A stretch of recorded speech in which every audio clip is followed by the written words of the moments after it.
Hello, and happy Friday, everyone. Welcome to the 3 Up Moon live stream. It is Friday, March 24th, 2023. I hope you're all having a good Friday, a good week so far. And normally, I am live every single day from about 5 p.m. Pacific, but today I happen to have an extra day off, and I'm going to be doing a daytime stream. So normally, also on Wednesdays and Thursdays, that's my weekend. Around 10 a.m., 10:30 a.m. Pacific. I'm in the middle of the week for most people. I'm streaming during the day, so you can always catch me in the evening every other day, and on Wednesdays and Thursdays at 10 a.m. And today, think of it like an extra Thursday. A Thursday with a couple extra arms, maybe even 3 extra arms. Makes it a Friday. Little known fact, a Friday is just a 5-armed Thursday in disguise. So we're starting episode 15 today, actually, of an ongoing series we've been doing, and if you're new to the channel at all, I love retro games, and I revisit retro games in very interesting ways. We curate lists of themed retro games for this series we're doing right now called the Retro Roulette. And I also play retro games in different ways, like randomizing them and challenging myself to do different things. Like yesterday, for example, we did actually our first community-influenced stream starting over in our Discord. And yesterday on Twitch, we were streaming a Snorlax-only run of Pokemon Leaf Green. So Pokemon Leaf Green on the Game Boy Advance, but the only rule is that we can only use Snorlax. It's an interesting challenge. I've never attempted it before, and I do that sort of thing on the channel a lot. But the Retro Roulette is probably one of my favorite series, because I've spent a bunch of time curating these themed lists of games, and attach them to roulette wheels. At the beginning of every Retro Roulette stream, I spin that wheel, and whatever game we get, I have to play. But the fun part is that you can also spin that wheel at any time throughout the stream for only 420 moonstones. You spin that wheel, use the redeem, I have to stop what I'm doing and play whatever game comes next. Now, we started this series with food and cooking and eating themed games, and it was originally called More Games About Eating and Food, as a reference to one of my favorite bands, the Talking Heads. Well, things have changed since then. We've done many different themes. We've done this with horror-themed games, we've done this with sci-fi and space-themed games, and today's list is one of our more recent ones. Our list of dream and brain and the mind themed games. So we've got puzzle games, brain training games, all sorts of games about dreams and sleeping, and games about perception in general. Anything about time, anything about anxiety. There's a game on NES called Anticipation. So anything in that theme. Our first spin today gets us an early era Super Mario World ROM hack from 2006 called Luigi's Trip. So get yourself a cup of coffee, whatever you do to start your day, relax, get comfortable, and we will be diving into Luigi's head, kind of like Luigi's Dream Team. Luigi's Trip, up next on the Super Nintendo. Thank you to those recent YouTube subscribers, recent Twitter followers, new members to the Discord, and of course our link is in the header of both YouTube and Twitch, and in the chat. And also thank you to the recent people who have subbed on Twitch, gifted subs on Twitch, followed and rated and shouted out the channel on Twitch. I appreciate it. It's Friday night.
also want to say thank you to Blade Quarter 35, Idarama, Saber_544, and Narcolepsy for the raids recently. I really appreciate it.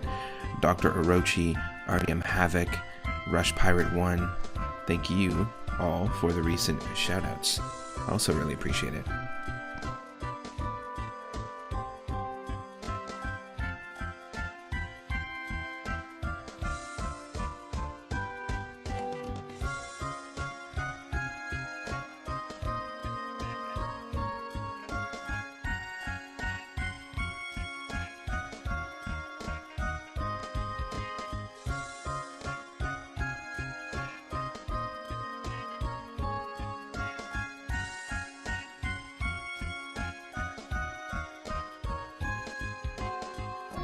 And a big shout out to my partner who surprise gifted me the nicest hat over the weekend.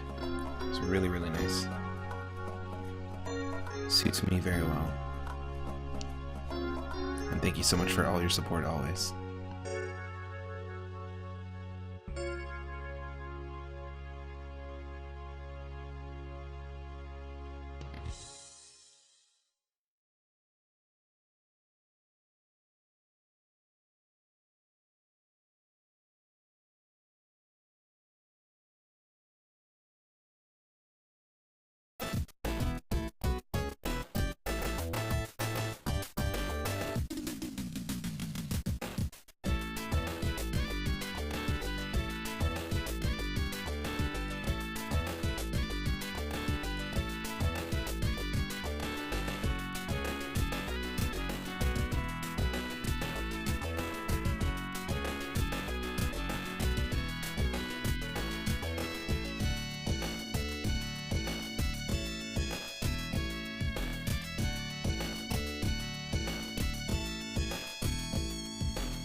Just getting another top up of coffee, and then we'll be diving into Luigi's Trip.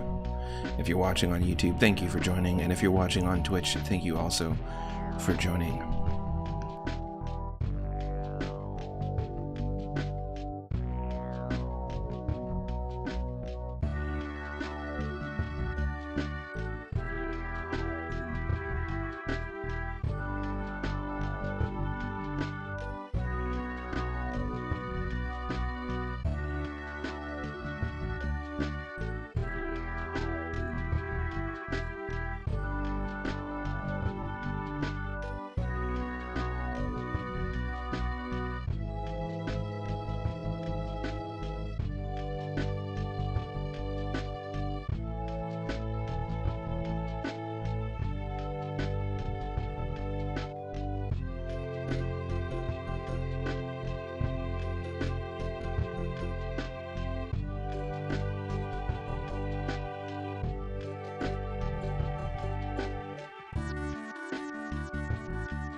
Hello. Hello.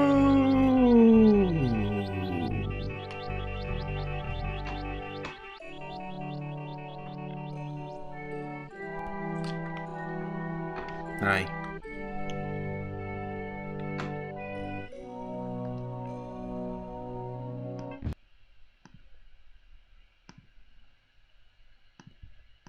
What a transition. This is Luigi's Trip from 2006. Early era Super Mario World ROM hack we're starting with today. Wow. Okay, let me know if you need some more game audio, some less of me, more of me, and we can go from there. And of course, if anyone spins that wheel, we will play something else. But this is our first Dream and Mine themed game for today. We have Luigi's Trip. Hey, are we getting raided? No, I don't have my alerts turned on, and I haven't had them turned on for a while. But that is our raid alert. That's funny. Itarama, welcome out. Welcome out. Welcome out. Welcome out here into the Moon Zone. Cheers. I just got myself a coffee. Kind of half awake.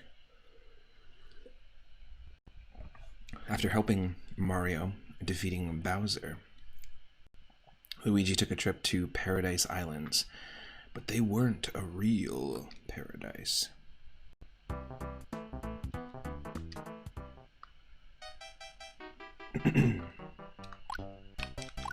Okay, we start off as Fire Luigi, and we have a different trajectory for our fireballs. And we have the Super Mario All-Stars Luigi sprite.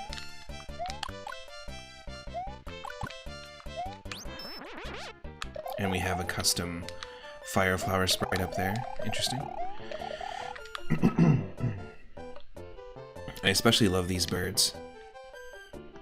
How they just kind of walk out into nothing like Wile E. Coyote in a Looney Tunes cartoon. I'm assuming Wendy's castle is our like top secret area to get power-ups. So I actually want... That's what I want. I want the fireballs. They're pretty cool. Green fireballs. Hi, thank you for rescuing me.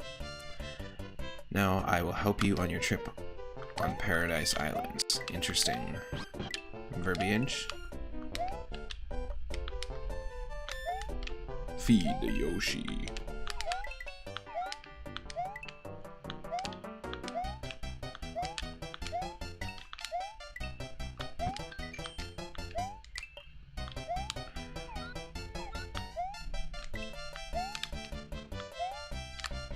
Oh, not what I wanted.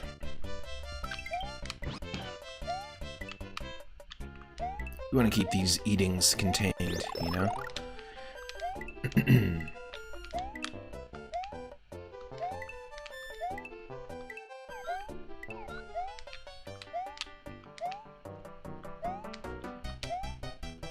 What the? Hoota. Hoota woota. Hey.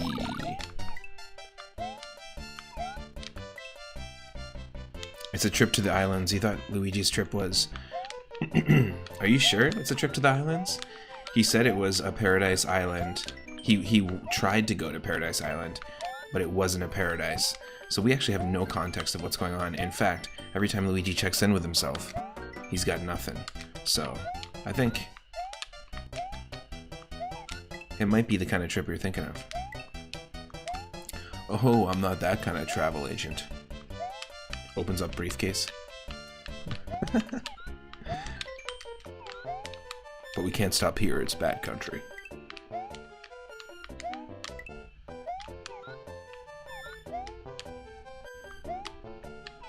What? Okay, I think this just gives you mushrooms. Also, do you notice that they added a mouth to the mushroom? It's like 2 pixels, but they added a mouth just in the middle up there. I don't understand why, but we'll roll with it.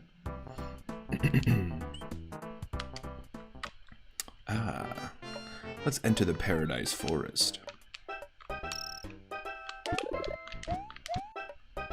Oh, okay. I did not expect the glass blocks to turn into spinning bricks.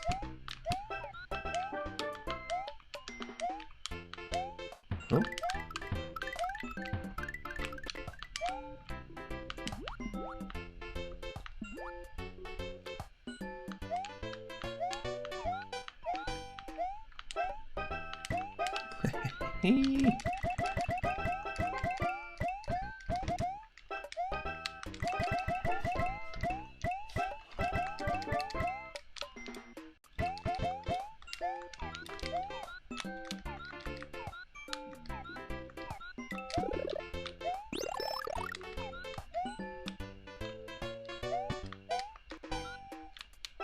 Oh.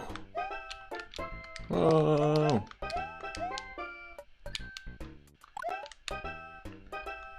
Okay, I was not prepared for that.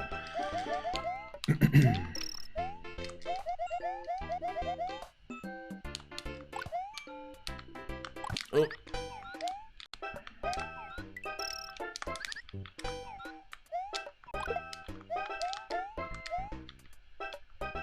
Oh. Come on.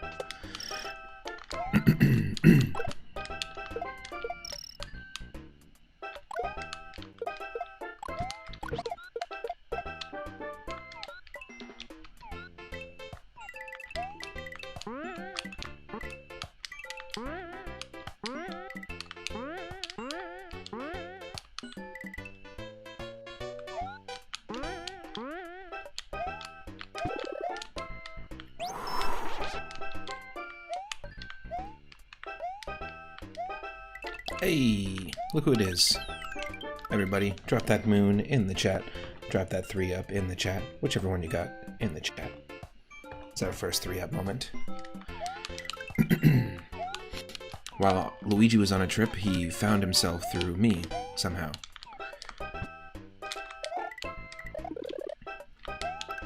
And we'll make it 4. Why not?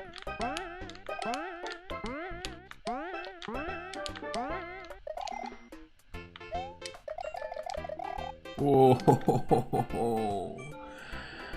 Wow.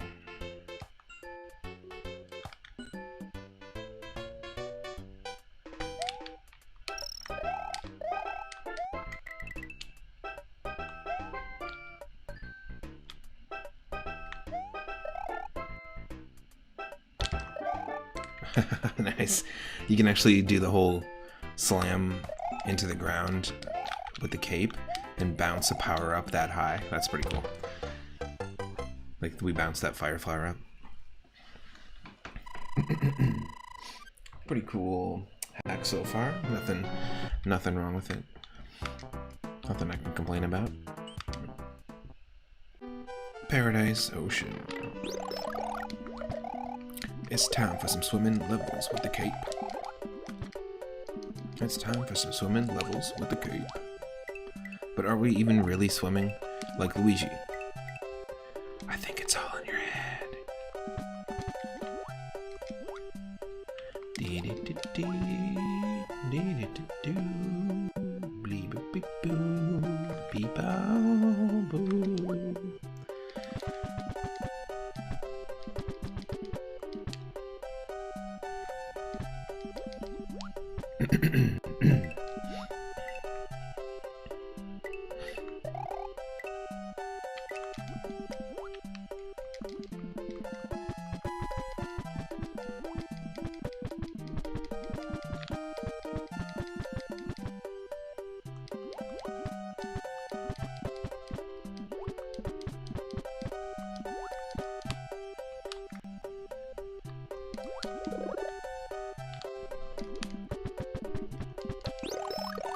Nothing like a wet feather. You know?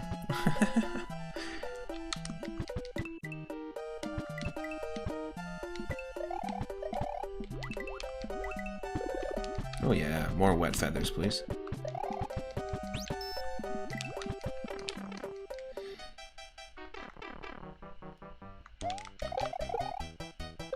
Yes. Another 3-up moment for us. Just absolutely perfect.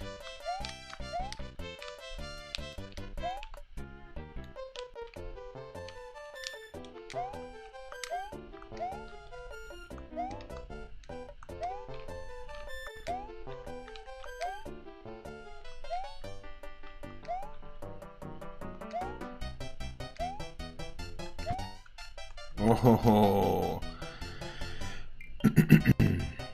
We did have it.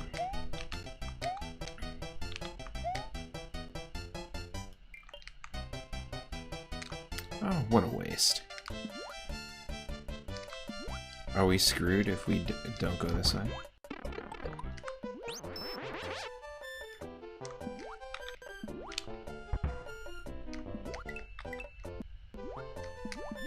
No, we're not. It's not a hard mode hack, that's for sure.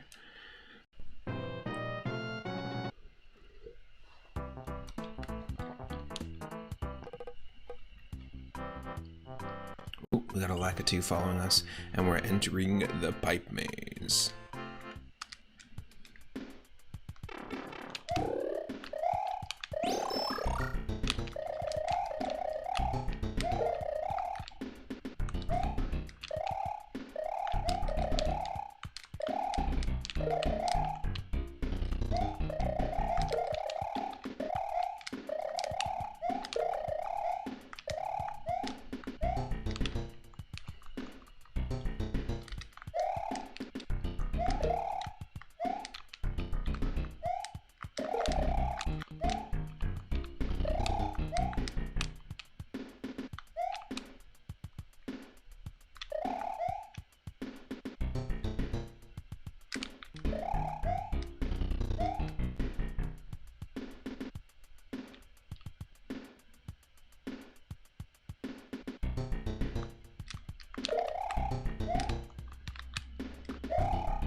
Oh, no. We need that. God damn it. it's just now we're just avoiding stuff at this point instead of being able to take stuff out. Oh, for fuck's sake. Luigi, where'd you get those pills? Where'd you get that mushroom?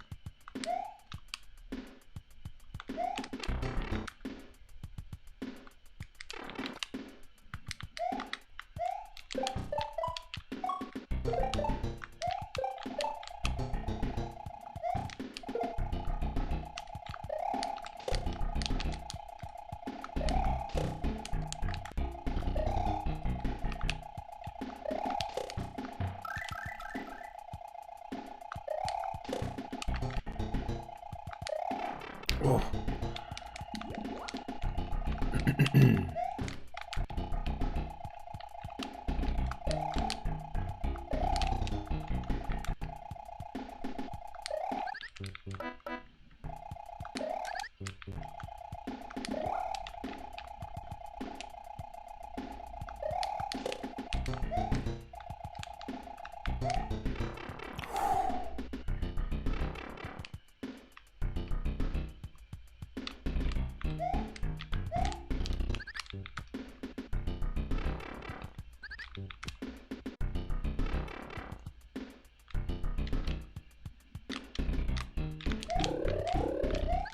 Oh, for fuck's sake.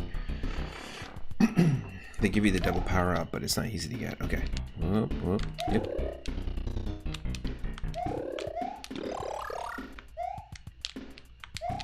Nope.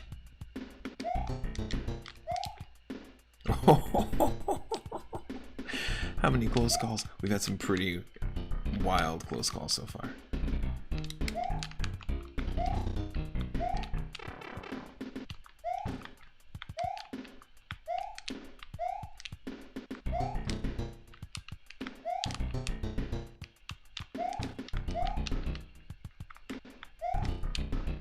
Oh.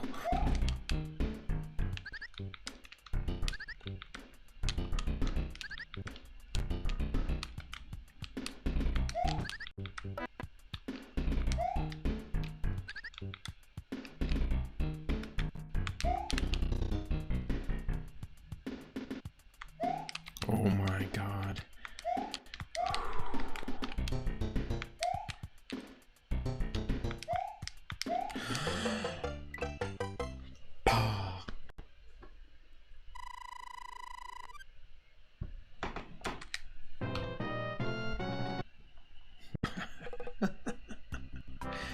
Wow. Night camping, night camping.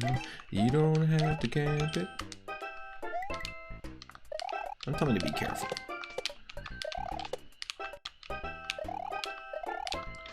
I'm talking night camping, night camping. You don't have to camp it.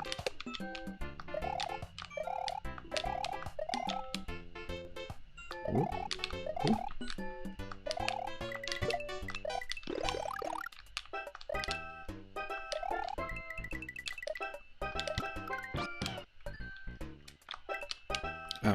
Yoshi, you spawned on a coin.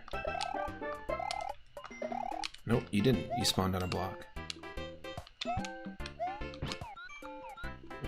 Okay. Oh.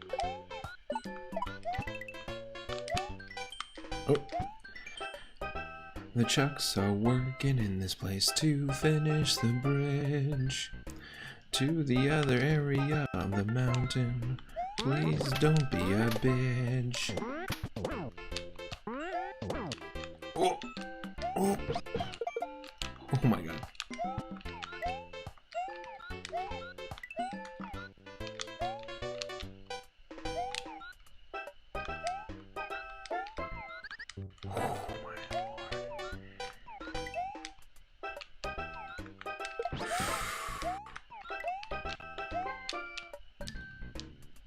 Muncher time. Drop the Muncher emote.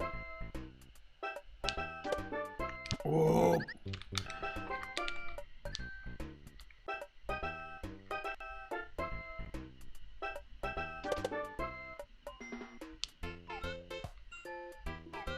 This is pretty cool for 2006.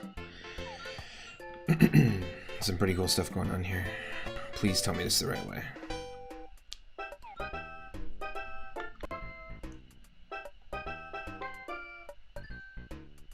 Yep. Through the Mantra Maze on a Yoshi in a cloud, and you're hitting him in the back of the head just so he can shoot his tongue out forward like this. Womp, womp, womp.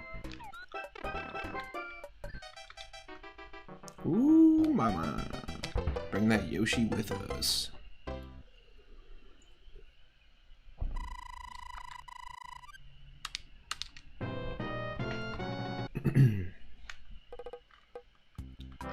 Talking night camping.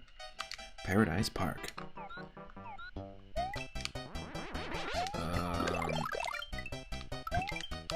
One up, two up. Luigi, you should go to Bowser's hideout here in Paradise Islands. You'll find something interesting. Don't tell me what to do. This is Luigi's trip, okay? He knows how much he took, how many mushrooms he's eaten. And he knows exactly where he's going on this trip. Little Isle. Oh, Little Isle.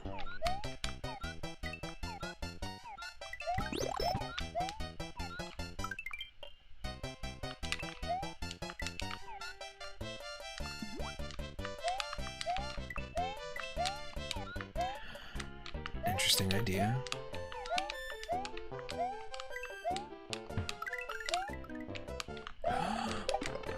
No, we need to keep that Yoshi.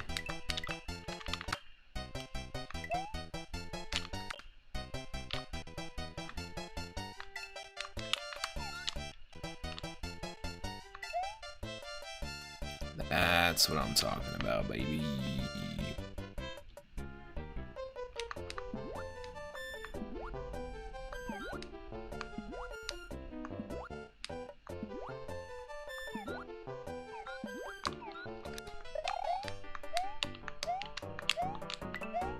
Maybe we do have to sacrifice the Yoshi, because we're idiots.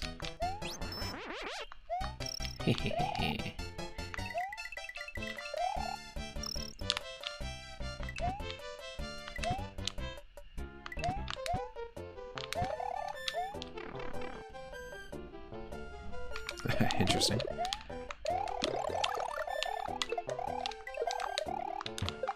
Oh. Wrong jump. Shouldn't have speened. I shouldn't have speened there.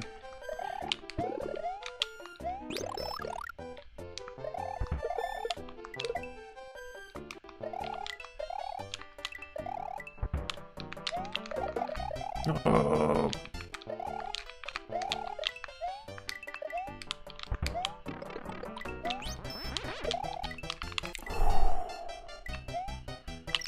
Oh.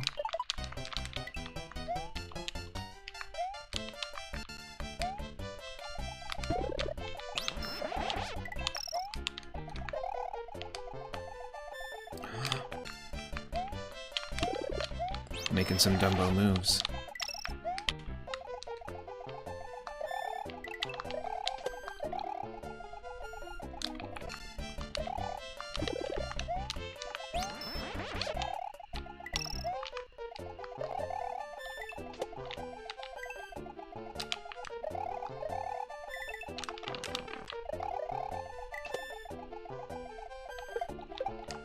Oh.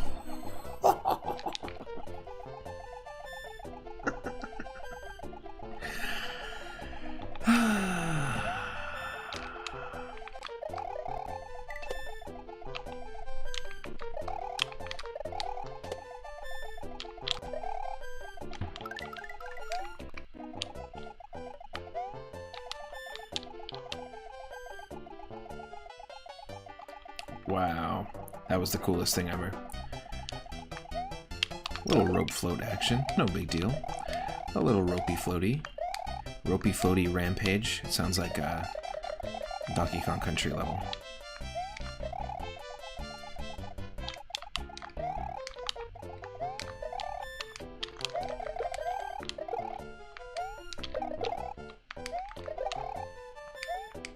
baby.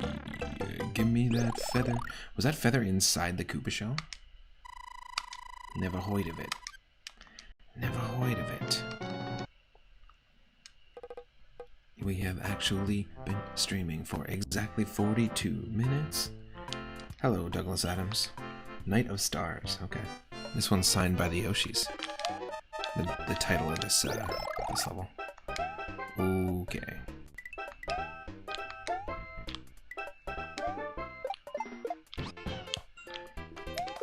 Eat him and weep, read him and weep, eat him and weep, read him and weep, eat him, eat him, eat him, eat him, read him and weep.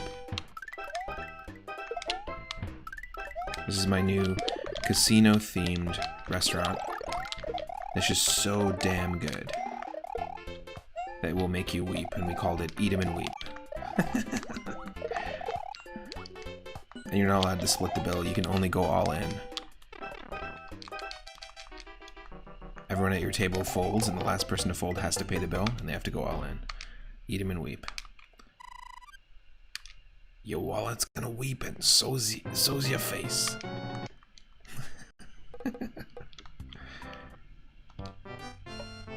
What? No, excuse me. I did it. Do not make me do that again.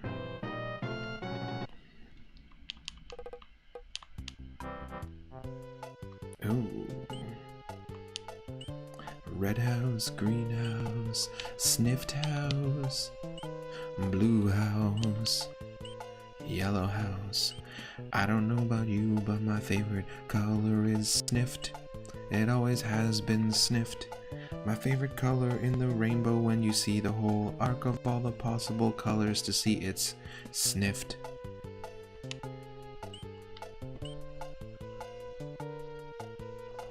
But of course, as a reference to Jimmy, we gotta check out that red house over yonder. They changed the, I know, they changed the keys. She changed that stupid lock, didn't she?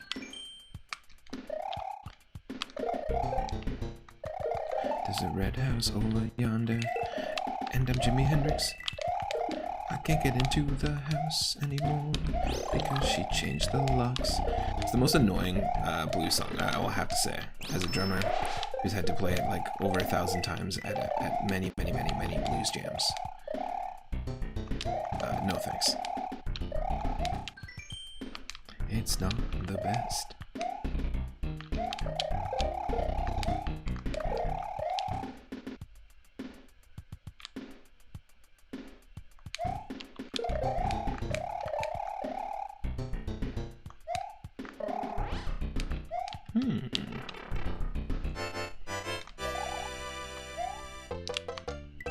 Maybe these are just mini, really short levels.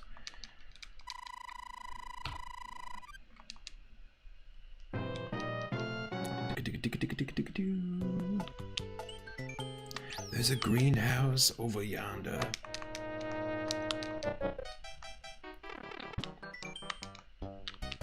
Not many plants going on for this greenhouse.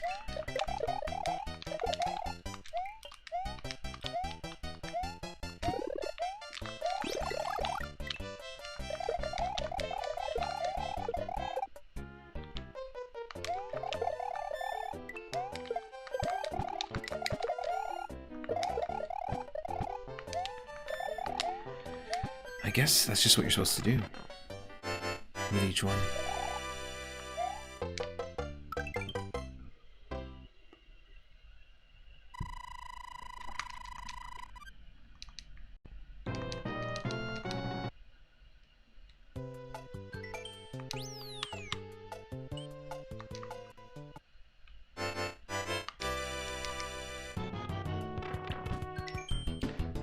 This is the blue house. Watch out, cause this is the blue house, blue house.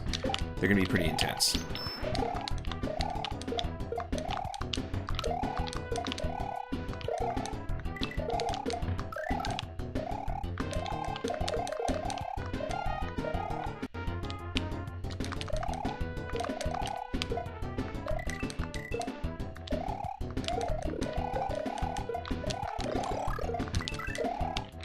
Get out of here.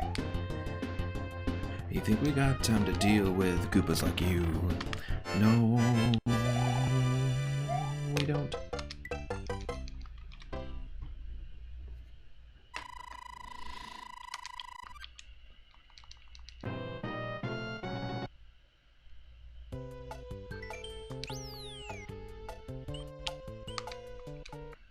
None of these have switches, so I'm assuming we don't have to hit a yellow P switch.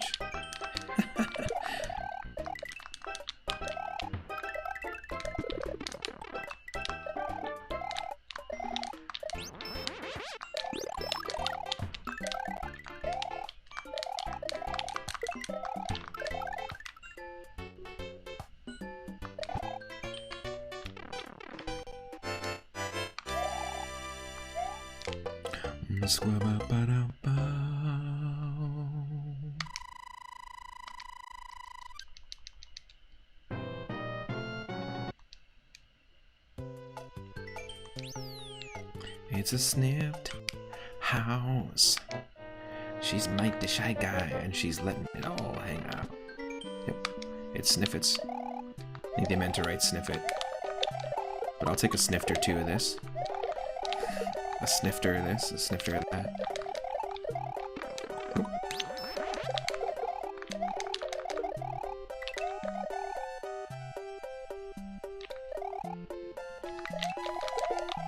Like, I'm just getting these coins anyways, just in case it's something we need to do.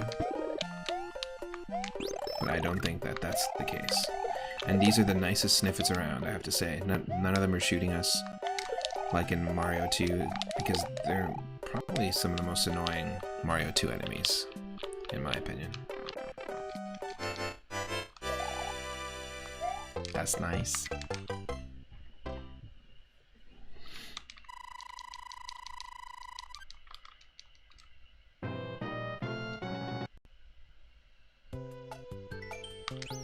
Nothing opened up for us, so whether that's a thing we needed to do or not, yet to be seen. Ooh, 3 question marks. Oh, sorry. Of course, let me hit my microphone. This islet is so tiny, there's nothing here, only the bridge you're stepping on.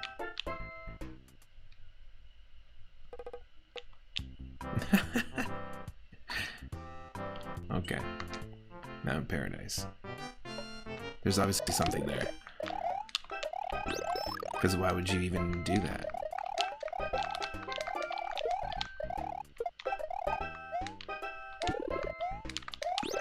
They just stopped giving us fireballs. They're like, yeah, we don't care. They don't want fireballs. They want the cape. Ooh, I've never slid down something and killed a blarg like that before. I've actually never... I didn't know you could do that. Be careful with the blargs. Now they are starting to hide in mountains rather than lava. That's really cool.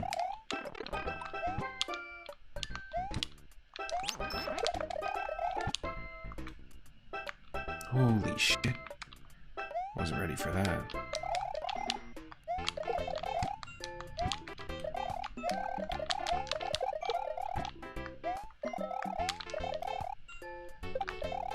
I've never been able to do that before. But I guess you can never... Just like any other enemy, and they typically only appear in lava, so you can't, like, slide down lava, right? So that makes sense.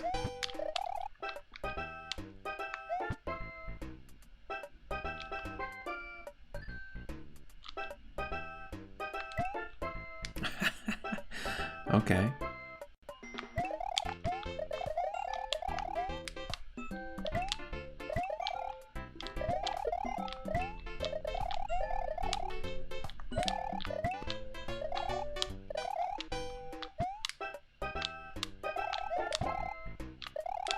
Oh, come on.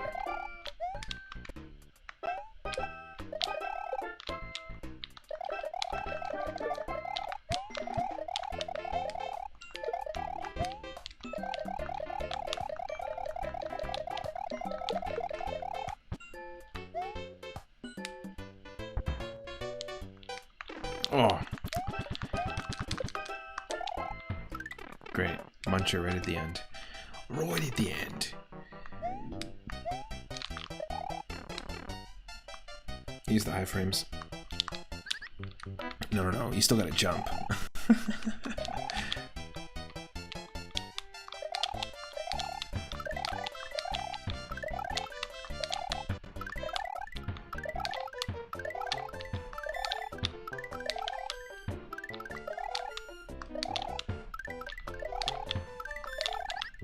Oh, get out of my life.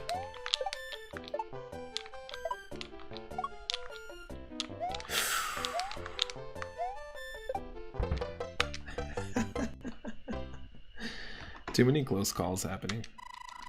Too many close calls. But fun, you know? There's a little bit of jank in this hack. It's an early era hack. It's still fun though. There's definitely other ones we've played before that I wouldn't recommend, and I'd recommend this one over those, just because I am enjoying the little challenges they're presenting to us. Oh my, bouncing balls. It's just thwimps.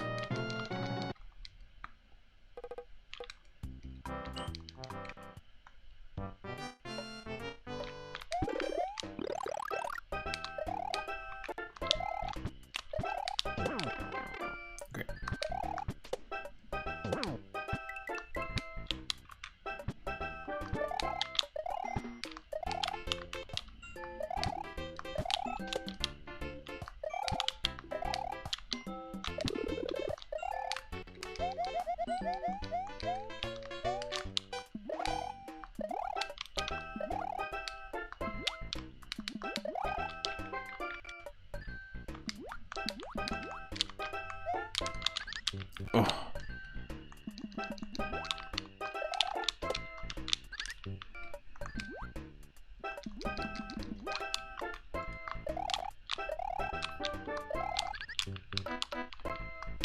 Really?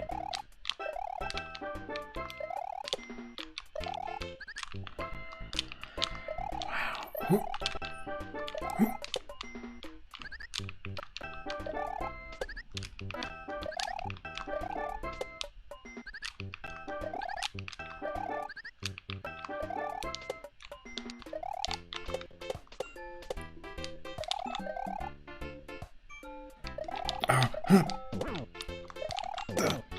No.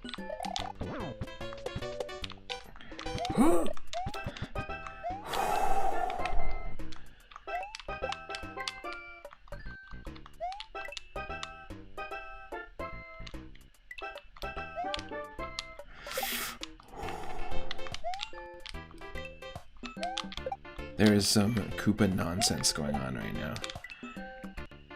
Epic Koopa maneuvers. Wow, wow. Whoa.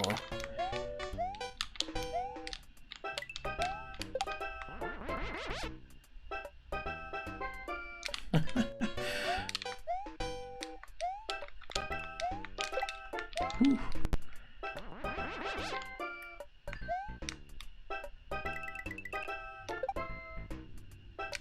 Oh no.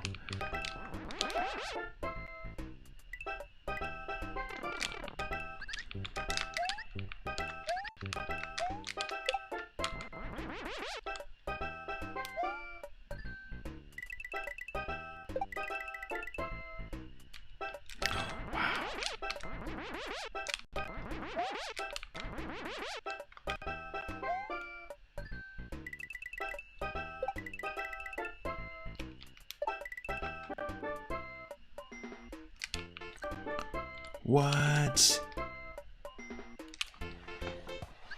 How?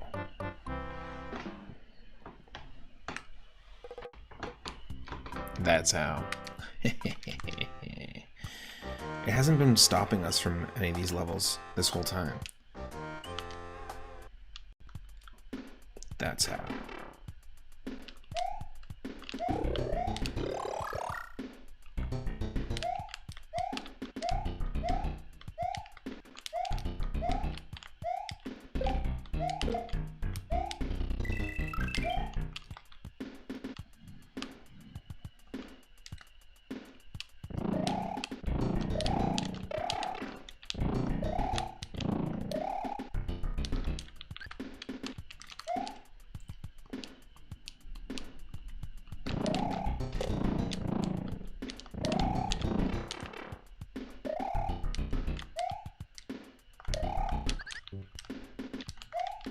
Okay, so you can't jump on them, you just have to jump on their eyes.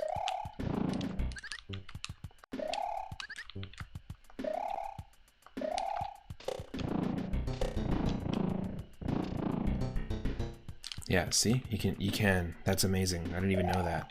So you can jump on blargs. You just have to hit their eyes specifically. Interesting. It's been jump on the blogs. I never tried this as a kid.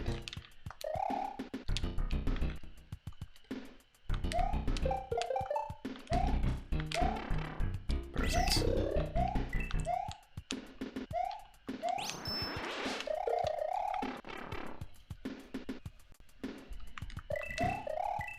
Uh-oh. It's one of them auto-scrollers. It's a custom auto-scroller. I don't think I've ever made an auto-scroller level in Mario Maker 2 in the entire time I've had the game. Nor have I enjoyed an auto-scroller level that somebody made. It's just not my jam.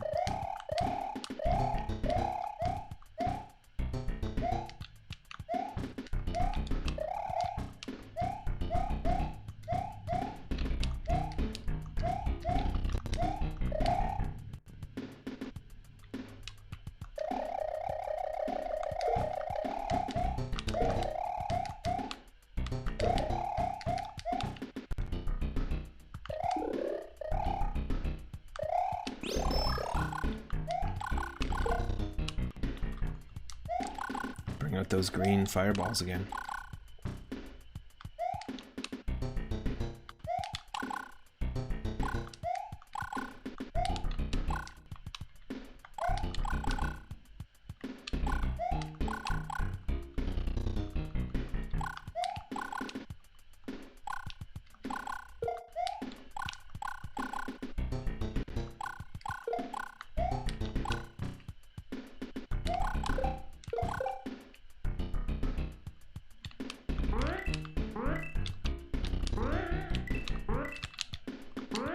Oh no.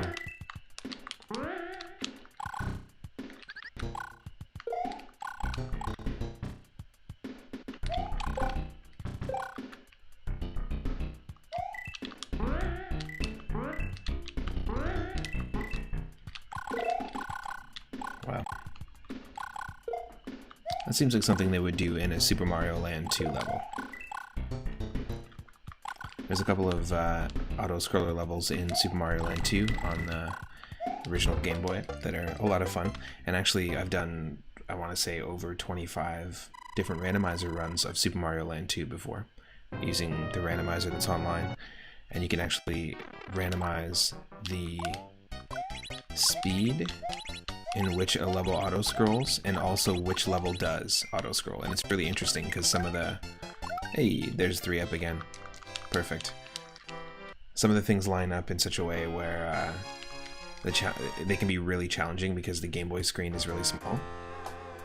And so when you add a fast, increasingly getting faster auto-scroller onto a level that normally doesn't have that, and there's all sorts of secrets you have to get, it becomes really, really fun. Even though I was just slagging auto-scrollers. Another 3-up moment. Of course, you can drop that moon or 3-up emote in the chat if you got it, if you're one of our followers or subscribers. I'm gonna move on to Paradise Cave 2. Oh, just gotta refresh some stuff here, sorry. There we go.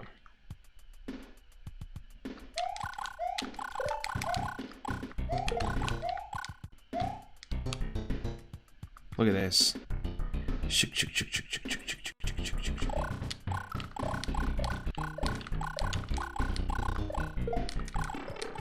Oh no.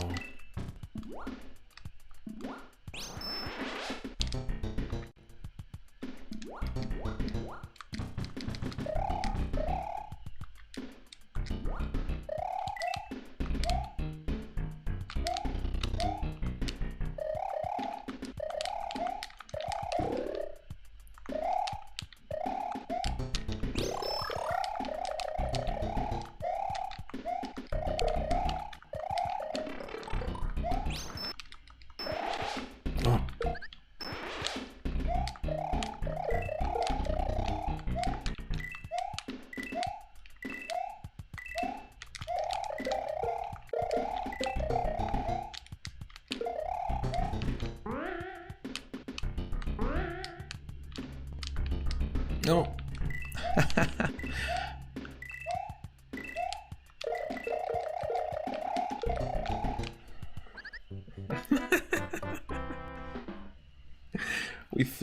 We threw a shell and literally had bounce back. Like there was recoil from the shell.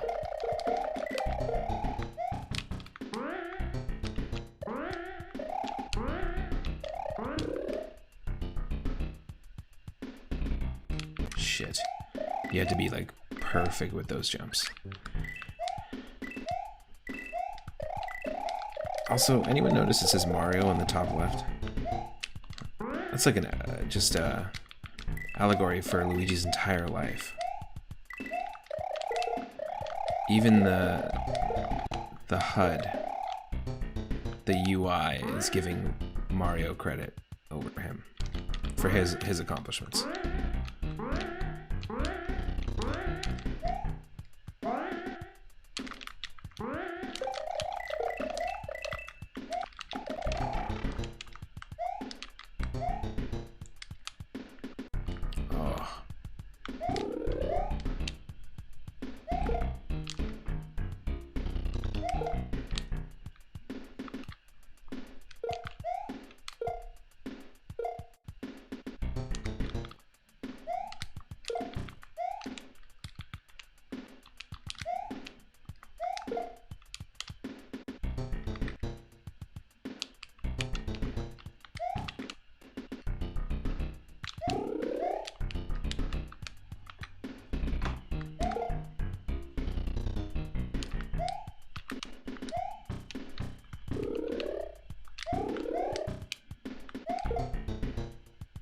Yes.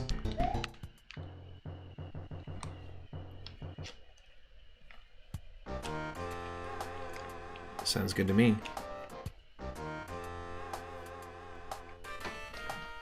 Sorry, just adjusting. I've got some different headset situation going on right now, which I'm not used to. So just adjusting to that.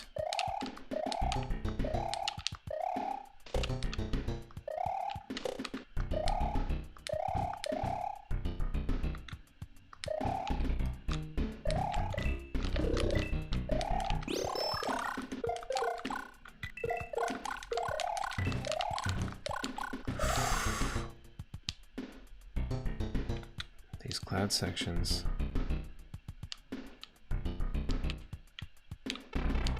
God damn it. Oh, it's just for coins. I mean, we're already here, we might as well attempt it. Hopefully this is a permanent cloud.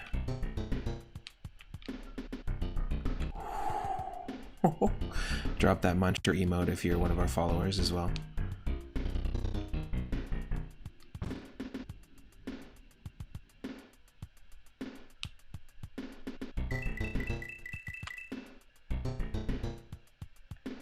Yeah, it looks like this is a permanent cloud. Like without a time limit. Go coil. Goil Luigi. Go Luigi. That's what it was saying. Coil. Goil Luigi. Goil Louie. What is Goil Louie? What are you? What? Luigi's just so not used to people cheering him on. Galui? Huh?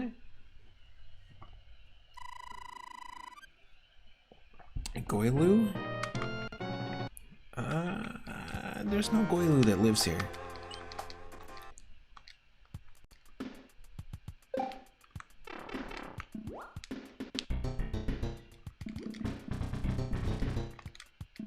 There used to be a Goilu. There used to be a Goilu. Used to be a Goilu. Used to be a Goilu. Used to be a Goilu. There used to be a Goilu.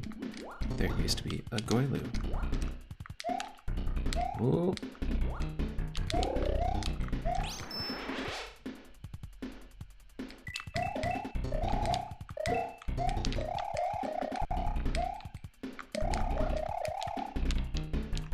What? Okay.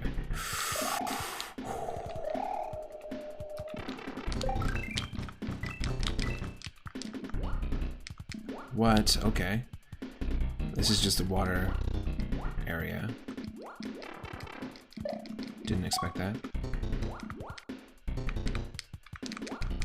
Oh. Wow.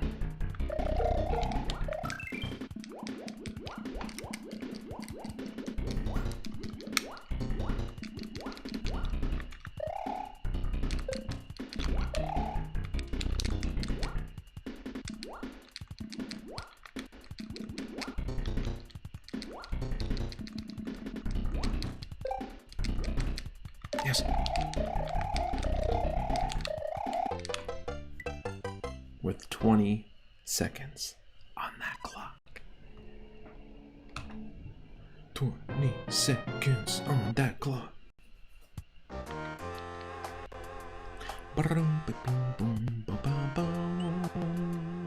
Paradise Caves 5.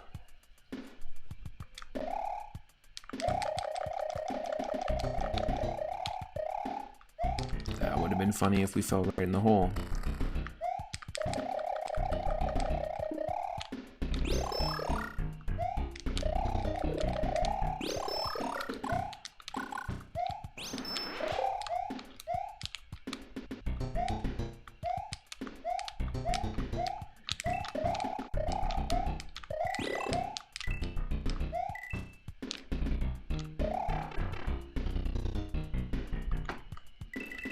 Let's go. This is the way we gotta go. Apparently, you can see that this is the way that we got to go. And we jump up here, and we clearly can see that they stole this level concept from another level that already existed in the OG Mario world. It's not that different from one of the standard cave levels.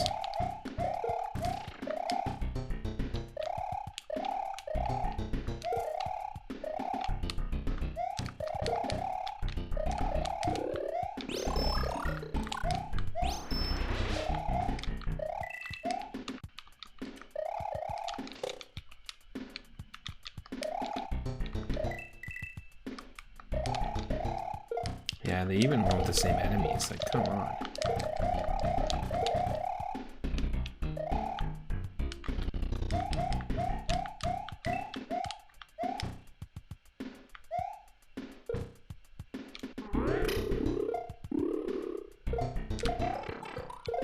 Oh, okay.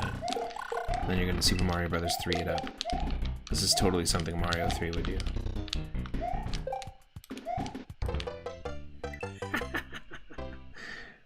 Love the fake out. And oh no, they just walk behind us. We just have our own herd of beetles.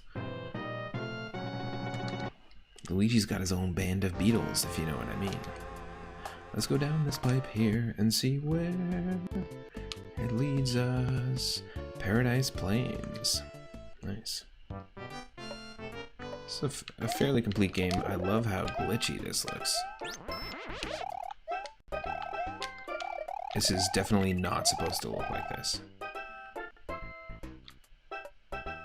No.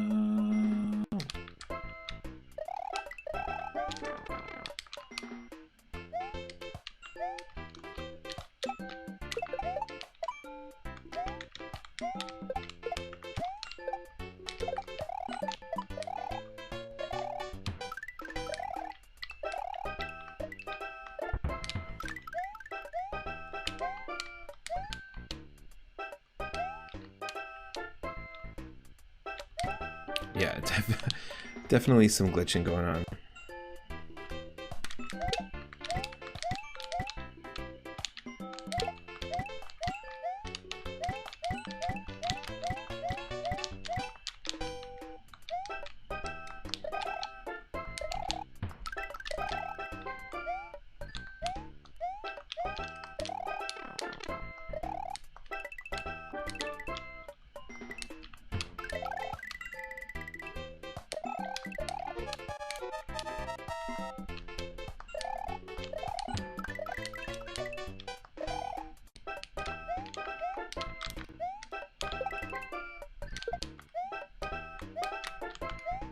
Ooh.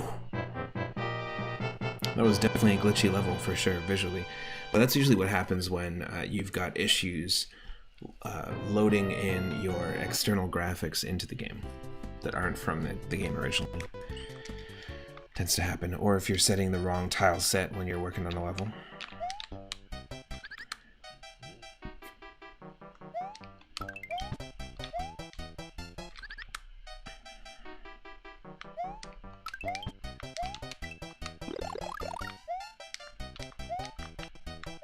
Okay, I have no idea what enemies those are. Oh, wow. See? When you have a screwed up tile set, you don't even know what you can grab onto.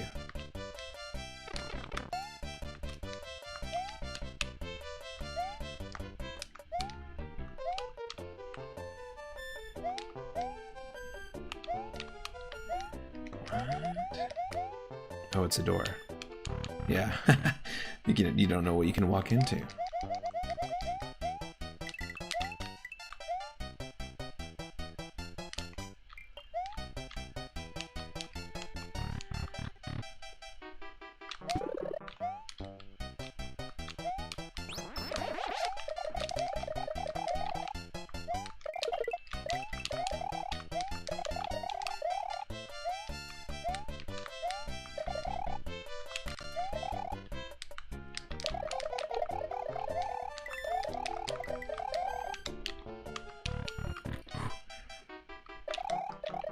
I kind of feel like I'm just guessing.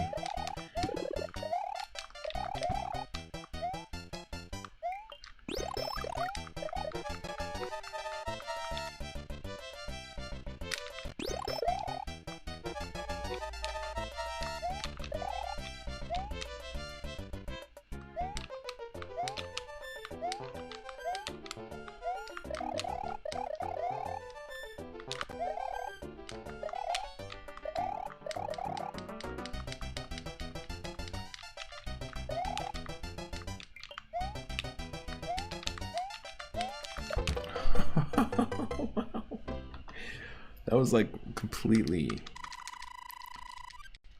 tripped out, that level. That was way too hard to figure out where we needed to go. Just guessing. Oh, this is a door. Oh, this is a vine. That's funny. Pick and throw the boxes with the run button.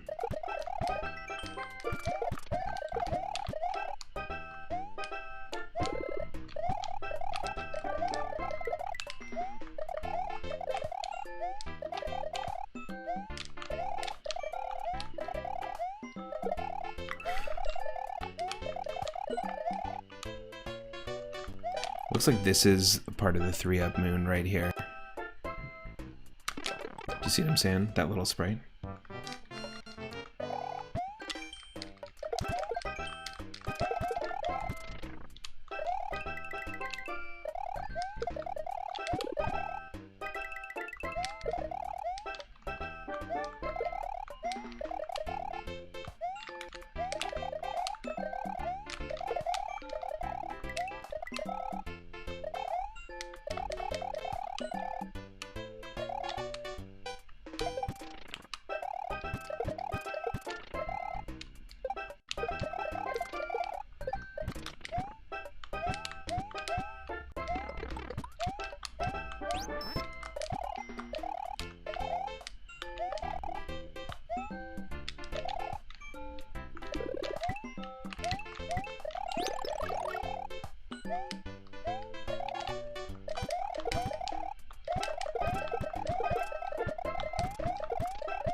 Oh, come on.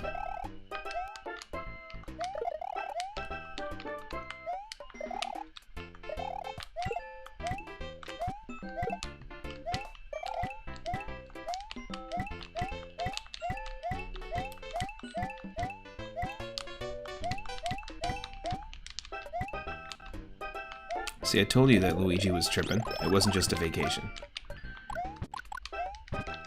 This world proves it.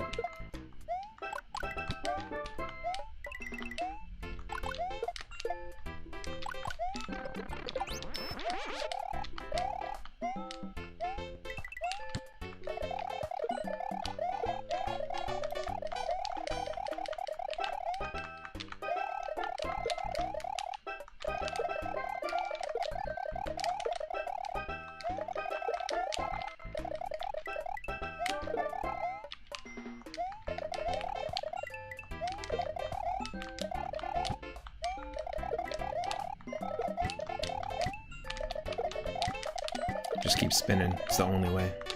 Oh! Yes.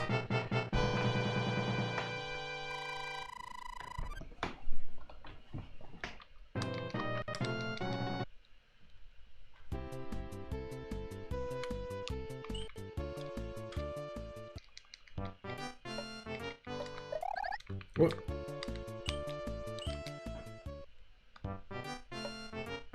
Oh, that's it. They don't have any more finished levels after this. Yep.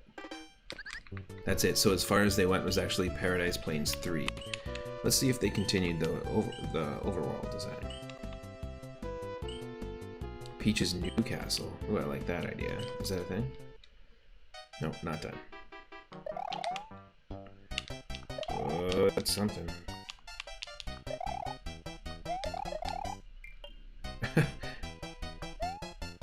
Peach, you alright?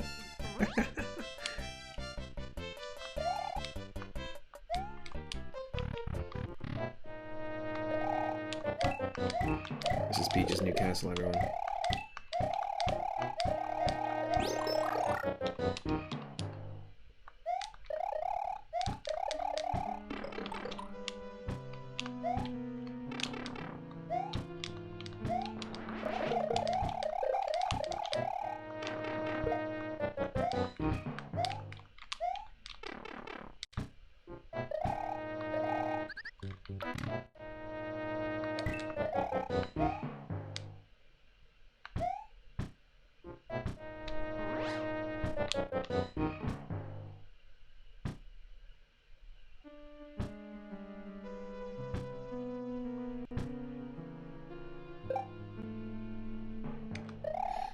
That's it. You need the fish. The fish is the goal. It was all about the fish the whole time. I'm sorry, wait, did you say Princess Fish or Princess Peach? I said Peach. Oh shit, this is Princess Fish's castle. Castle. Whoops. Whoops, this is the Fish's castle. Nope, can't do anything there. Okay, cool. So that's basically what they did. That's as far as they went was up to here, which, you know, for what it is as an unfinished hack, it's not bad. Definitely some glitchiness. Always down to play as Luigi, and you know, obviously Luigi's trip did not necessarily turn out how he initially expected it. So we're gonna spin that wheel to the next game on the list. How does it feel to be hanging out, checking out the stream during the day on a Friday? Because I normally don't stream on a Friday, and it's nice to shake things up. We're gonna spin the wheel and play game number 282. 282. Who are you?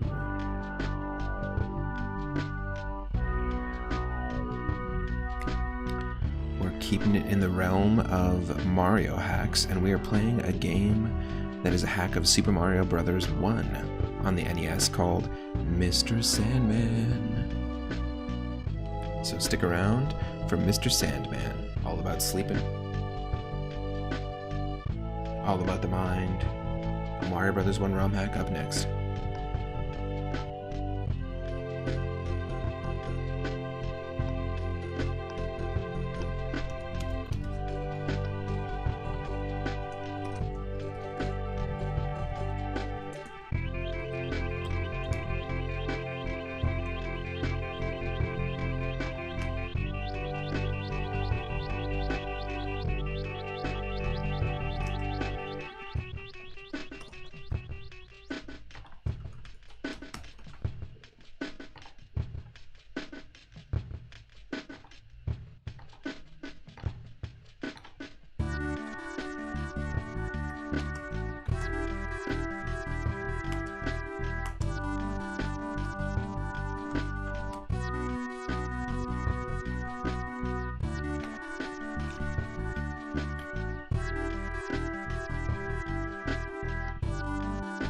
I'll be right back, just 1 sec.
Alright, folks.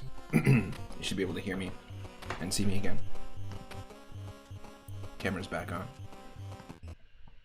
And we're diving into Mr. Sandman, which is a hack of Super Mario Bros. 1, as you can see. Just like the first game. It's a Mario game where we don't play as Mario. We played as Luigi last time.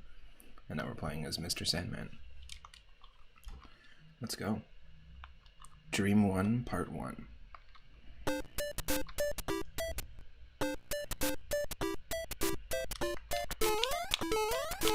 It's got its own music.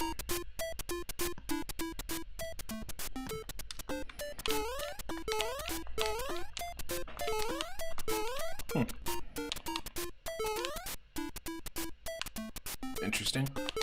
It's got Magic Hand vibes. What the? Huh? Excuse me.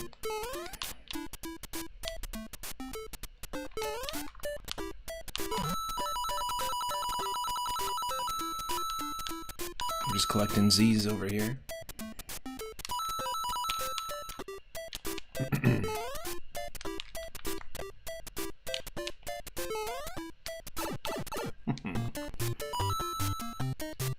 Yes.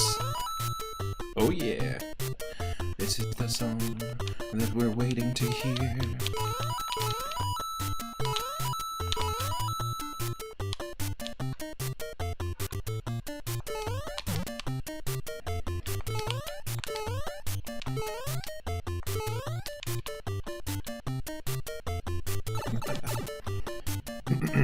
Pretty funny.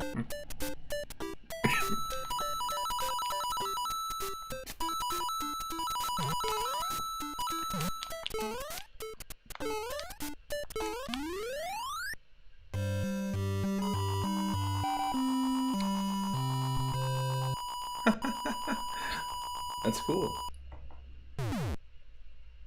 I can't dig it.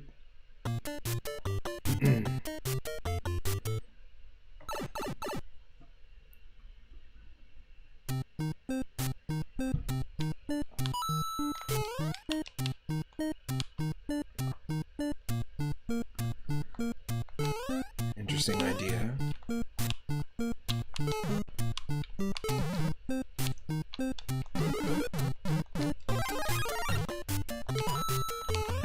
Yes, it's the invincibility music as well. Mr. Sandman, grab a carton of cigarettes. Is that what that was?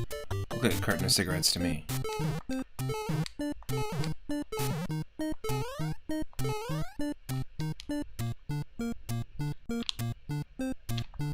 Okay.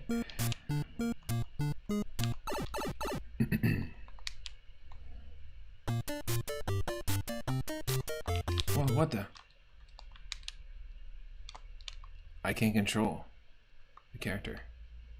It's like on an auto walk.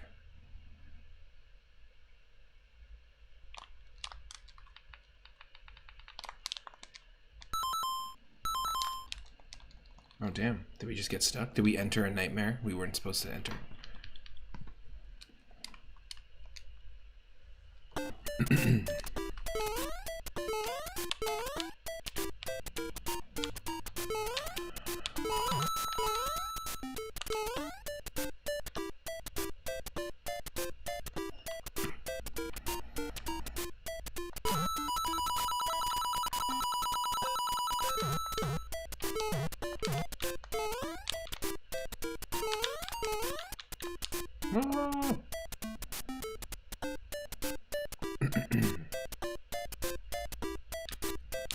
Oh, you skip a decent amount of stuff if you don't go through that pipe. Oh, excuse me.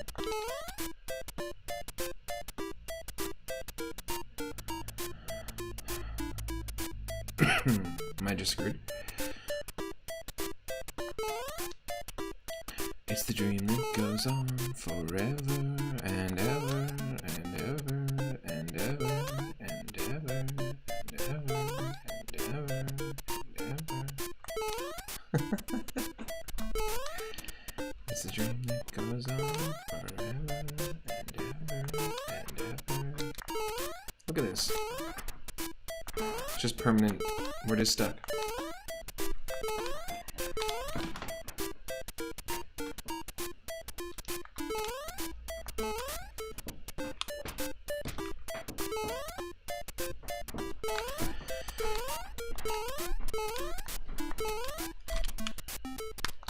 Can you just chill here?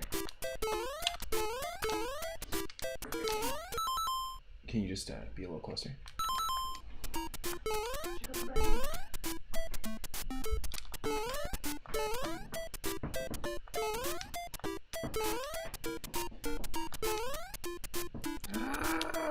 Okay, let's try this again. Third time's a charm, and we'll give it a shot.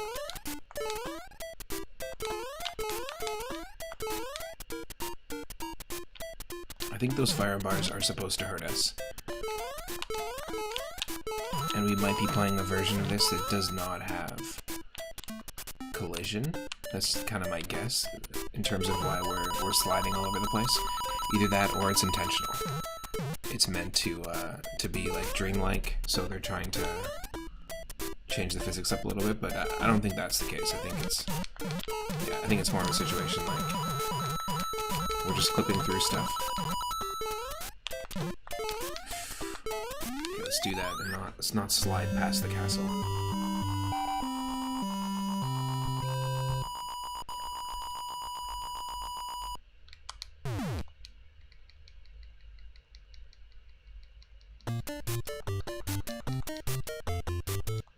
Doing it really good. My partner made buns yesterday, and they turned out excellent. Like, basically accidentally made donuts in the cast iron pan. Savory donuts. Yeah. And then with whatever we had left over from the dough, we made a loaf of sourdough.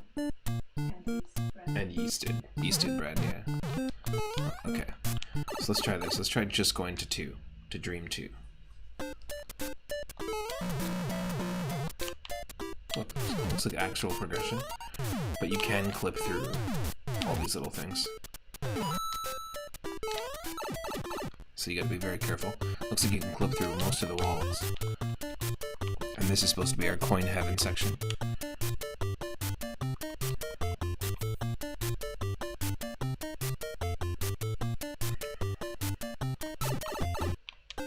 Ooh, that was odd. Very strange.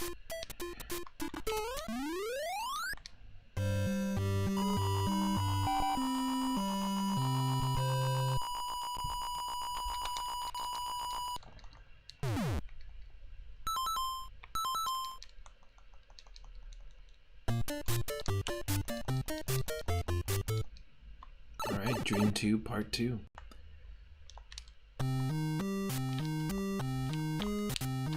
We are stuck in the underwater ghost's face. Lovely.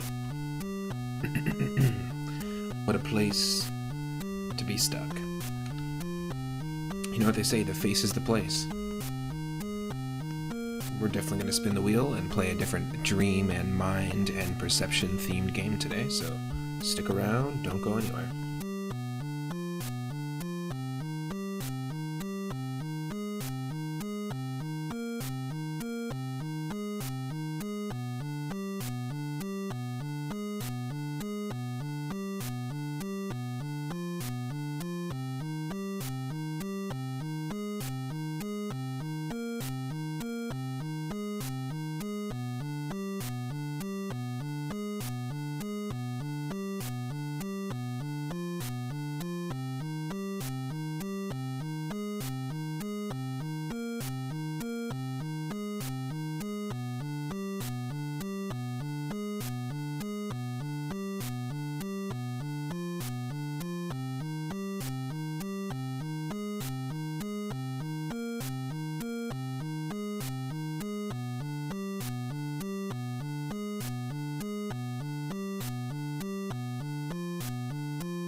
we're spinning the wheel. This will be our third spin, technically, if you count the first initial spin, because all of our Retro Roulette episodes start with a first spin, of course. So our third spin is game number 346 in our list of retro games that all fit the theme of dreams, the mind, brain, training, puzzle games, that kind of thing, perception. 346.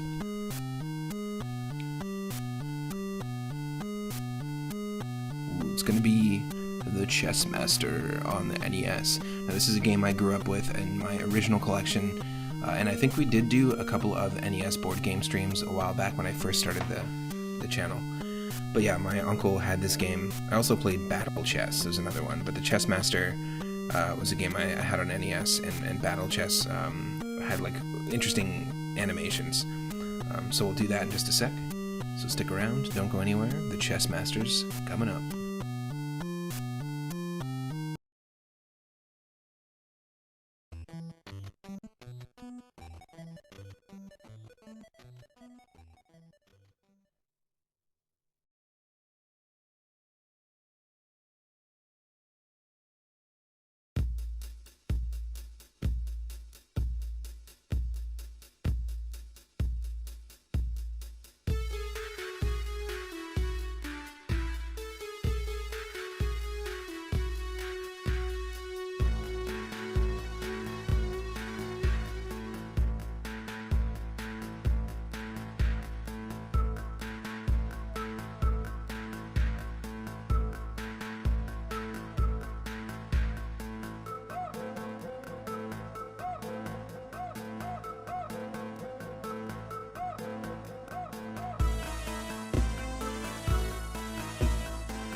just getting a top up of coffee, and then I will be diving into the Chess Master, which is actually from 1989 by the software Toolworks. I actually remember the title screen, it's very nostalgic.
We've played this before, and yes, it does have Dave Brubeck's Take 5 as the title screen.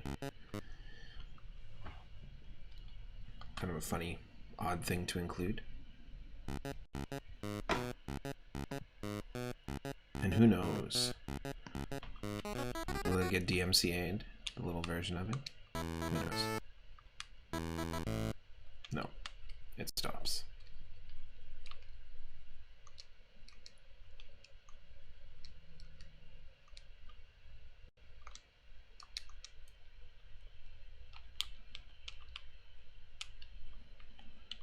I haven't played this in a very long time.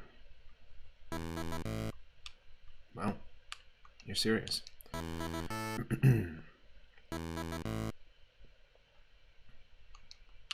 I'll take it. That's worth it. Yeah, we've definitely played this before.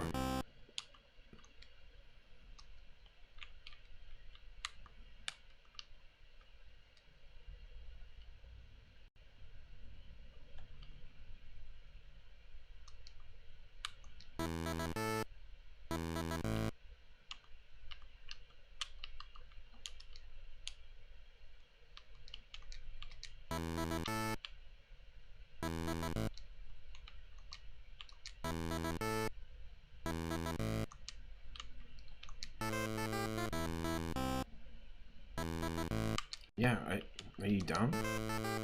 Why would you do that?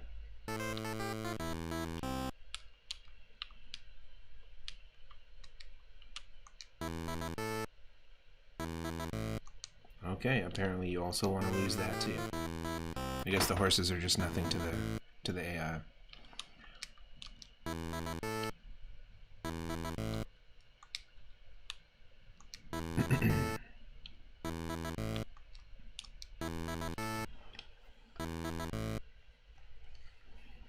Alright, you're having some fun there. We've got a good wall going on.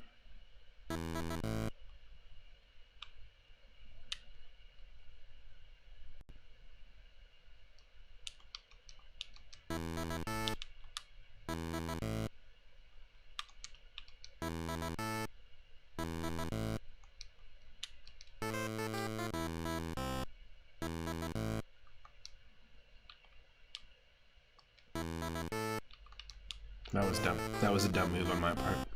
Because we all know what happened there. I left myself vulnerable. That was silly, silly.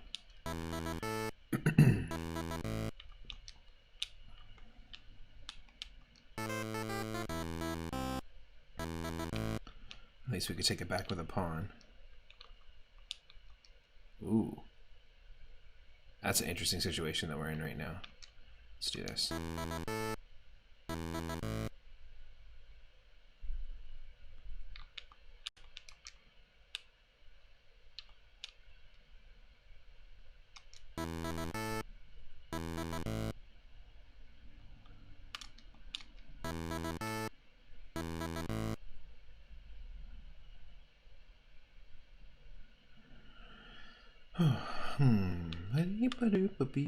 Boop.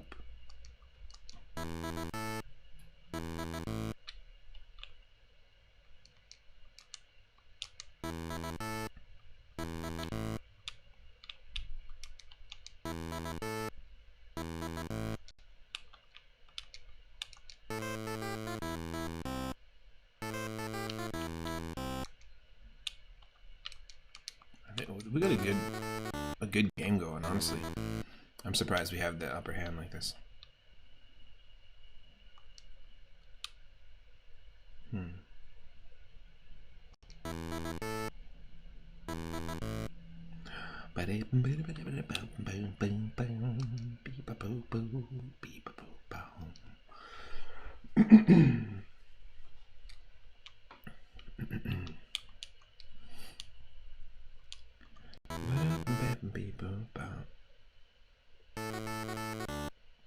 Oh, that was dumb.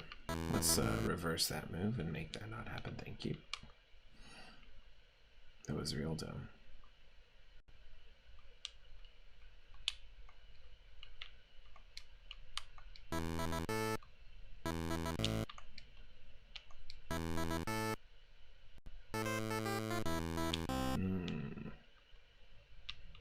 Interesting.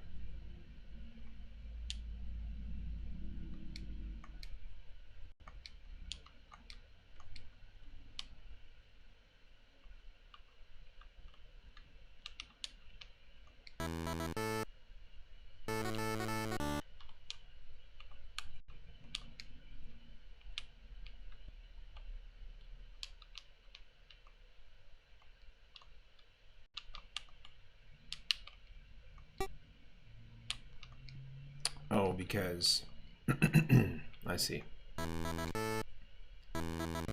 Yeah, that's not happening. Are you kidding me?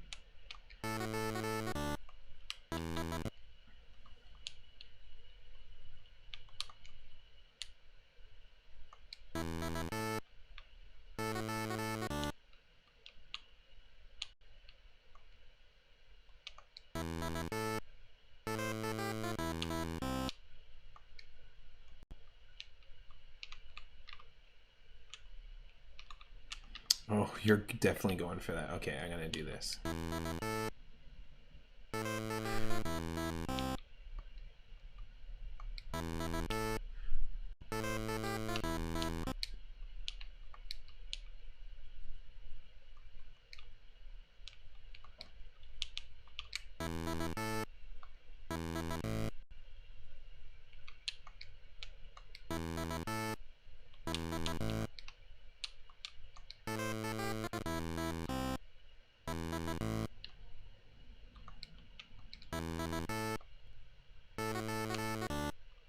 Oh, will you sack the queen? Yeah, you will. Well, not necessarily.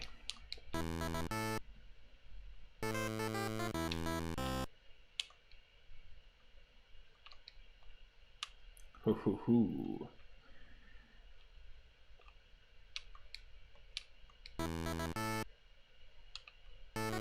No, that was dumb. We just lost. We just lost the game of chess. Oh, we just lost that game. You might as well just eat my king.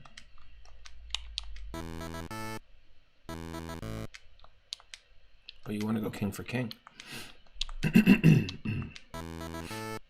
Let's do it.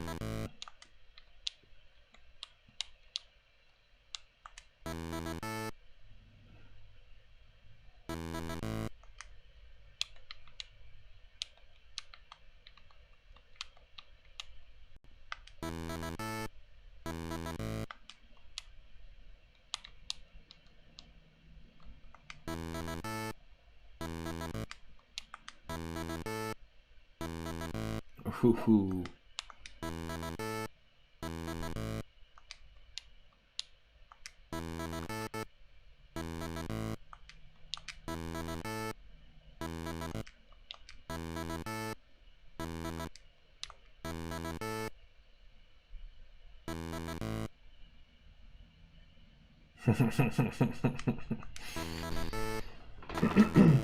Clever. Clever girl.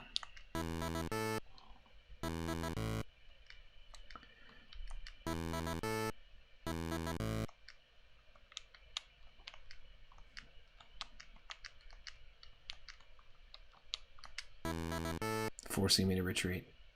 Good move.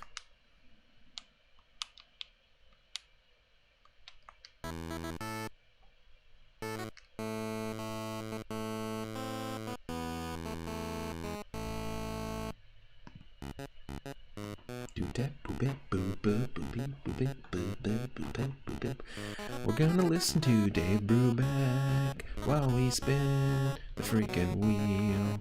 We're gonna spin the wheel and see what game we get, what game will it be.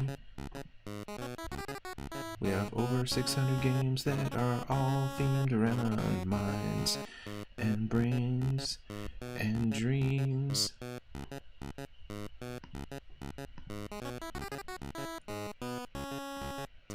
Game 449. For one easy wheel spin of 449, you can play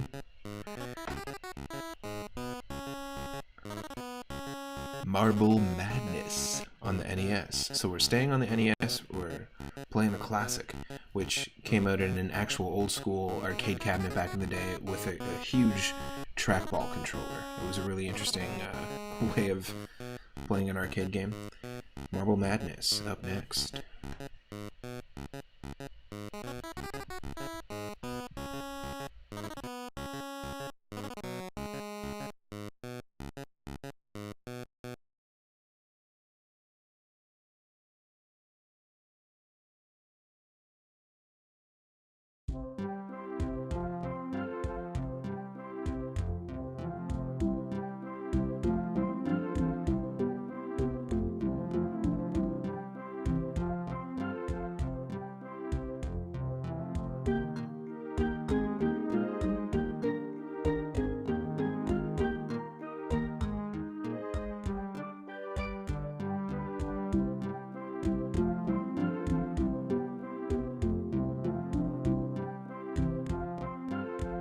So Marble Madness originally came out in 1984 and was published by Atari.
This game came out on Game Boy, Game Boy Color, Super Nintendo, NES, Genesis, Game Gear, Game Boy Advance. It's madness, I tell you.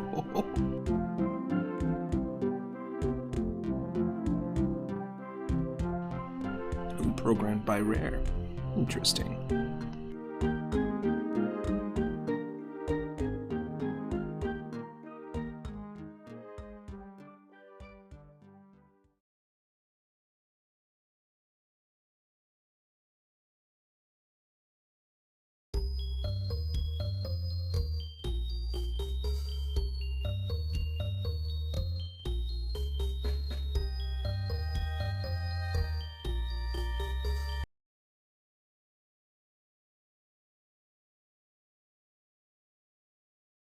There we go.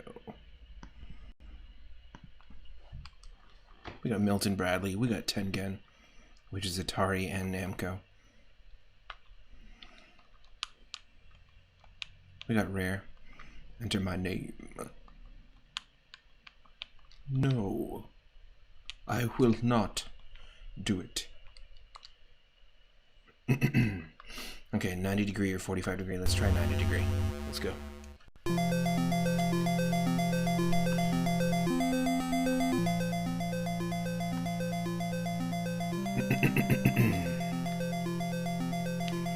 We only got a limited time to finish the race, so let's be careful. Let's be careful. We're just a marble. Goal! It's very snake rattle and roll. We played that one on NES as well. It's a lot of fun. Also made by Rare. But I guess the initial Atari game was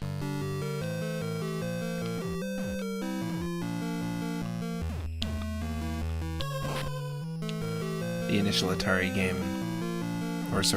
arcade game was made by Atari, but the NES port was made by Rare.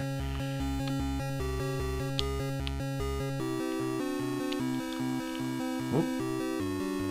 Some classic music right here.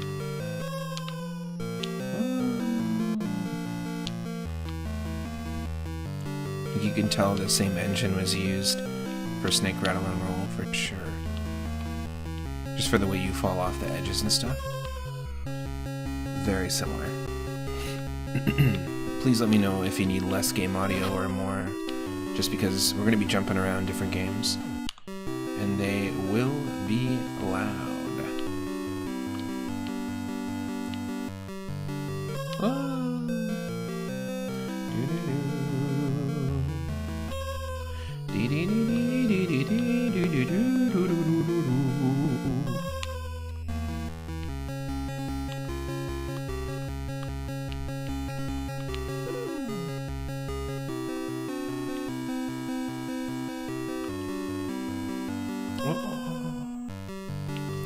It's pretty tricky.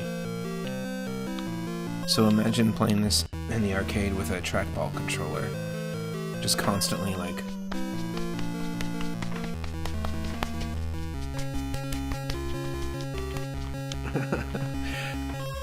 just ridiculous.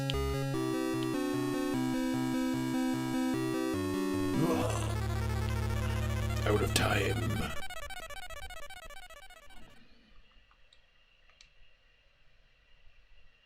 Okay, tricky.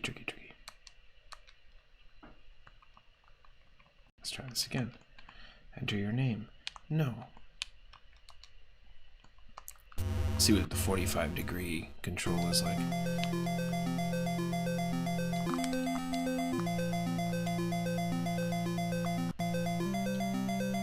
Oh, that's different.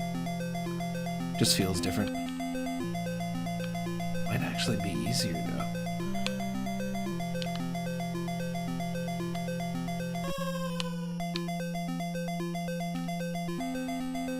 Oh.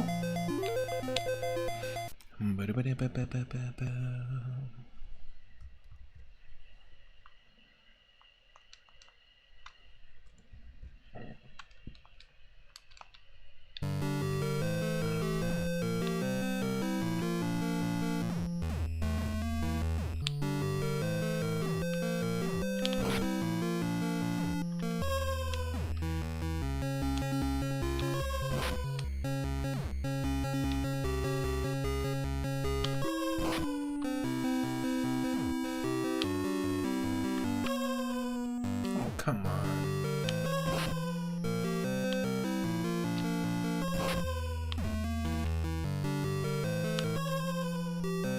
Is there like any leeway for fall damage at all? Yo, Daryl's coming in hot. One of our mods. How's it going? Happy Friday. We got a wheel spin. Let's go. I'll remember this. This is as far as you go. Alright, and this is the way the retro roulette works, so I'm gonna spin for Daryl here. We're playing games that are all themed around dreams or the mind or perception. Hope you're having a good day. I went out of town for Tuesday, Wednesday, and I streamed all day yesterday. Yes, I did, and I just happen to have an extra day off today, so I'm streaming early today. We're spinning the wheel, and it's landing on game number 189. Let's take a look and see what it is. It's over 600 games in the list.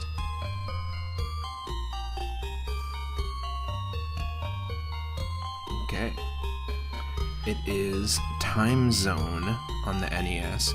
It's a Japanese game on the NES that's been fan-translated to English. I'd never played it. Let's check out Time Zone. Enter the Time Zone.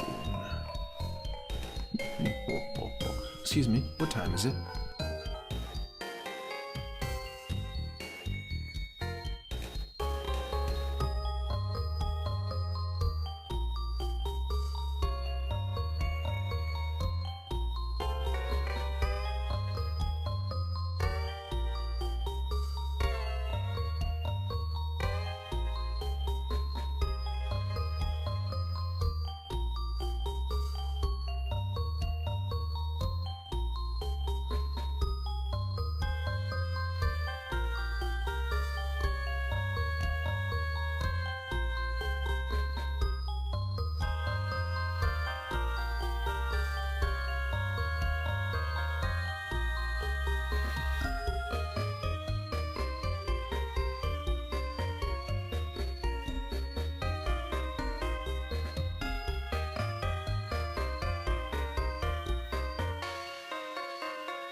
But yeah, we started the stream today with a Super Mario World ROM hack that was probably, I want to say, 3 worlds.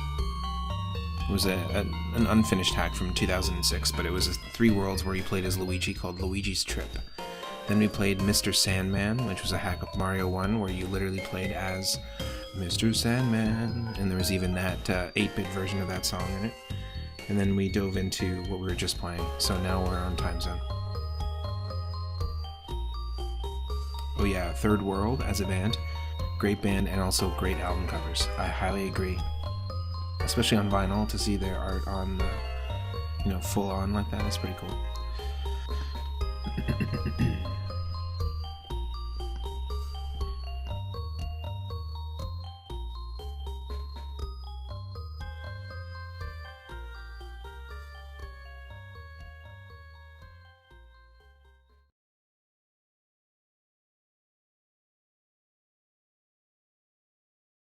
There's our transition. Here it is, folks. Time Zone. Should be able to hear it. AD 1991. What the? It's Dr. Wowie.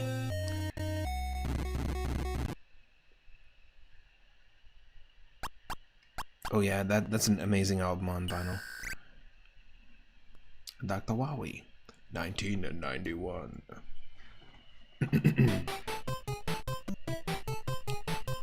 Haruka was taken. Professor Time is causing an uproar. Punish him and save Haruka.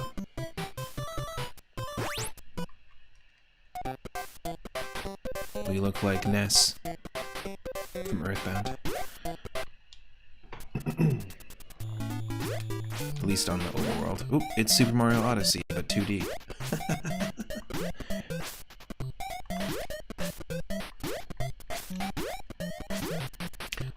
level of punishment are we talking about?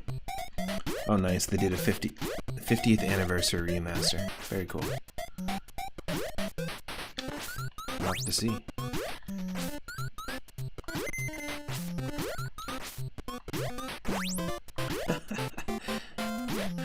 What the hell is this game? What the hell is this game? Oh, you can hold up and get a way higher jump, and we got sody popped. We just got sody popped. We just got sody popped. You love that the enemies go flying into space. I mean, don't your enemies go flying into space when you throw your hat at them?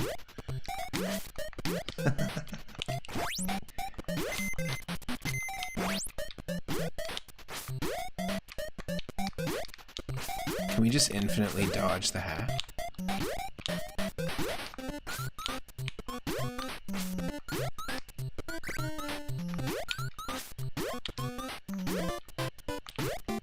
I guess you could if you're really good. Warp speed. Warp speed. Oh, it's a sad taxi cab. Oh, it's a sad taxi cab. Oh, it's a sad taxi cab. All cabs are sad. Whoa. Excuse me? Yes.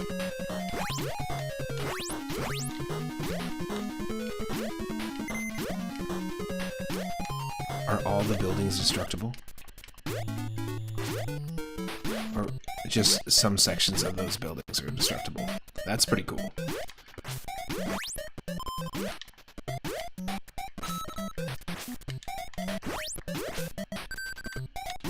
Yeah.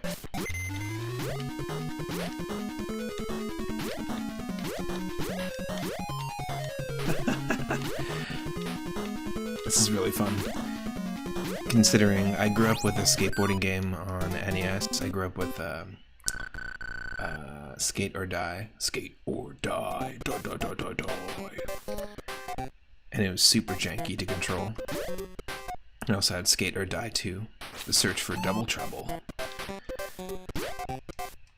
But this is fun. This is like got a sort of elasticity to it. We played Konami's Tiny Toons 2, which is a series of minigames, and this kind of reminds me of it. A series of like minigames and platforming sections with different characters.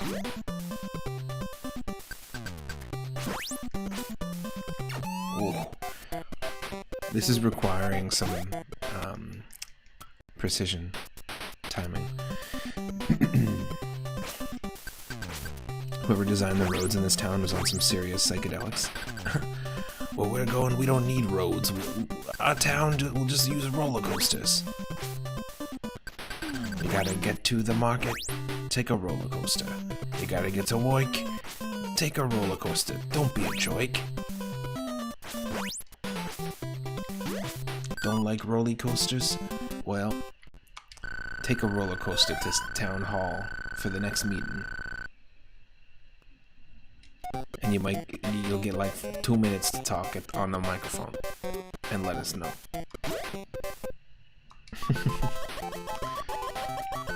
Wait, you can't pass easily.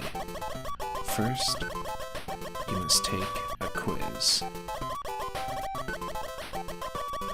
Above you is a bee swarm. How many are red? Let's see.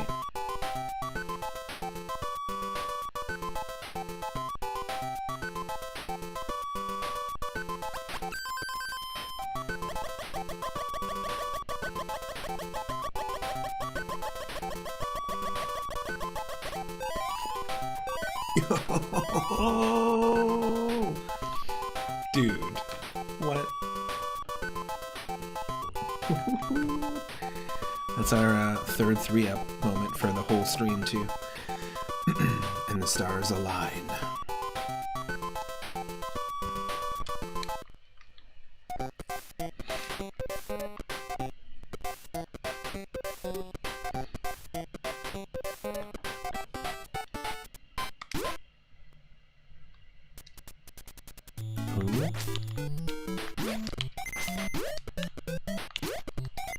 also kind of feels a little bit like Panic Restaurant, if you've ever played Panic Restaurant. And that's very satisfying to do. Throw your hat in like a forward arch and land directly on the enemy.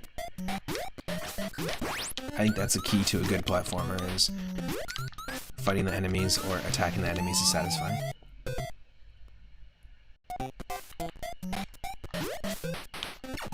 Also, this game clearly feels inspired visually by like the Peanuts comics, especially when you drown. Watch. It's very Charlie Brown, Snoopy. But obviously, Earthbound was also very directly inspired by the Peanuts comics as well, which makes sense. I think multiple times when we played Earthbound, we had people make the reference or the comment that there's similarities. Oh, Montego Bay.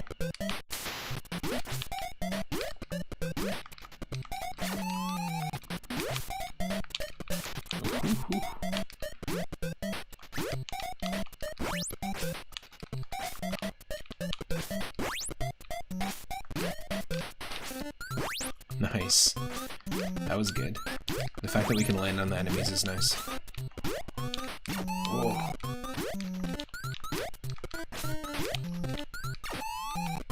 That is rough. Get sody popped.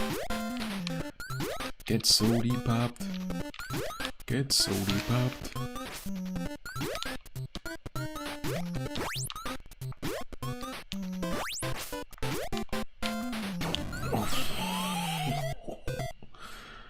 Step right up if you wanna get toasted.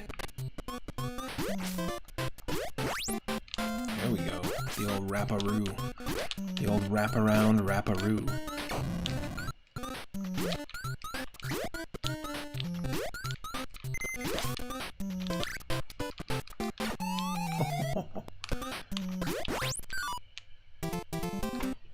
Yes. This is fun. It's a very satisfying game to complete a stage as well, too. Simple, simple. Yeah, there's one road and a rope in every stage.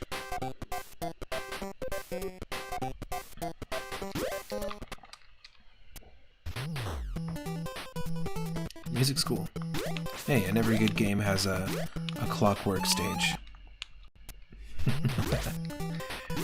Like with the gears, I like that.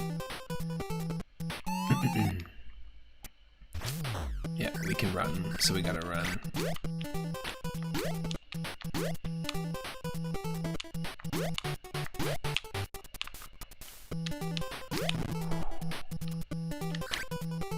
Oh.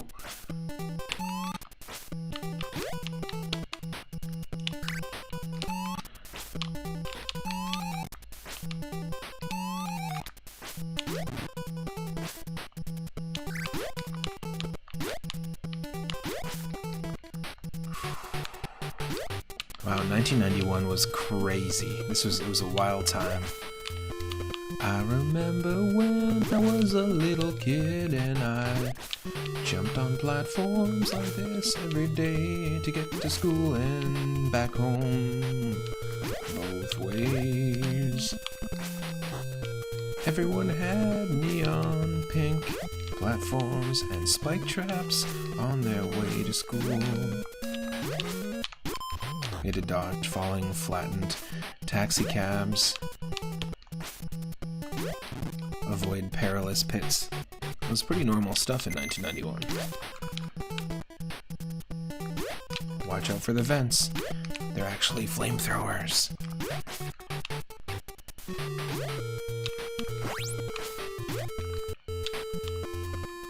And when you know you're almost at school, you'll see the signs will all wear bow ties, and wheels will look sad, and soda pops will look at you.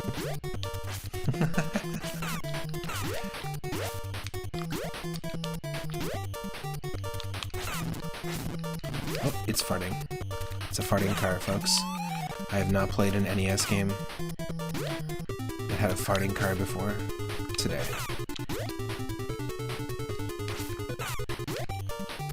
feel sad we didn't get this in the West.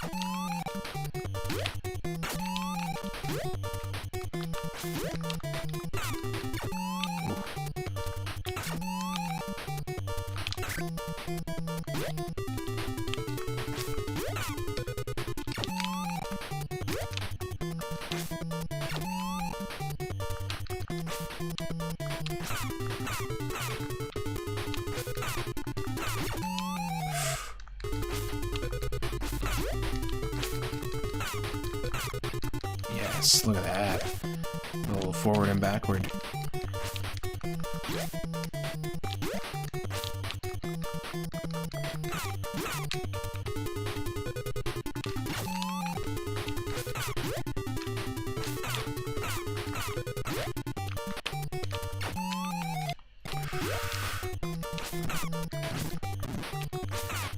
Get the farts out of my face. Get the farts out of my face. You're like, yeah, I didn't really think we had farting cars in video games until the Super Nintendo.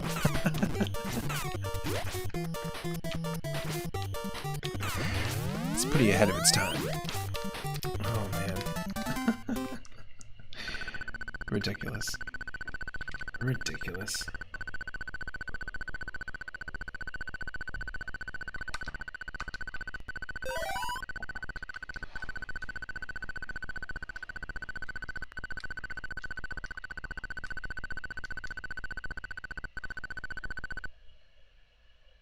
Sorry. Help! Dr. Wowie.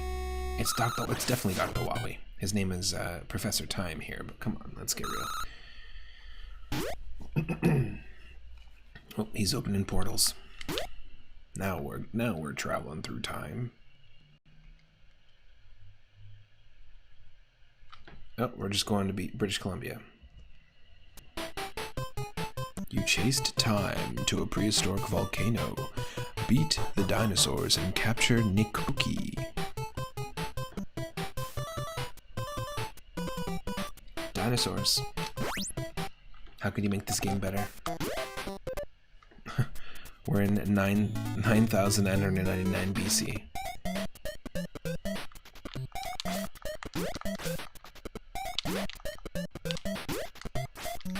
It's me. Bye-bye. Now I'm a space dinosaur.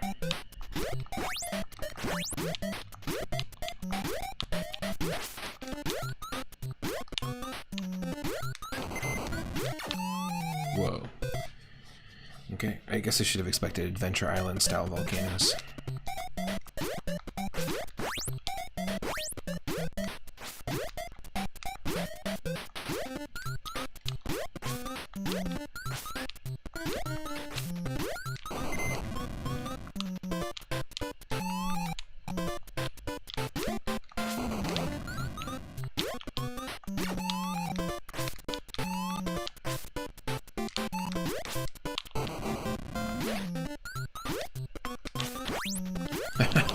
Saw the T-Rex for like a split second.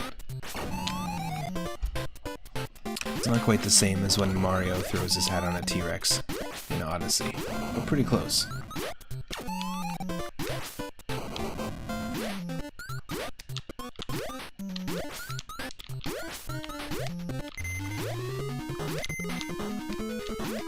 Oh, it's fire-breathing T-Rex. And come on, dinosaurs and skateboards in the same level. I'm 100% in. And we just saved the Stegosaurus. How perfect is that? It's perfect. You somehow aligned the stars in the universe to make this happen with your wheel spin.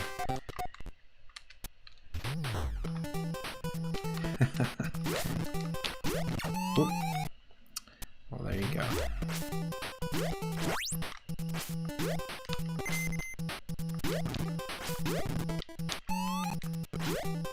Dinosaurs and skateboards, Radical Rex. Yeah, see, it doesn't always work. Cause he's my real cool Radical Rex. Cause he's my real cool Radical Rex.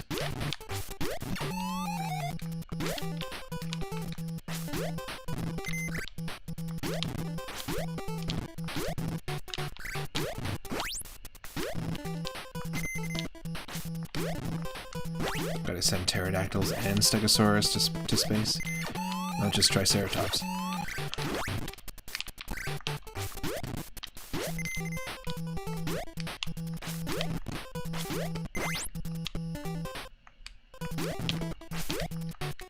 Yes.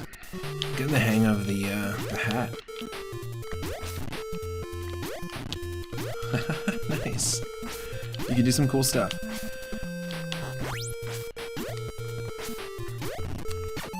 Oh. You can also get toasted. They absolutely ripped off the death sprite from Charlie Brown, 100%. And the overworld sprite from Earthbound. Look, they even have Nessie from Earthbound. They have a character from Earthbound on the screen.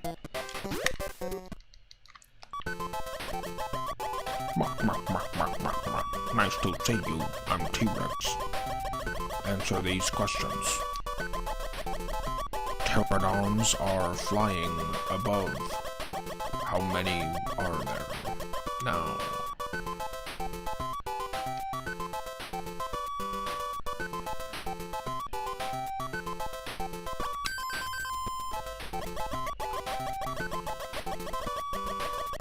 Correct, excellent. I'll reward you 3 up.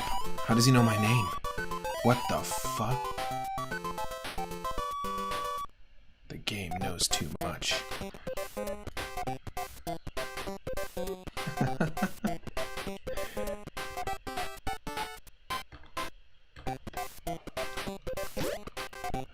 One of my favorite movies, The T-Rex Who Knew Too Much. And it's just a bunch of scenes of, like, other dinosaurs being like, you know that door's locked, right? Oh, I know. You know that, they closed. This location moved, like, a couple months ago. I think they moved closer to downtown. Oh, yeah, I know. He doesn't actually know things, he just says he knows things too much. I'd watch it. What the hell is that? I'm sorry. There's definitely an Adventure Island vibe to the enemies. The weird enemy designs. Normally, dinosaurs are your buddies. So it's taken me a while to adjust.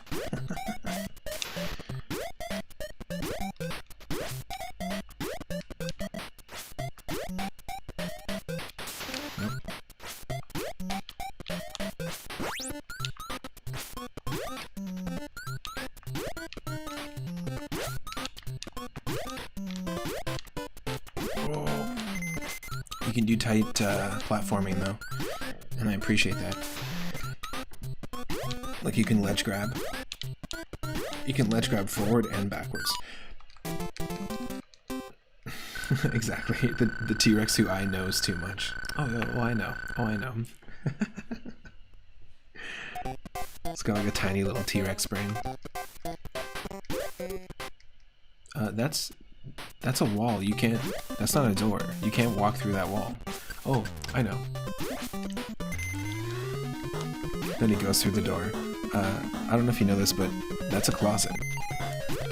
Oh, I know. I'm just getting my jacket. You didn't come in with a jacket. He just commits. Tries to put on someone else's jacket with his tiny little arms. See? It writes itself. It's gold. I would 100% watch this. It's a cartoon, I'm down. Or at least that's one of the characters in a dinosaur-themed cartoon.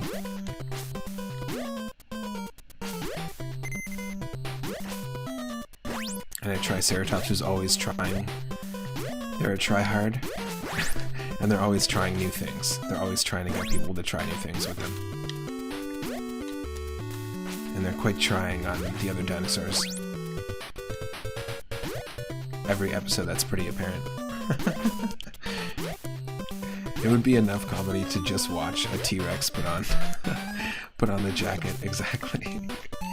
But not even just that, but then have to zip it up. Like they finally get it on, but it's like, okay, it's a bit chilly. So you're gonna want to zip that thing up? That's funny.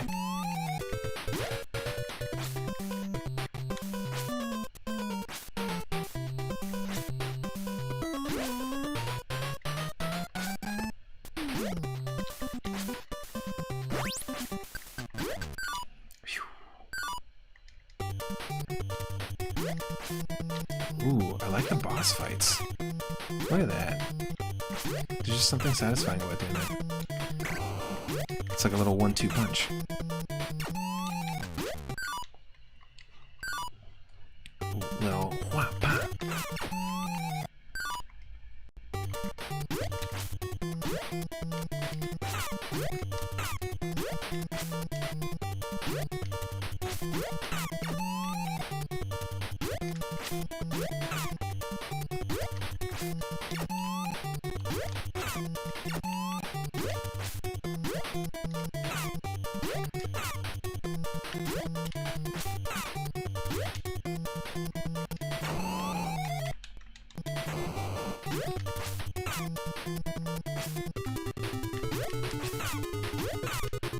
Yes.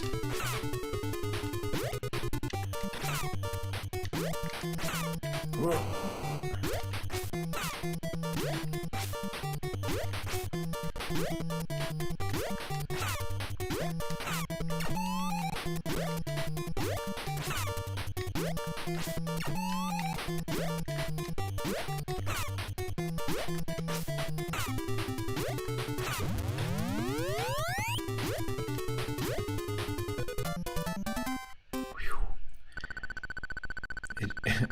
It's a shot of the T-Rex with the jacket finally on, panting, and then someone says, "Be sure to zip it up," and then it smash cuts to a low shot, looking up at him as he looks down at the zipper. Exactly. And it's like it literally looks like it's like a world away, where his hands are like on either side of the screen, and there's just no possible way. He'd need like 18 of his hands to be able to reach. You know that like typical dramatic zoom out effect? That's really funny. I like that.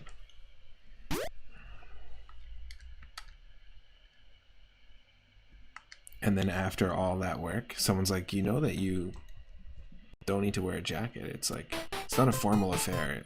We're just going, it's just it's super casual.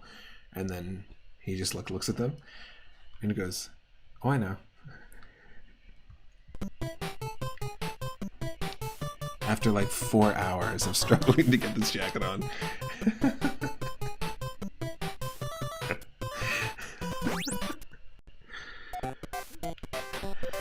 That's funny.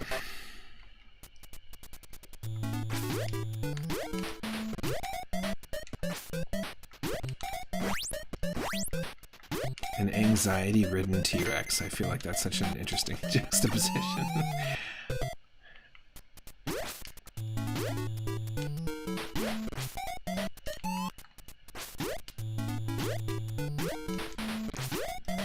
Probably a reason this was not brought to the West was this, perhaps?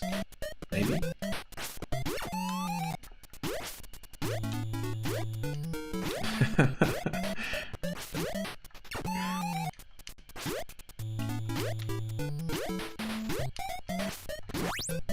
But that would be the whole show, right? The whole show would be him, like, spending hours and hours needlessly, like, doing something or trying to figure out how to do something, but then never having to figure it out. Or never getting to figure it out because someone's always like, you know, you can just blank. Oh, look at these cactus enemies and the shoes. Like these, look at these enemies for a second. Looks like something out of Who Framed Roger Rabbit.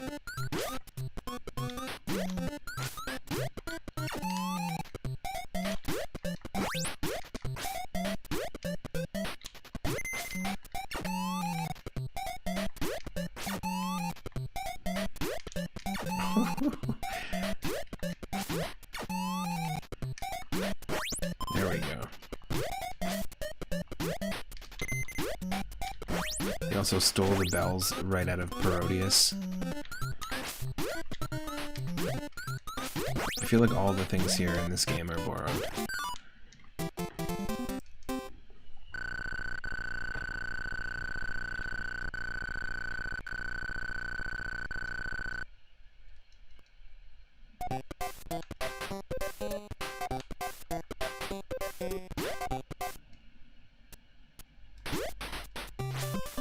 Yep, and it feels like the Tiny Toons game because we also got a train level, a train and a roller coaster level. Funny enough. You imagine it more like a sketch comedy show where the I know scene appeared earlier and then the jacket scene's much later. Yeah, yeah.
I love the design of the cactus enemies. Super goofy.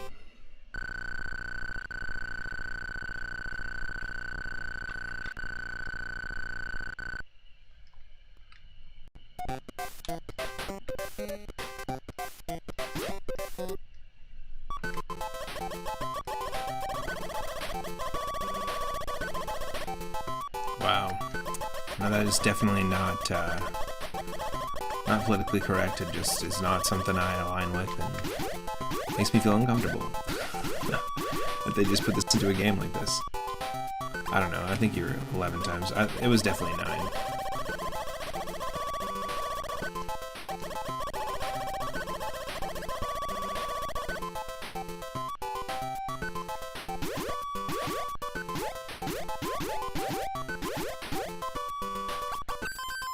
No, it was 13.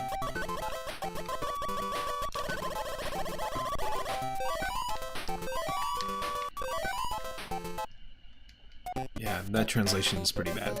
I could have also, like, not directly translated it and changed up the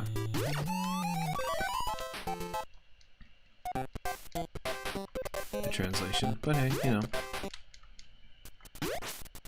Again, this is probably why a lot of these games, like a lot of the games that end up getting fan translated, there's always like 1 or 2 reasons, and a lot of them are like religion based or politically based reasons.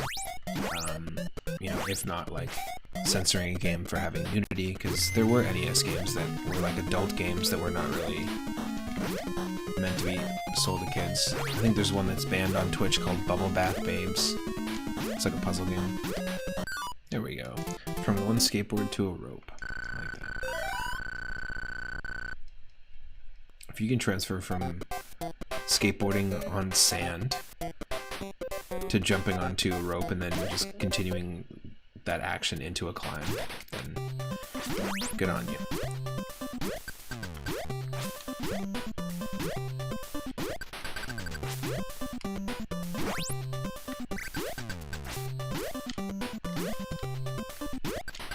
I'll take the elevator instead.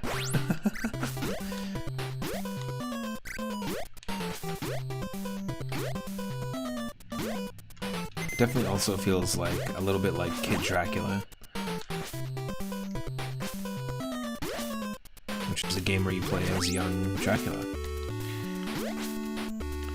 Bebe Drac. Yes.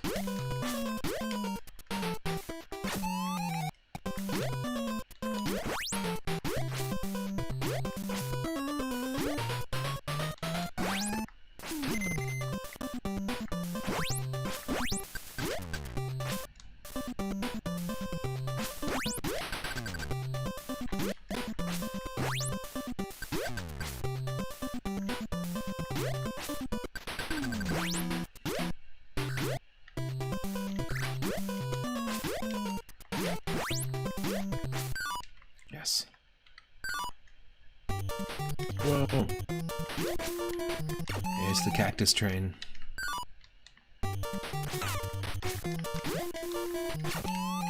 Okay, okay. I like this. Interesting fight. Oh, of course they're bombs too. Get out of my face.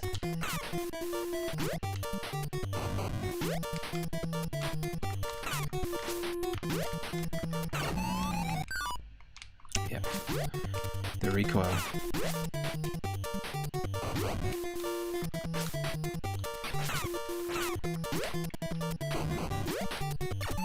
Oh.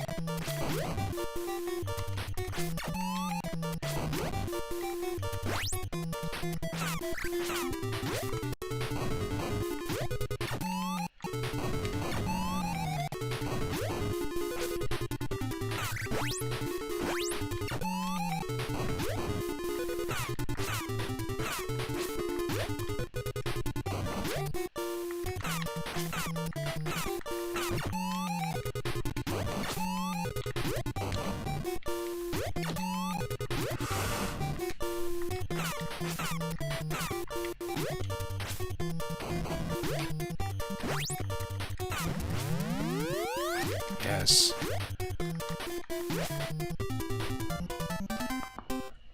Nice. I appreciate a game that gives you 50,000 points for beating a boss. Nice little touch.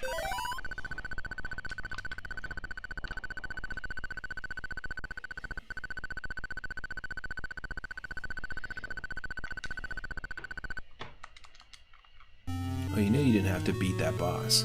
Oh, I know.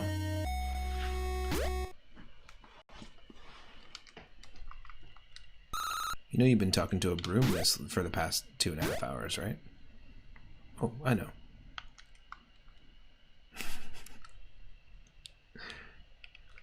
$16.32. Time controls ninjas in the warring era.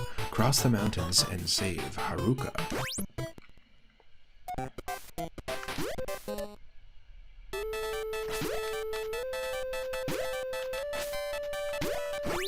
We got a Daruma doll.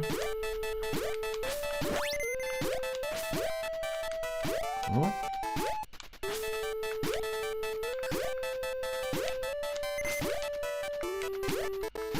It's a pretty decent game, I'm not gonna lie. It's not terrible to control. Yep, that was a water ninja. I wasn't expecting water ninjas. But then again, yesterday I wasn't expecting water Snorlax, so...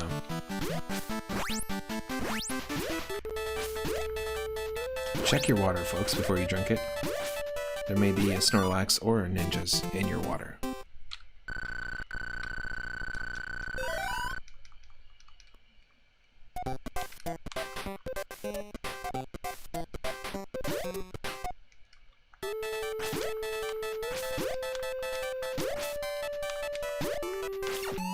Well, bamboo was pretty big in the 1600s. It's gotten real small over the years. Oop. Oh, that's tough. Okay. Check your trees for ninjas too, folks.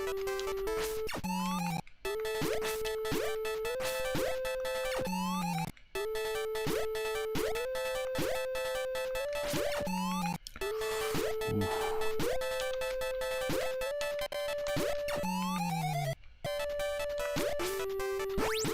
Yes.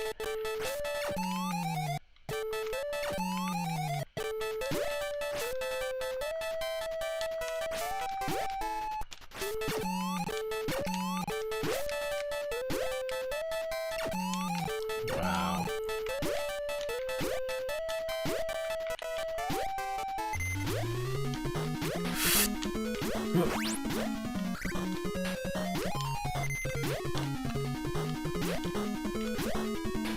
If you want to gamble and tell me that's your name, you win some, lose some. Oh, sorry. I just got into the Tony Hawk mode there for a second. I just felt like such a pro skater in that moment. I'm pretty sure that's... Is that song even in Tony Hawk? I don't even know. even sure. Couldn't tell you.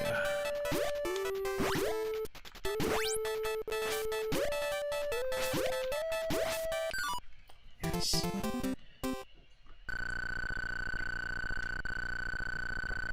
It's all the same to me.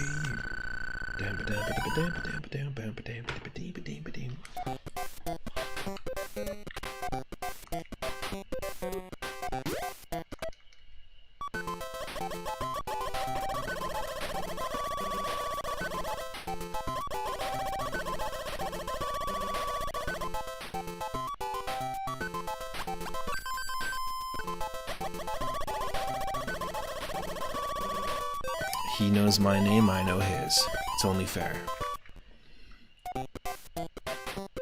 Oh, and we also got 3 extra lives. Of course, if you're one of our followers, drop the 3-up emote. Or the moon emote. Whichever you like.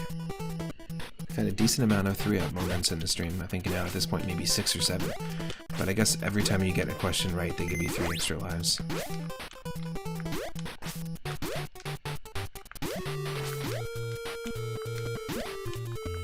Whoa.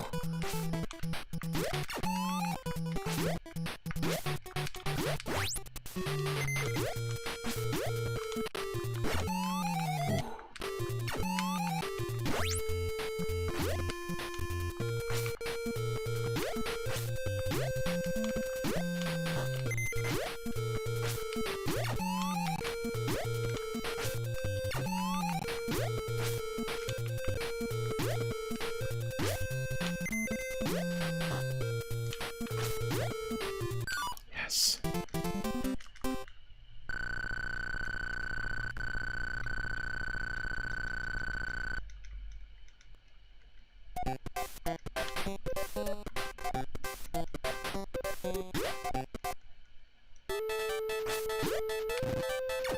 Whoa.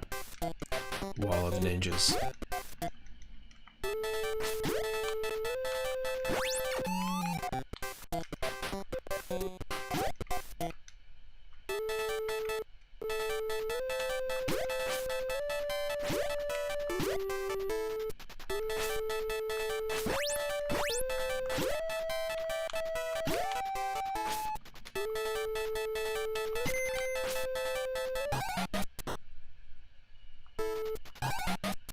That's a pretty cool pause sound effect.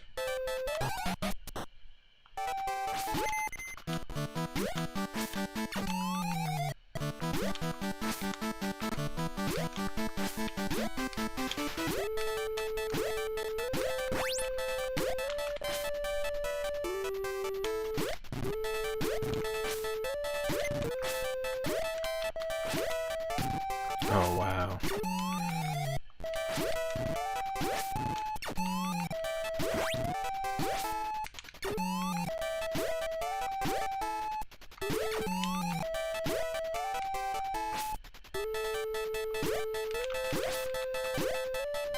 Yes. Oh, right at the end. Nice, you can actually get like some pretty cool momentum. Pretty good momentum, rather.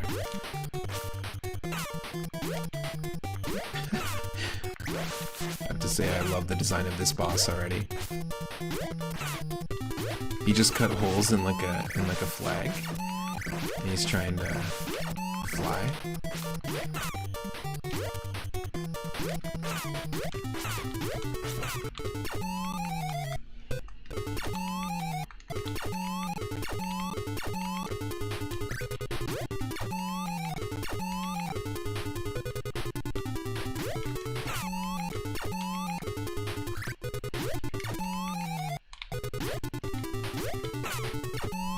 Wow.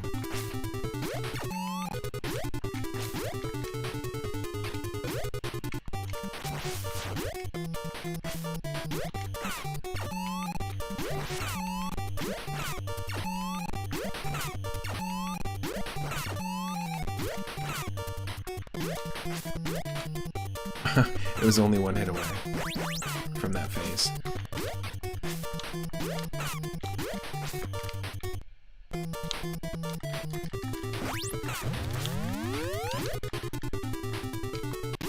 Nice.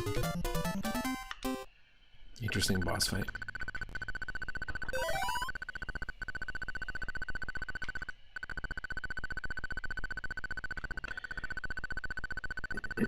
I guess we can take a sip of coffee while we're waiting.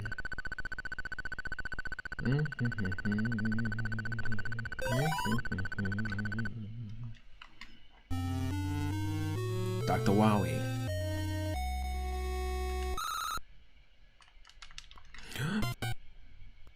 Flink flunk. We got officially flink flunked by a ninja.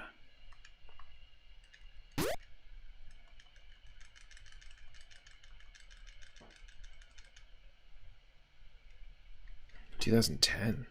Interesting year. Keep missing it. Times using machinery to attack now. This is 2010, folks. 13 years ago. Things were very different.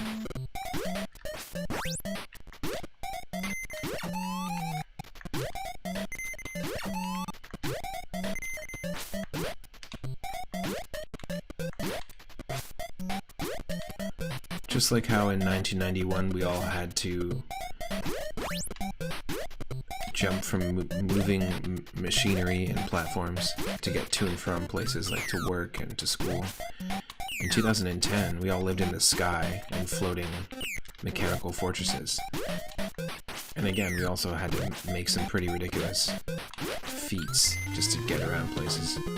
But, I mean, we could dodge the bullets, the giant torpedoes that were everywhere, with our skateboards. I mean, that was at least one bit of respite that we had 13 years ago.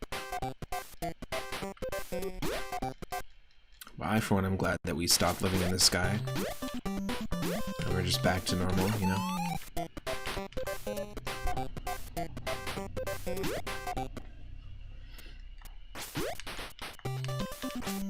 Oh my.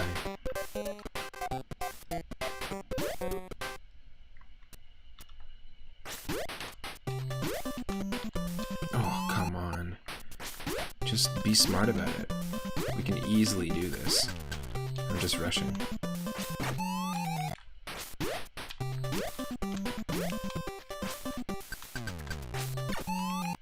Oh wait, it does sink down, okay.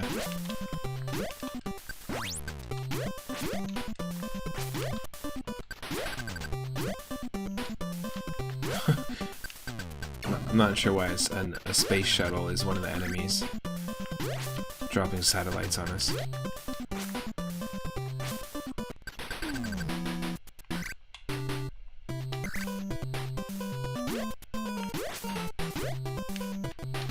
Oh.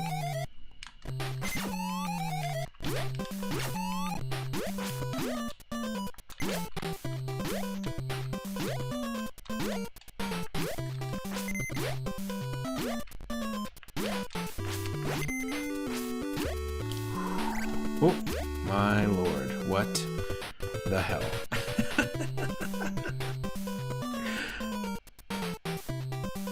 Do you remember, do y'all remember these guys from 2010?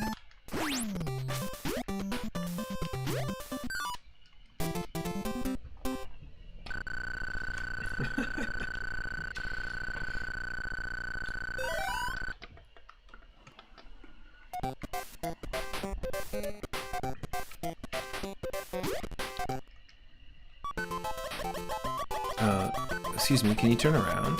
Hello, Earthlings. Can you answer my quiz? Using special powers, guess what will fall down?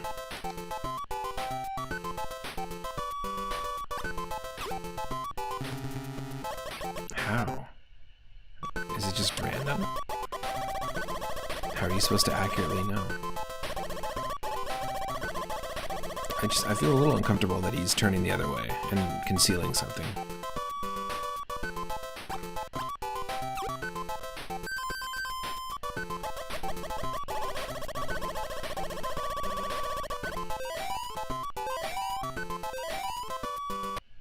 Another 3 up. There we go.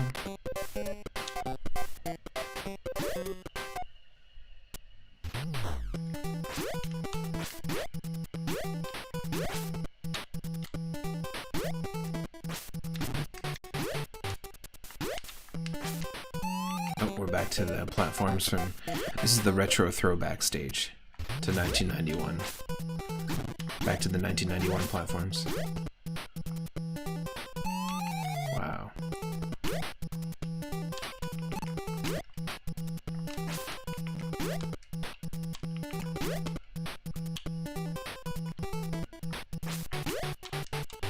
Oh.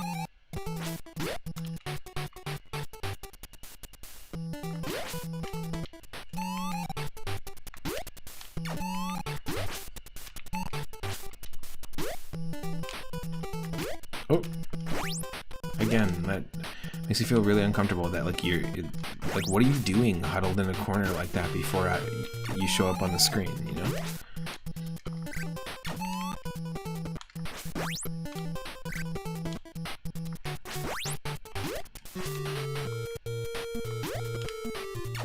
Oh wow.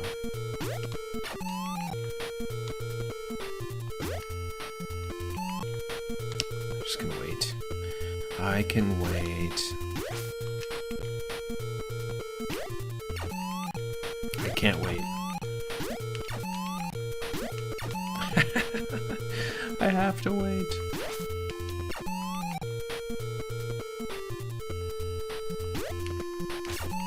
Wow. That's annoying as hell.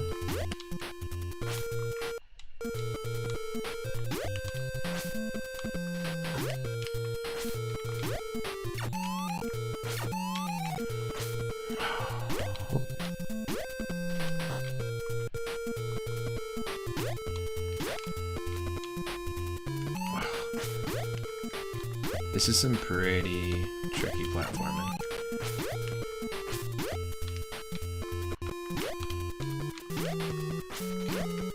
Whew. Wow.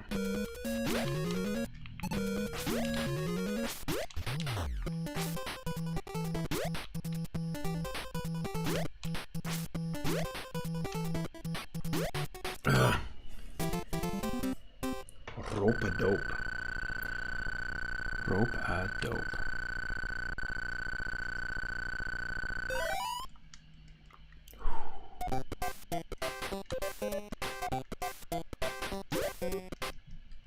We gotta stop Dr. Wally.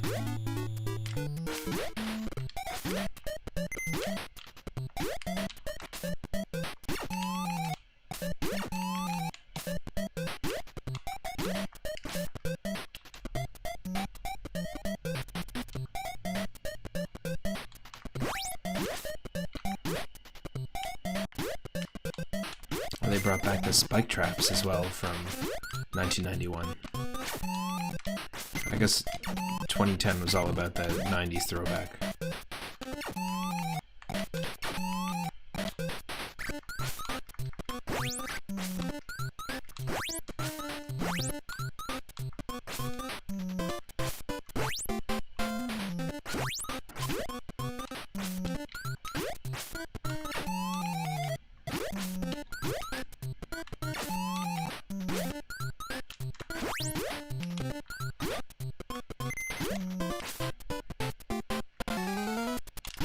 Oh, wow, wasn't ready for that.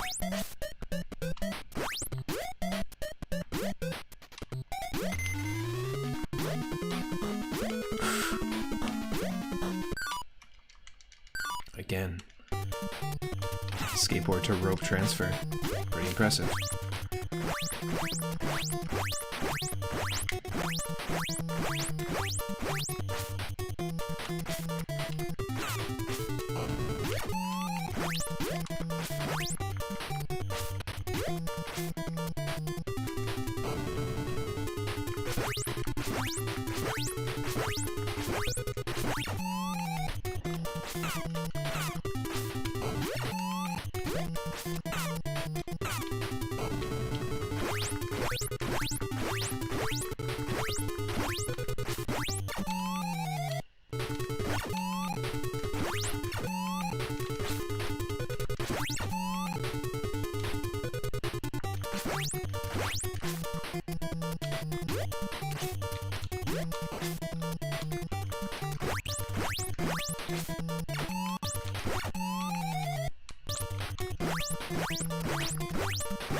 Yes.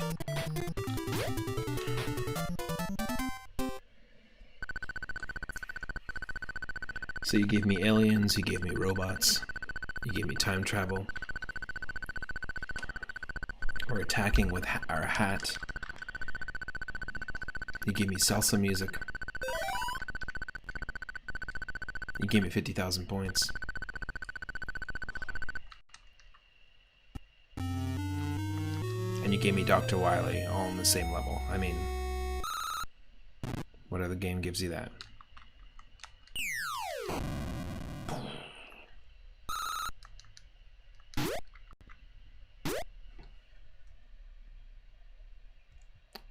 Future. Yes. Nobody knows. Where are we? Not in the past or the future. Not in the past or the future. In the odd place. Time's final escape. It's Magicant from... It's what you get when you cross Alice in Wonderland with Magicant from Earthbound. This is all inside your mind, Ness. I mean, what? We got pinball, we got chess, we got flying propeller head snails. Interesting.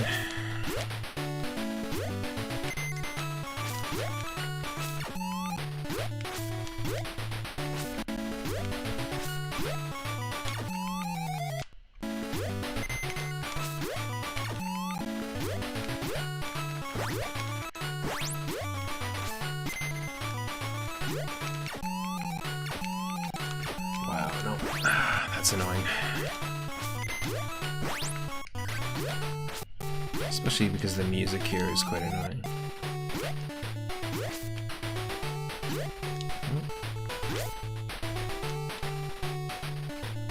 Interesting.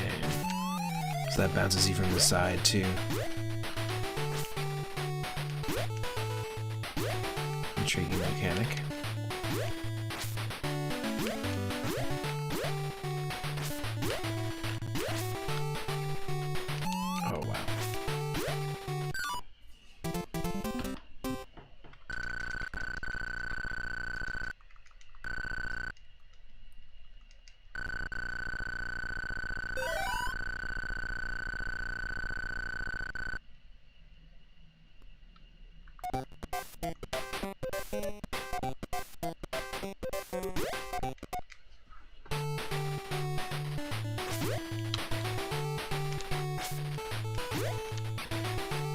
Oh wow, that was so lucky.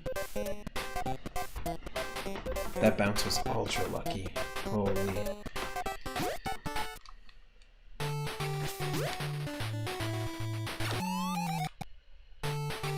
Yeah, I was gonna say, to be able to reproduce that's gonna be really tough.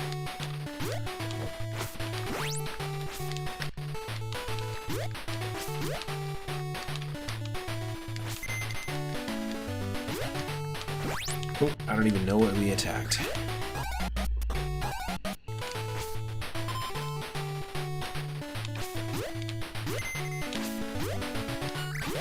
Looks kind of like the Phanto from Mario 2.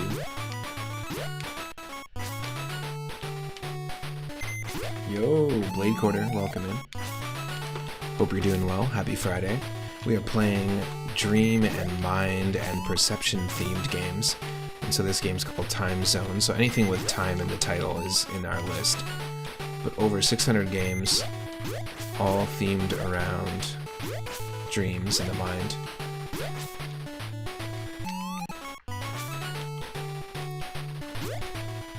Oh, and we're playing this interesting game called Time Zone. This is a fan translation. I think we're on the final world right now. We've been through every single time period. It's super unique. You basically throw your hat at people like in Mario Odyssey, but you don't become them. But it has vibes of like Kid Dracula, Panic Restaurant,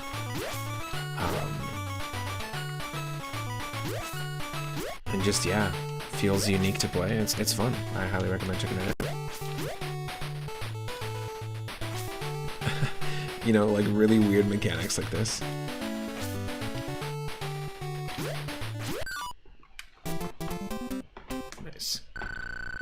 We get a shout out for a Blade Quarter. Thank you so much for the raid the other day as well. Yeah, I think there's only like 3 or 4 levels left here, but we'll see. My questions are hard. You've come from the future year of what?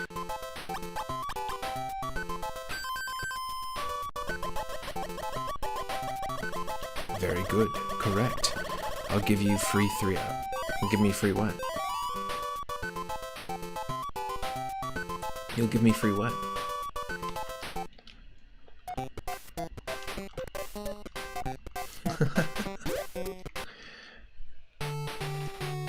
Well, you get a 3-up every single time you answer the questions right. This is interesting. Now we're gonna borrow from Castlevania. Attack the fire!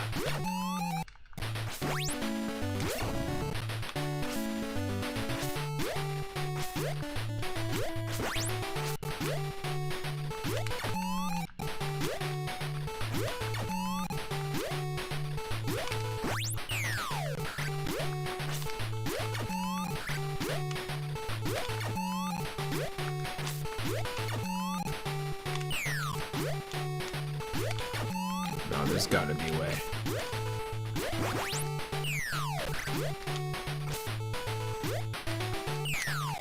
Just gotta use the first one. There we go.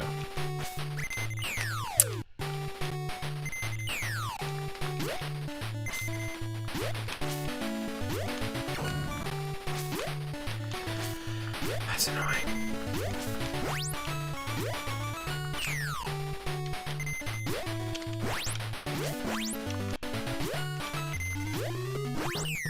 Oh, damn.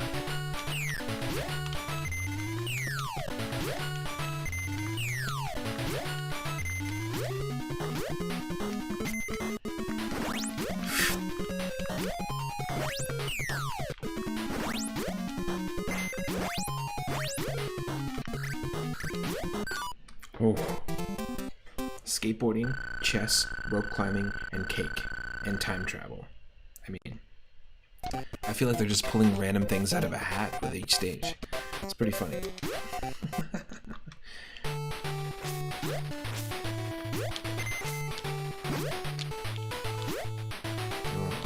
Alright, I'm not sure why there's cars circling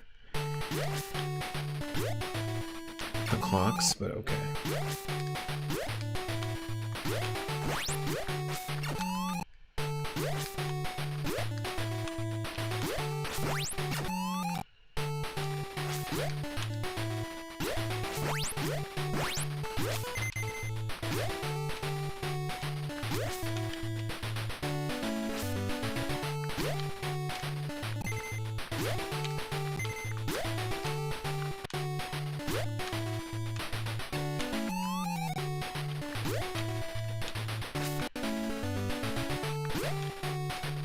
Too much.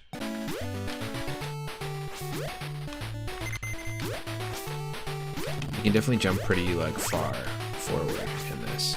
I just keep forgetting it.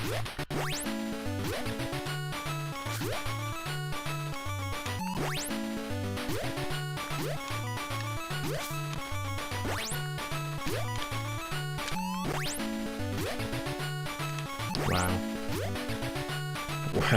Wow.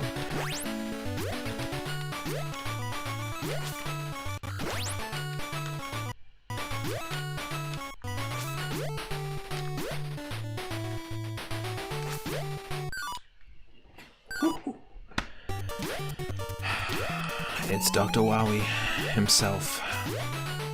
I wasn't prepared for it, and I didn't save. I mean, I thought I saved, but apparently I didn't. Let's go. The music's been pretty enjoyable so far. Yeah, I mean, the whole thing has been pretty fun.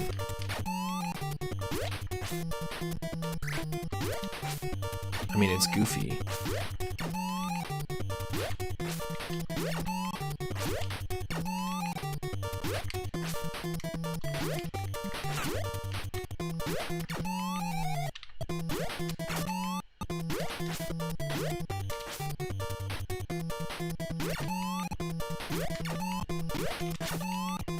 if we're a pro, we could hit him on his way back here.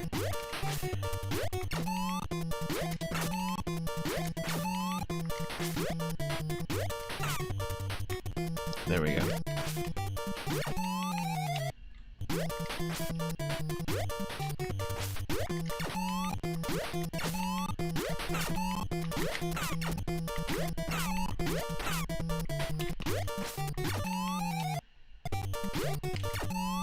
Nah.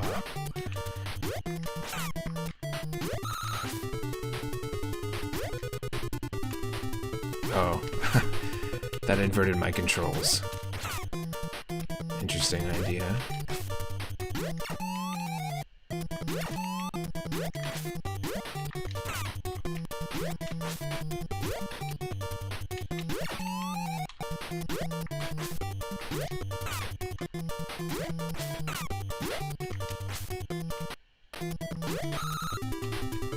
Oh, I'm auto jumping.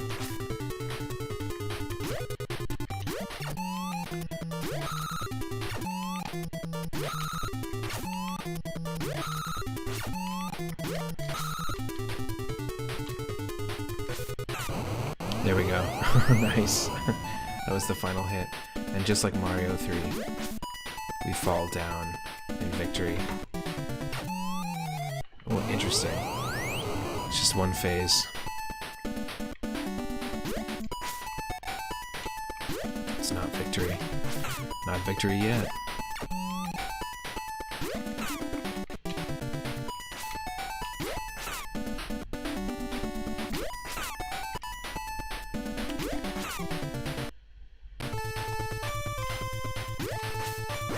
Interesting.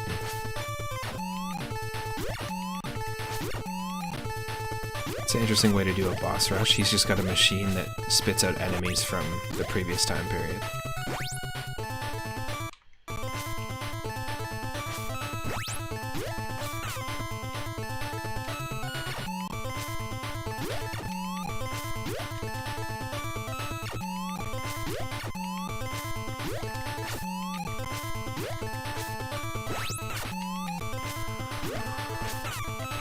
Whoa, no.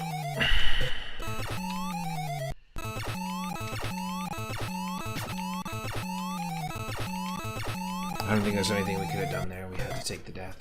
Damn, damn, damn, damn, damn.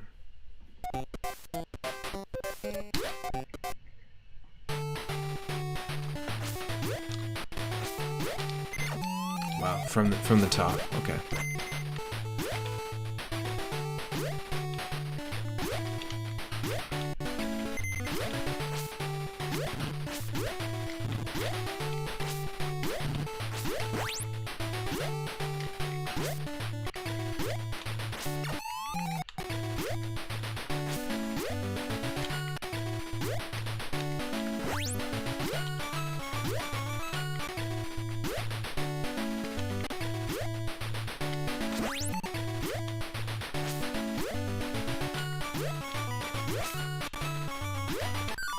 Ooh.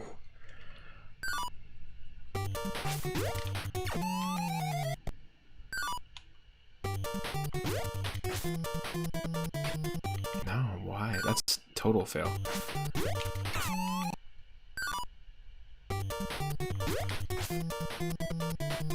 I want to be able to make that first hit, you know?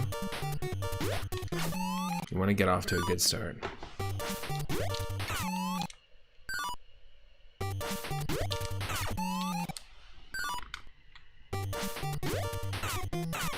Yes.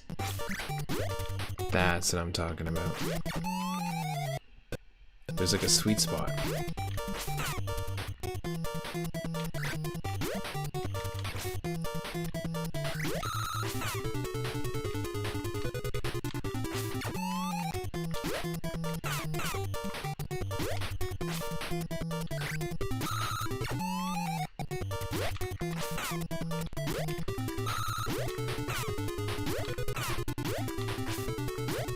Interesting. Got really low jumps. Yes. His warrior-like face.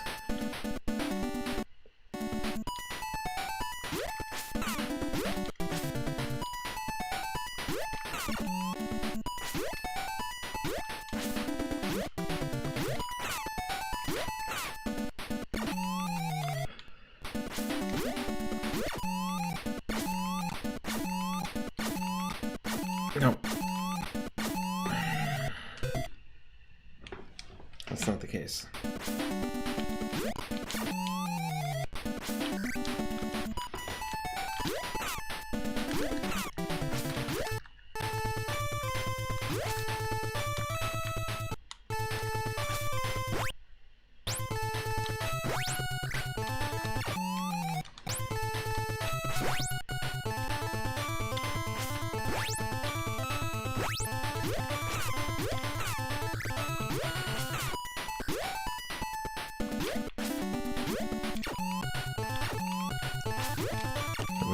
We got a good pattern, but we just can't forget the flow.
Oh, come on.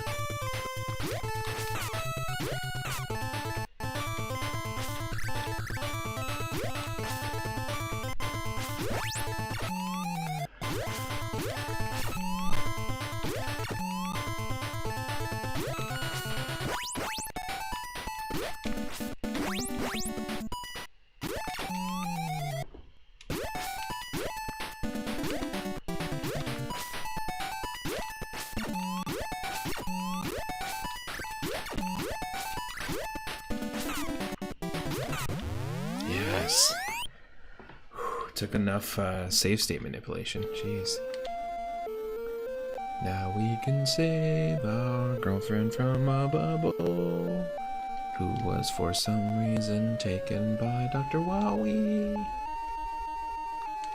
and then thrown through like 18 different time periods. Involuntary time travel, just like daylight savings time. Here, have my disgustingly sweaty hat. I hit aliens with this hat. Bye-bye.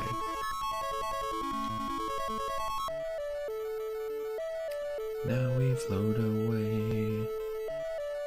Introducing the crew.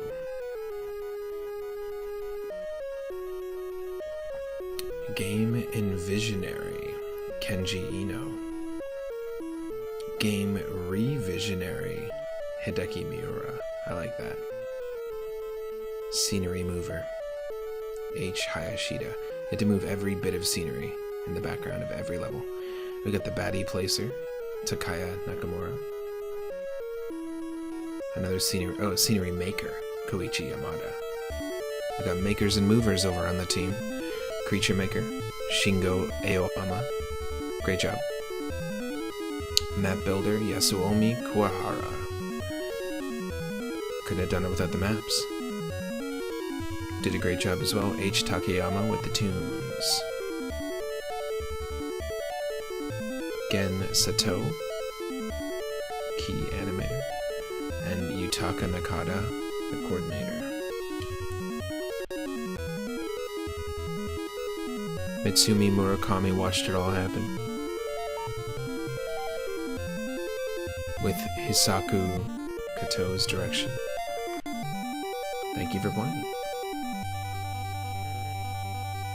Well, we'll add this one to the game list. We'll do a wheel spin. This is our first completed game on the stream today.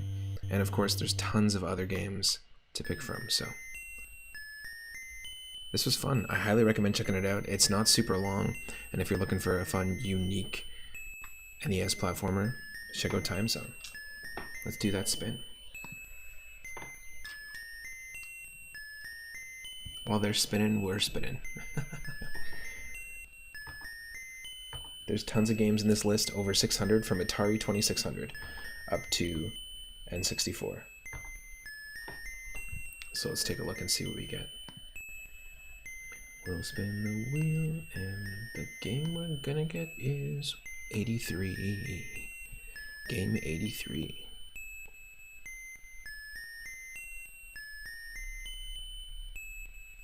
It is. 83 is Brain Lord on the Super Famicom. I think we might have played Brain Lord before. I can't remember if this is like an RPG or something. But Brain Lord, get ready. We're jumping up to the Super Nintendo.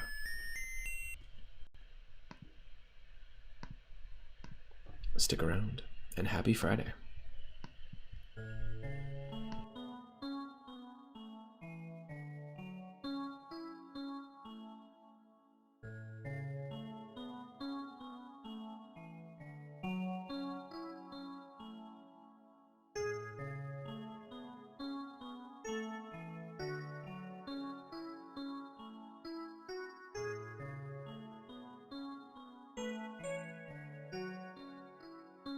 Yeah, I think I've played this before. Brainlord is it's an action RPG. I think it might be a Japanese action RPG, but we'll see. I'm pretty sure this has popped up in this exact stream before. This wheel.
Let's do it.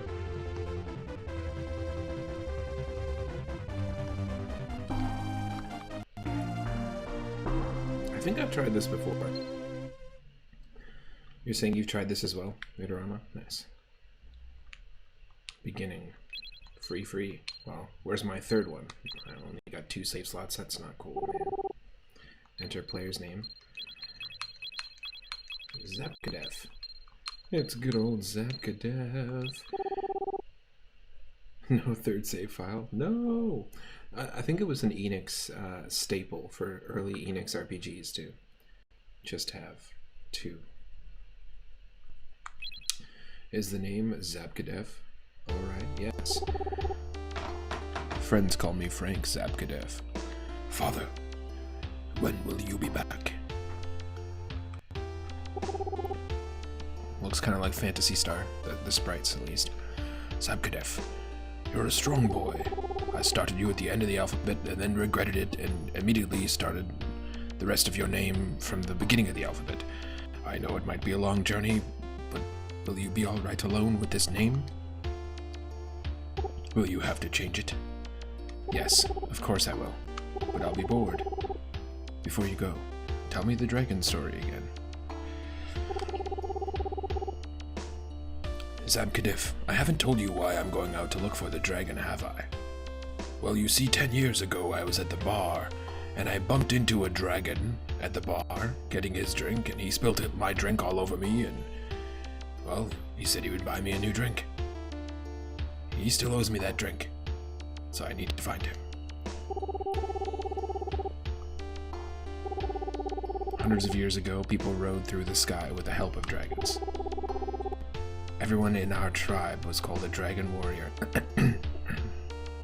That's like another Squaresoft game saying like, well, I guess you're gonna have to go on your Final Fantasy, but it's not a Final Fantasy game. It's like, don't do that.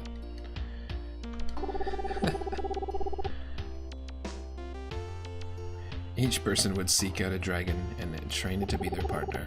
Together, they had great power. One day, the dragon warriors were drawn into a great battle. Many lost their lives.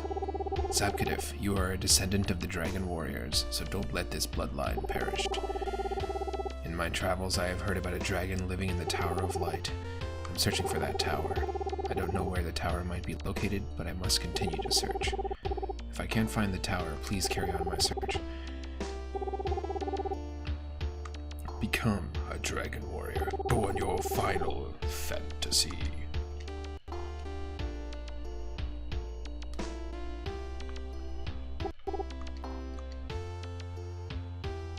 It's like at the end of Mario Galaxy, having Peach be like, thanks for saving me, Mario. It really is a Super Mario Galaxy. Sir, are you daydreaming? Not with this music on.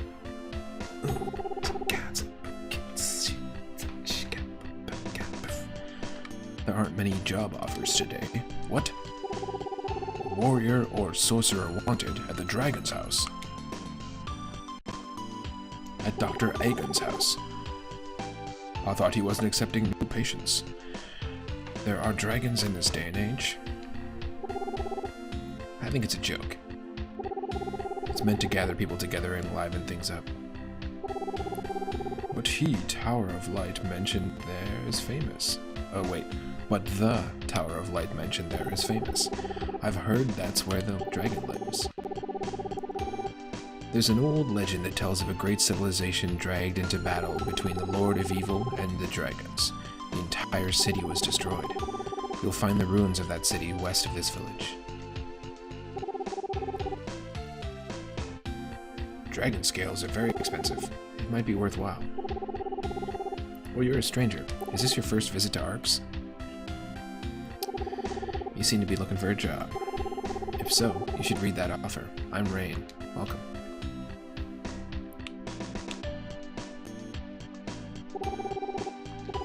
The northern highway in Arx Village will be open temporarily. Defeat the monsters around the highway, travel to the Tower of Light where the dragon lives, and find and bring back dragon scales. Only those with great courage need to apply. warriors, swordsmen, soldiers, sorcerers, mercenaries, others experienced? Please apply. If you found dragon scales, please let Marlin the blacksmith know. Highest price is paid. You can make a lot of money. The handbills on the wall change all the time. You should return and check it again.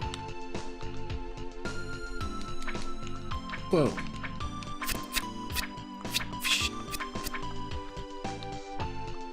And there's a jump. Okay, okay, we're here. We're here for this. It's like Gauntlet meets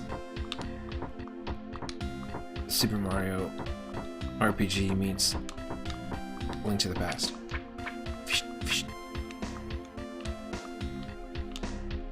Whee! Okay, let's just take a look at what we got here. Items. We got some armor that's equipped. Magic does nothing. Config message fast. Config key. Don't want to change that. Okay.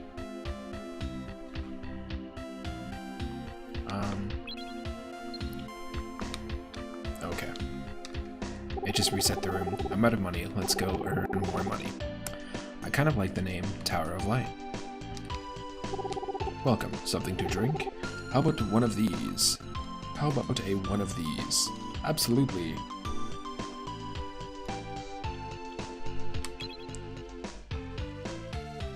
Here we go.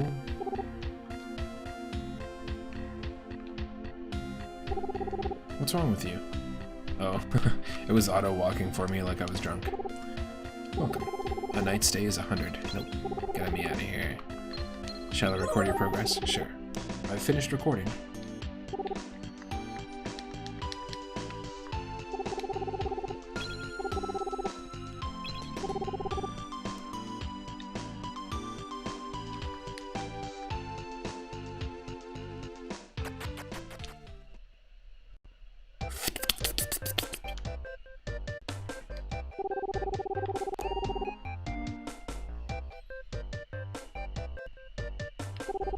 It's got some good music too.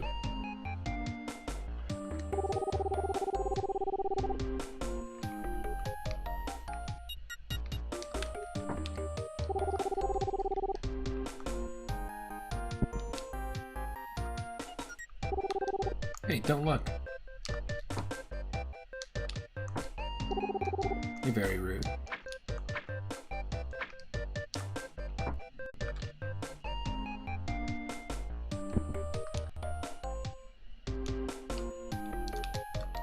I'm a stranger. My name is Meister. I'm a travel agent. I sell strange jade jewels with fairies trapped inside. These fairies would be good allies in battle, like Pokemon. They start off weak, but they get stronger with time. Would you like to buy some? Take a good look. Lightning jade. Wow, that's expensive.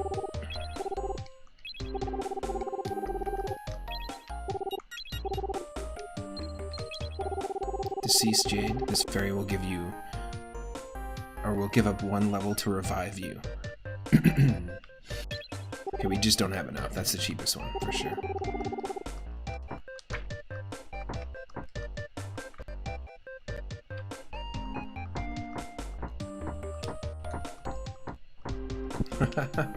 Just hopping around is pretty fun.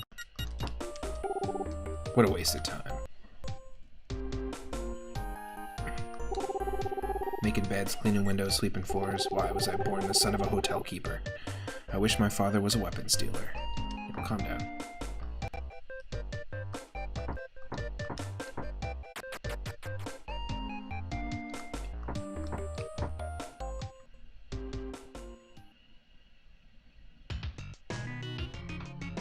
Oh. Hell yeah. Gotta add this to our stream playlist. Some funk.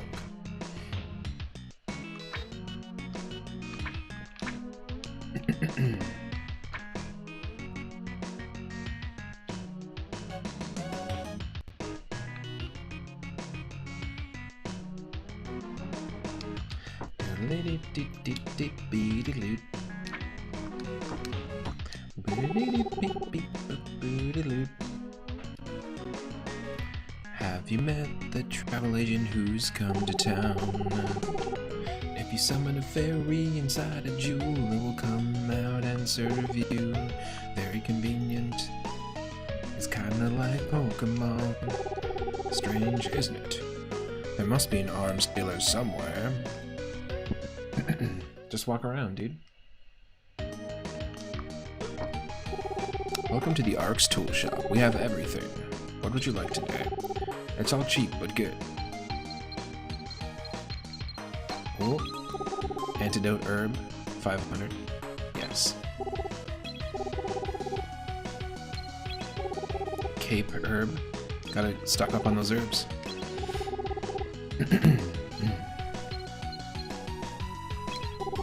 Cheese? No. It looks like we can buy the Moon Pearl. Looks exactly like the Moon Pearl from Link to the Past. This is on Super Nintendo. Also, welcome in, B. Jonas. Happy Friday. Power capsule. Let's just do it. Leaving already? What, you came here too? Before your journey, you'll need some equipment. Are you still using a sword? A real warrior would use an axe. An axe. It does kind of almost look like Phantasy Star. And Phantasy Star is a series on Sega Genesis. It looks very similar. You can defeat an enemy with one stroke with an axe. It has so much attack power, I can break those jars and boxes over there. Ooh. Well, how do I buy it?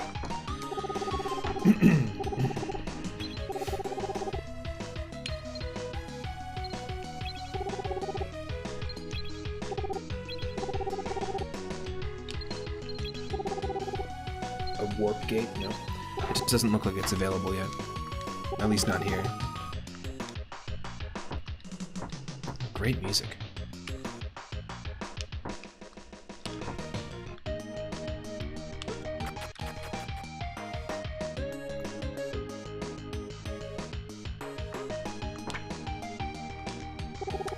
I'm burned. The weapons dealer. We're all sold out. Oh, get out of here. Nothing.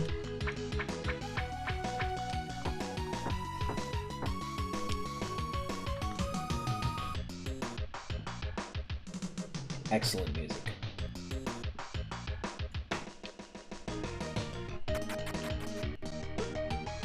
It also kind of looks like a Pokemon game.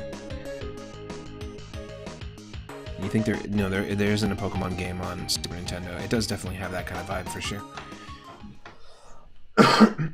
And the fact that we can buy like fairies trapped in crystals is pretty Pokemon-y.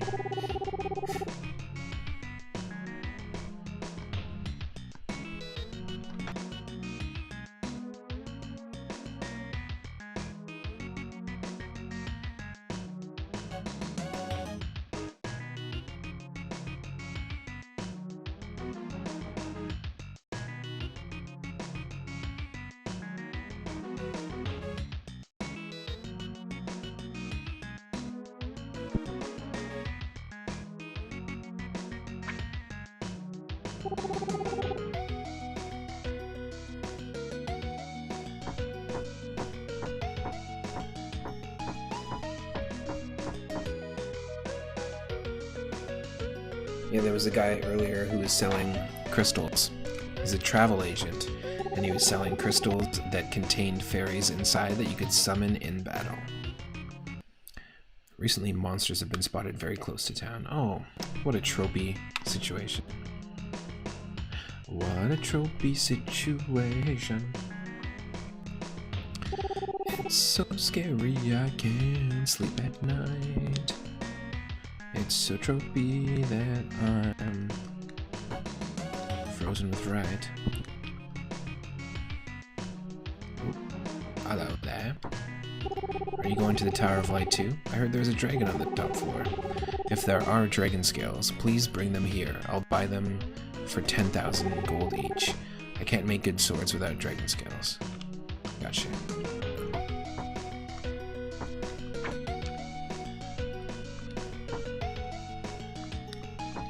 and the axe will let me cut this open.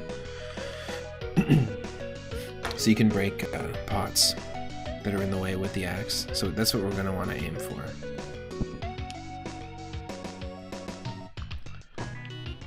School's born.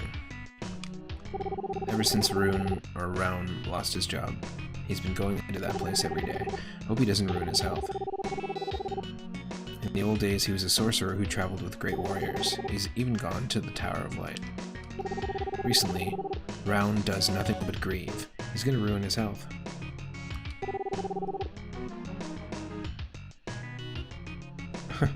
What's Cheshire Crossing? Fairies trapped inside crystals, and you can call on their power during a battle. I know that one. Never heard of it.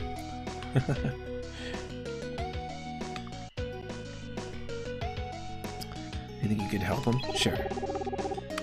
I mean, grief is different for everyone.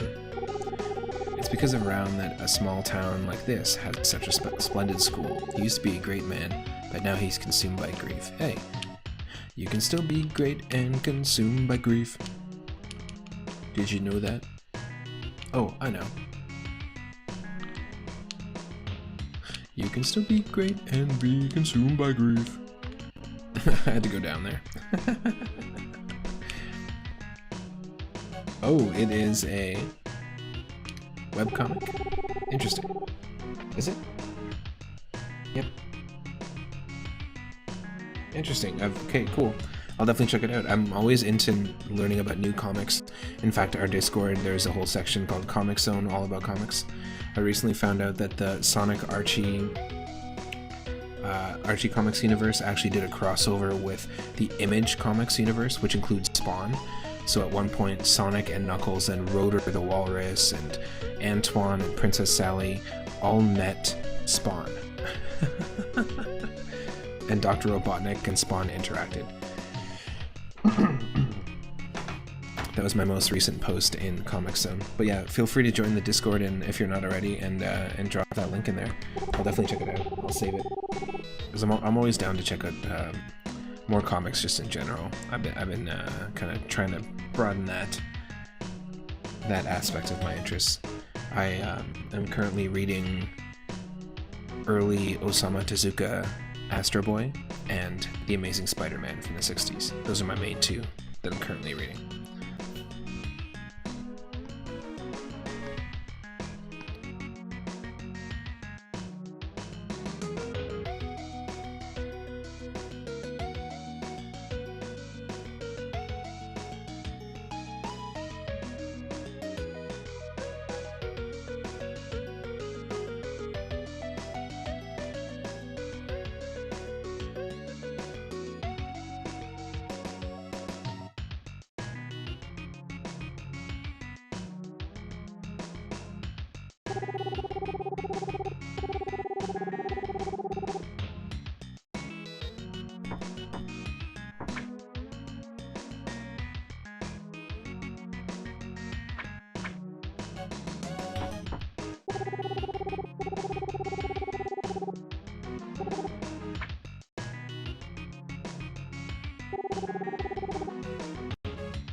Wait, what?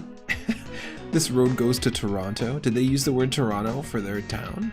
But recently, monsters have been spotted here often, watching the Blue Jays and the Maple Leafs at their home games. What? This road goes to Toronto.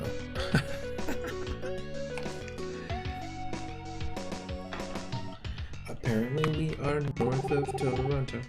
We're north of Canada.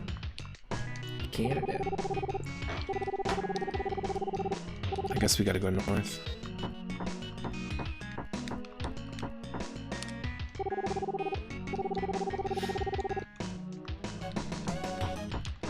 Do I jump well enough?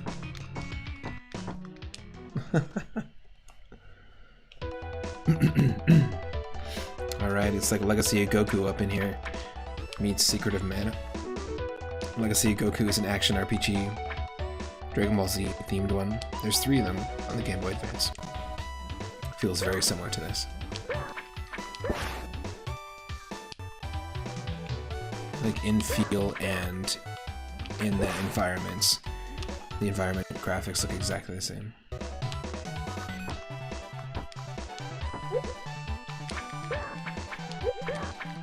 Interesting. Can you cheese your way up or no? I'm just curious if there's an actual way. Yeah, beep a shame already. I feel ya. Okay, let's try this again.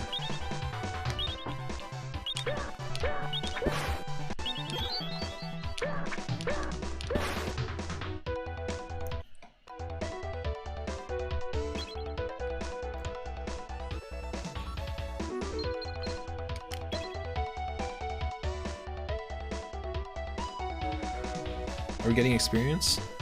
We'll have to see. Yo, Two-Tone, welcome in. How's it going? It was a really fun stream the other night when you were playing Super Mario 64 for the first time. It's one of my favorite games of all time. I play randomizers of it all the time, so it's always cool to see someone's first experience. Hope you're doing well. Can we get a shout out for Two-Tone 8? Right now we're playing some mind and dream and brain themed games. There's puzzle games in this list, there's games that have to do with time. In fact, we just beat a game called Time Zone, which was super fun. It was a Japanese game on the NES that was translated to English, fan translated. Super fun. Kind of like Kid Dracula meets Panic Restaurant meets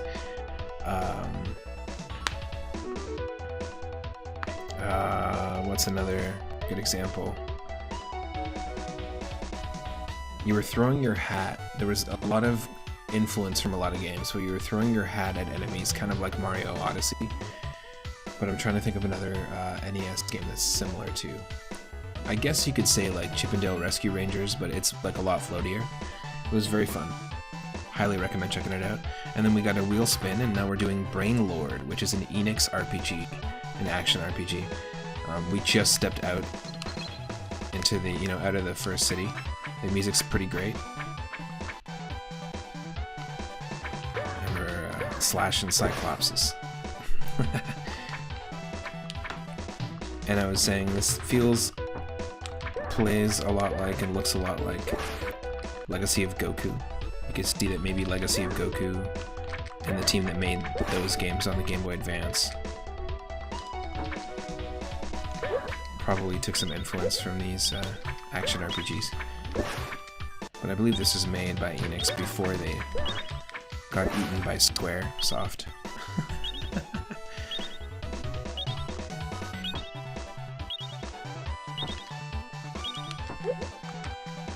Whoa. We'll steal the thing from Zelda when you die. Why don't you make them spin around a couple times? Didn't Zelda do that? Nah, don't worry about it. Just spin, spin, spin. They fall over. People are gonna get it. Don't worry about it. You sure? Yeah, call him Link and call it a day. You know what I mean?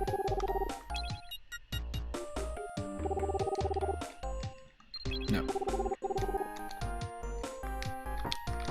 This is my favorite aspect, though. Because you can't jump in Final Fantasy games. You can't... I don't think you can jump in... Can you jump in Secret of Mana? Yeah, you can. Right?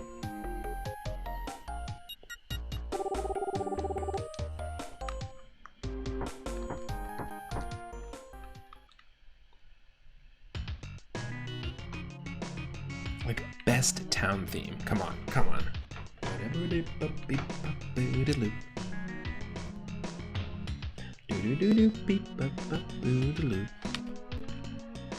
the way you walk. Mad swagger. Look at this. We don't give a fuck about anything. Pow, pow, pow, pow, pow. It's just for that false sense of confidence. And then now this is like, oh shit, you're not ready. You're not ready. The music totally changes. It's sort of like saying like, are you sure? Are you sure that you want to do this? Because if you're not ready, it's gonna hurt. It's gonna really hurt.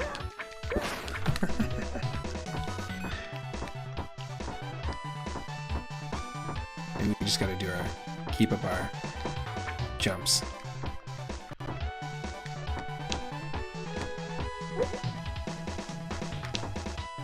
Oh, hello? There's a lot of Cyclops outside your house. Wait. Is there anyone in here? Hello?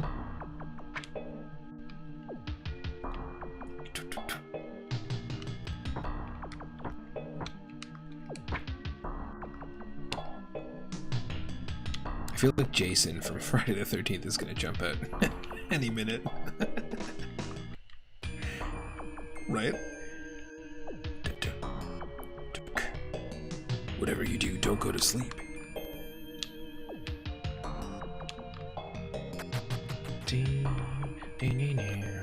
Excellent music. It's a family of Cyclops. They're not going to help me. Of course, it's a bunch of Cyclops outside their house. It's a party. It's somebody's Cyclops quinceañera. I'm a crash in it. Zabkadif has found a crimson jade. Please name... Oh, yo! Okay, so instead of buying a crystal with a fairy in it, we're just gonna get one. Please name the fairy inside the jade. Who should we name this first Pokemon / fairy companion? After.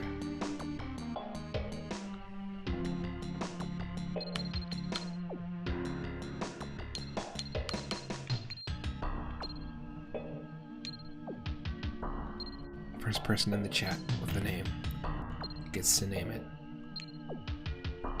Kind of like naming our starter or our summon.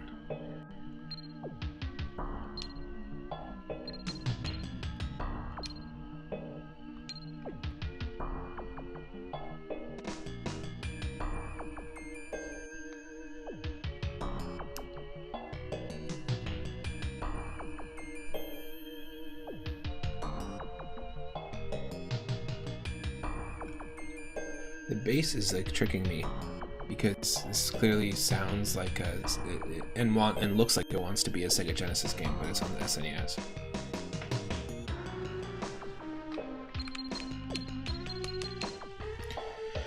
Alright, we're doing it. I said we're naming summons, so let's do it. Let's name it Ifrit. Ifrit. Is the name Ifrit okay? Yes.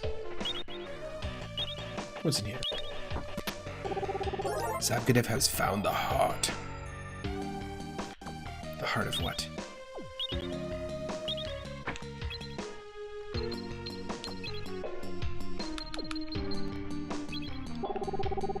Crimson Jade. Ifrit is inside. It uses fireballs. Oh, perfect.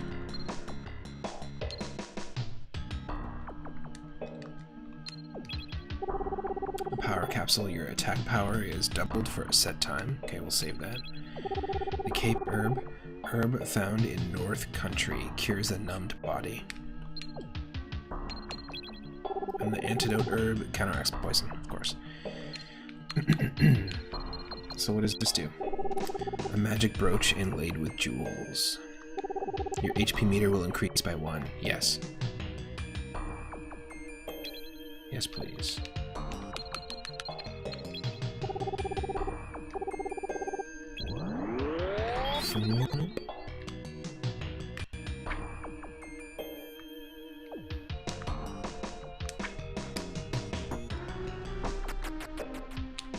No Jason, thankfully. Not this time. Our writers made it up. No, it's pure fiction. Not this time. If you thought this story was true, you're right. It did happen. Even our writers couldn't have written that one.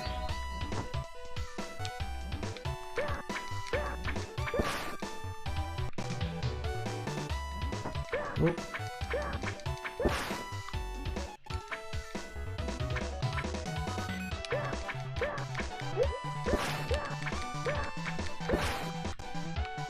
What? What is that?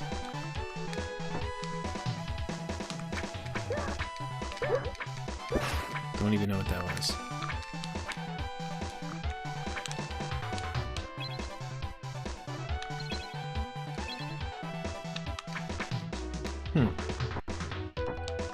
I can't pick it up. Or seemingly can't pick it up. Let's see. Heap of shame again, of course.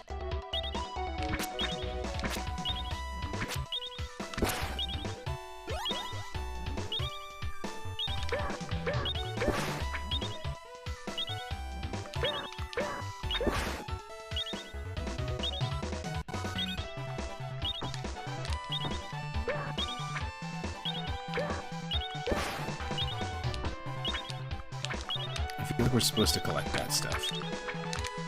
Definitely feels like a collectible, but...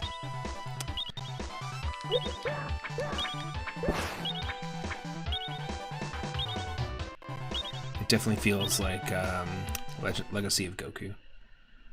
I think it's Legacy of Goku, Legacy of Goku 2, and then Boo's Fury is the third game. Ooh, interesting. Entering a random temple. Record your progress, that way you can return here. Sure.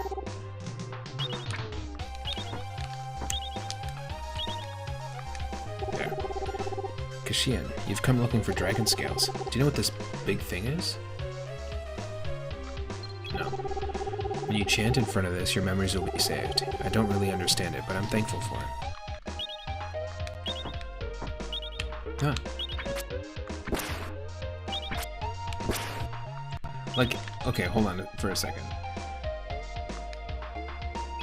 In reality...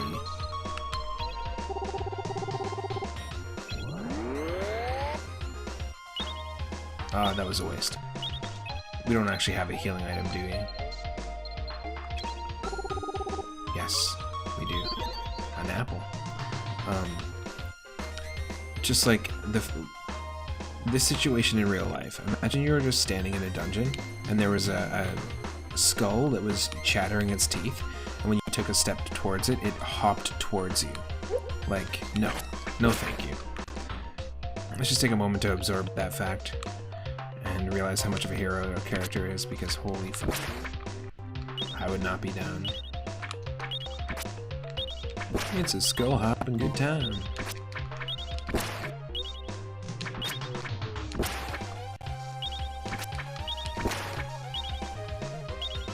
Oh. Love the sprite for the dry bones. I mean, the Stalfos. I mean, sorry, the skeleton.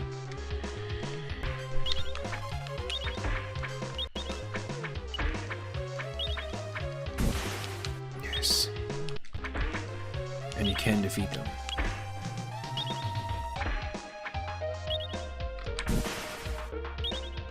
Yeah, we need that. We need to pick those up. That's definitely a thing. I just don't know how to do it.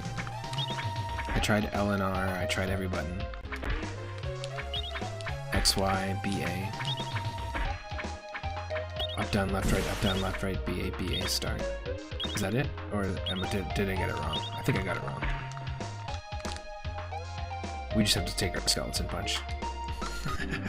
And accept it. It just must be that way.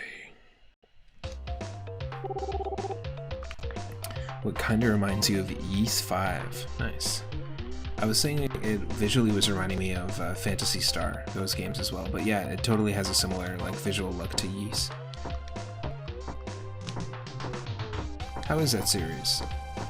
I've seen a few people stream different games in the series here and there, but I haven't really dug into it. And is it a series made by Atlas? Like, who developed the Ys series? I'm not even sure. You love it? It's great? Nice. Oh, I think Central Scrutinizer has streamed a few Ys games on their channel.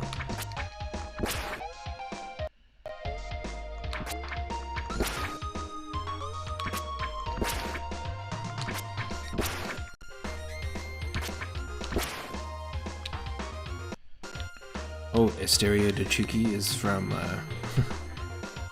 from the series? I don't know, actually. I haven't seen him stream in a very long time.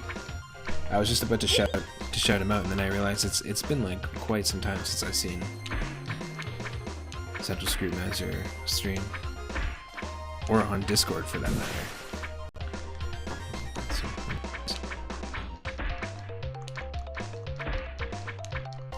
Hopefully he's okay. Really fun channel over there. I used to learn a lot about really cool, like different import games that you can't get here, and just like rare games and ports of games, kind of similar to Abby Jam's channel. And actually, that's where I met Two-Tone and Abby Jams and Grimbomb and Parahacks. We're all like early supporters of the channel that were all supporters of their channel. Ooh.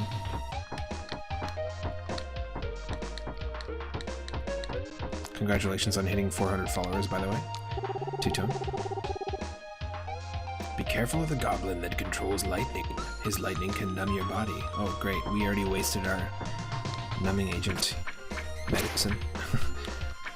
We took the herb too soon.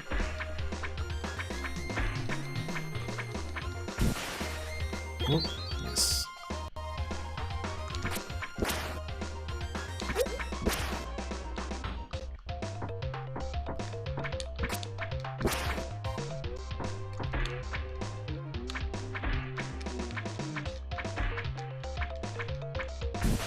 This is a very fun game. It controls well. I don't know how to pick these up.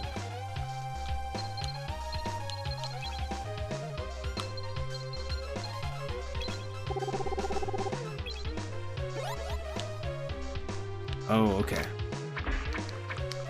It's for our friend. Okay, we sent out our Pokemon for the first time. We sent out Ifrit.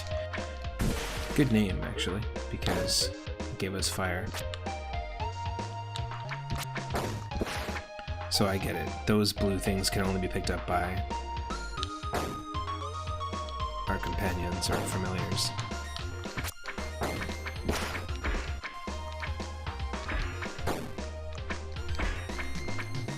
Though they're not that accurate with their shots. I'm not gonna lie. Get good. Oh, Zapkadev. I'm trying to make a map of this floor. Don't you think the first floor of the tower is small? Maybe the stairway on the second floor leads somewhere. I'm gonna search this floor a little longer. Figure out the riddle of the door. The puzzle is in the room below. If you make a mistake and leave the room, you can start again.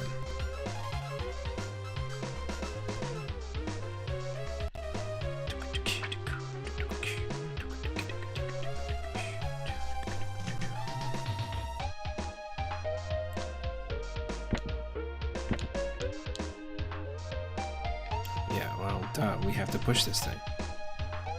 What, you think I'm stupid?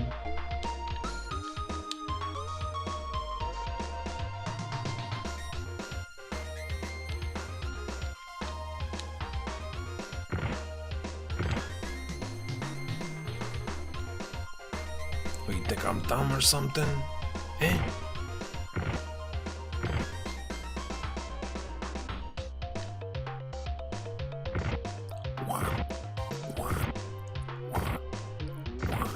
That's a good workout. Especially pushing it with such precision each time over this like jagged cobble. It's like, geez. I guess a hopping skull jumping your way when you can do that, you just really don't give a shit.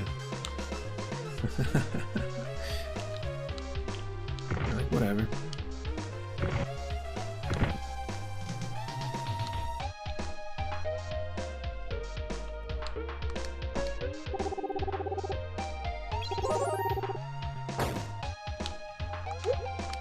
Oh, Perfect timing to save. wasted. Busted. Like GTA.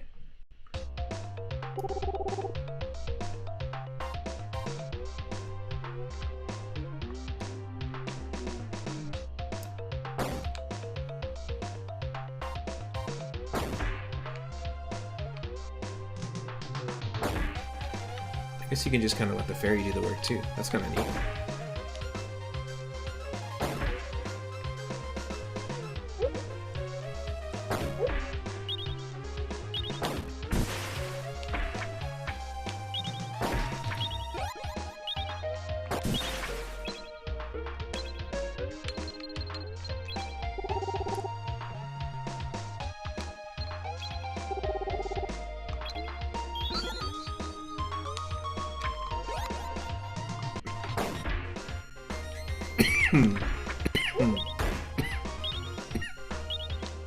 Excuse me.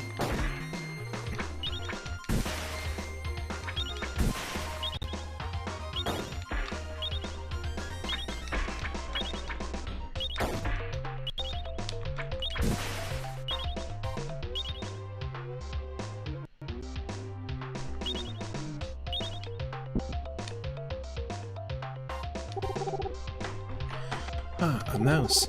A mouse, a mouse, a mouse, a mouse, a mouse, a mouse, a mouse, a mouse. I hate mice.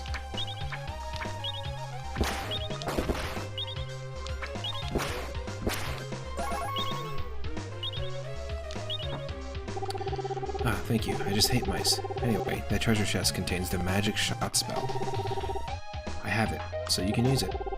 Push the attack button until the gauge goes to the top, then release it to fire. If you have more than one spell, you can select either using the L or R buttons. Isn't that convenient? Shot, shot, shot, shot, shot, shots, shots, shot, shot, shot, shots, shots. Okay, what's our button?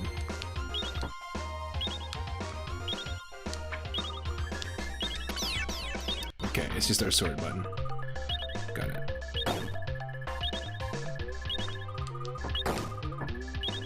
Or if you jump, it recharges. So, yeah.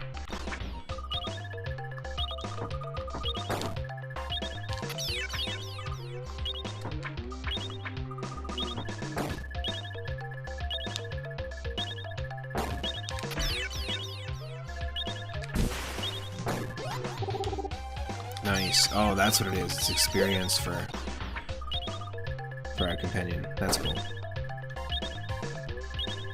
I'm just ignoring the eyes on the wall. I really don't want to be handling or dealing with that at the moment. I'm just looking for some health. Whoa. I need to just at least go back and save.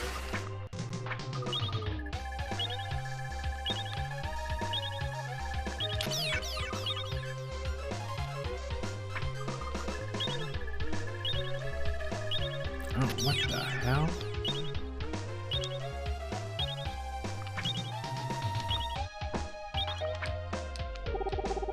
Take a break. The monsters here are merciless. You should listen to an old man. I go at my own pace, take my time, and rely on the messages. You should read them carefully too.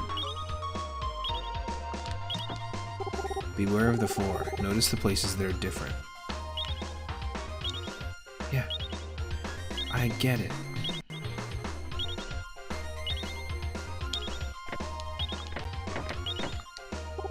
Heal your wounds at the Spring of Life.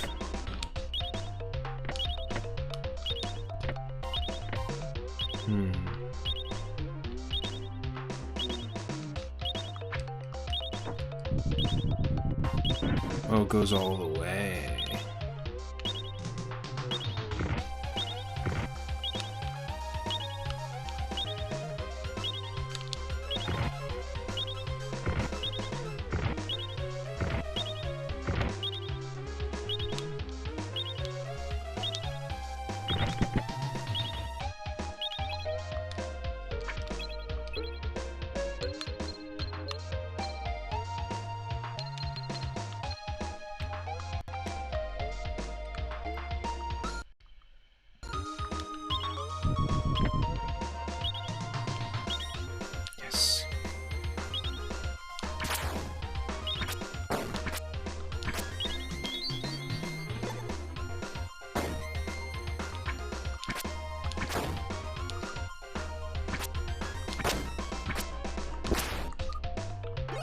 was gonna say, I just assumed that that was an enemy. Zapkatif has found the heart. Okay, cool. And then the reviving mirror. So we know the heart is gonna give us an extra. It's like a heart container. So let's use this. A little extra HP. And then what is this? When you're equipped with this, you can recover 1 time. Equip. Equip, equip, equip. Why not? I don't feel like there's a reason not to.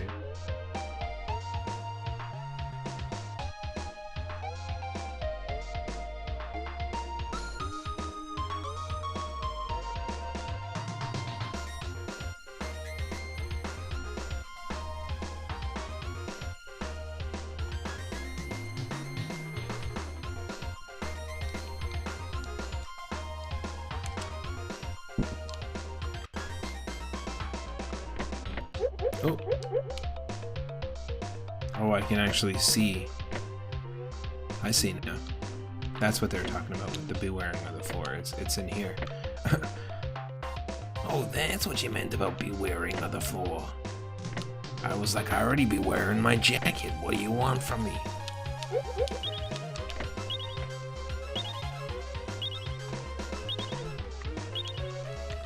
Okay, will you just relax and stop beeping at me?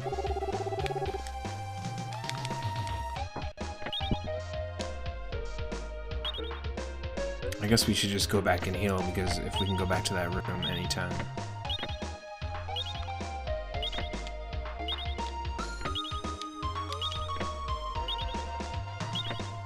It's hard to see where we can't walk and where we can walk.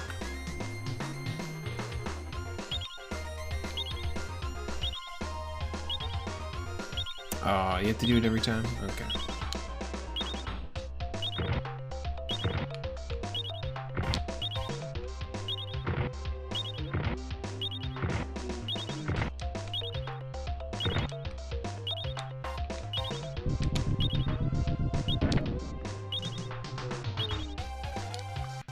Didn't even look where I was pushing that other boulder.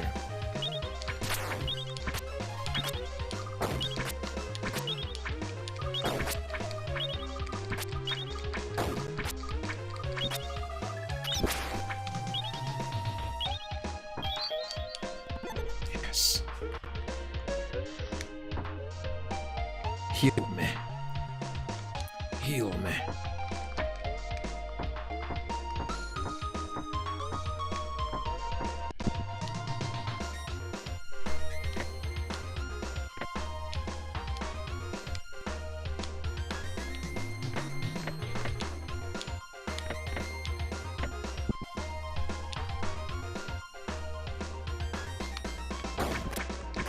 Before this, we were playing Super Mario World ROM hack from 2006, where you play as Luigi, called Luigi's Trip.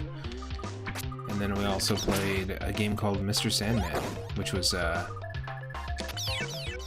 Super Mario Brothers 1 ROM hack, where you played as Mr. Sandman. Look at this. Whoa. This is tough.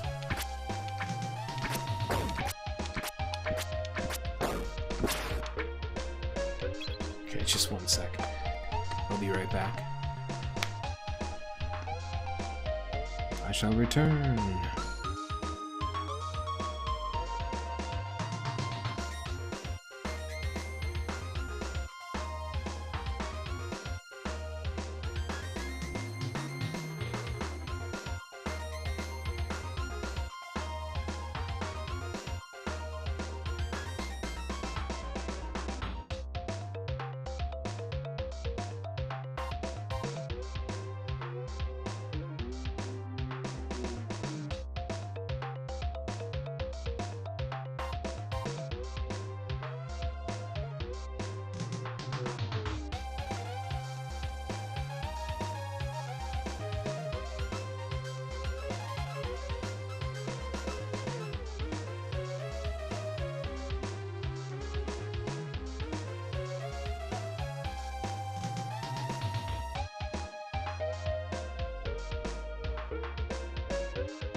I'm back.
Oh no!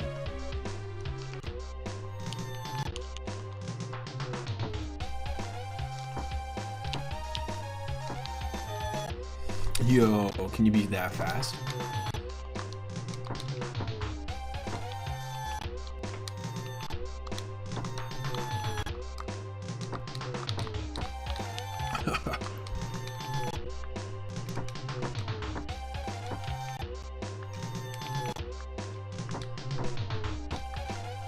Yes. It's locked.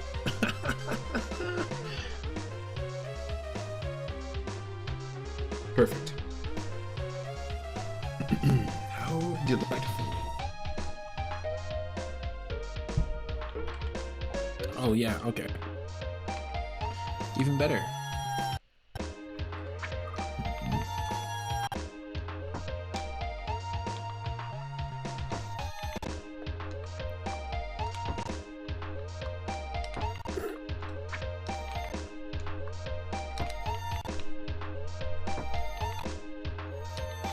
Oh, yo, can we do it? Is there a run? Because it almost feels like I can hear the sound effect of us ledge grabbing on that platform.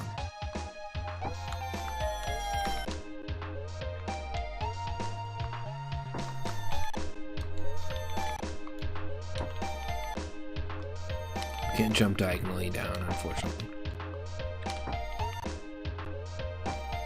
Oh no. It might just be SOL. Yeah. Oh, I can see this here. An apple. No more apples in the treasure chest, please. Oh, don't you worry. We've restocked the treasure chest. We've got your precious apples. Early Simpsons are just so freaking good.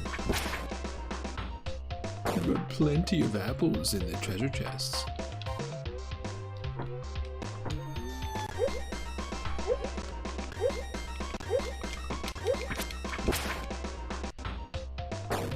No more apples in the treasure chests, please.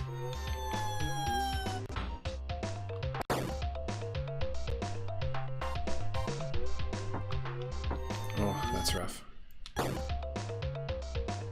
It's just all about timing here. Oh, interesting. Just do that.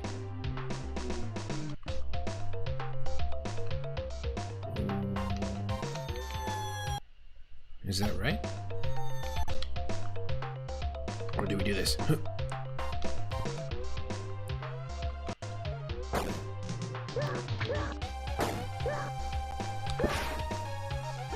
Nice. So we got ourselves our first warp gate. We didn't have to pay for it.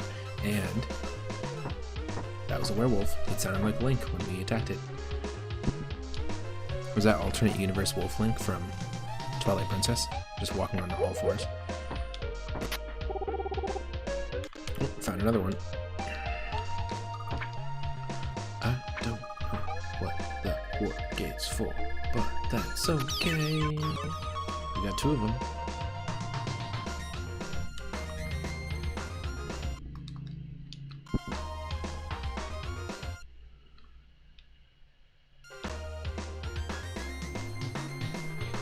Oh.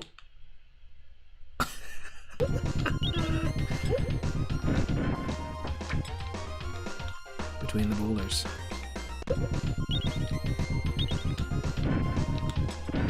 Oh, what? I see. They're like the thwomps from Link to the Past. Zabkadif has found the key to the seal. Yeah. So all that shit that was locked is no longer locked. It's no longer locked.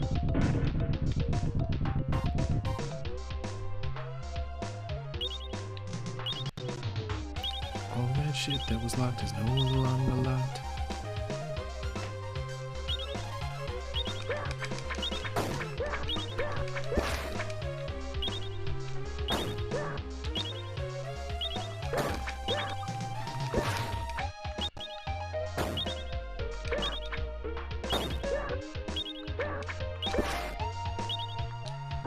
Ooh. Found a longbow. Oh, nice. Okay, so that's gonna change everything. It's our first weapon that's not the sword, right? Or I guess we had one before. Equip.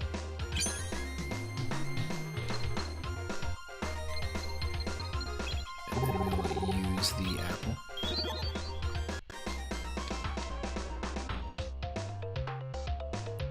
Pretty great music, like, damn. Enix. On your shit with this one. Brain Lord. Definite recommend for sure. I'm having a lot of fun with it. Nice. Be pretty accurate with it too. That's good.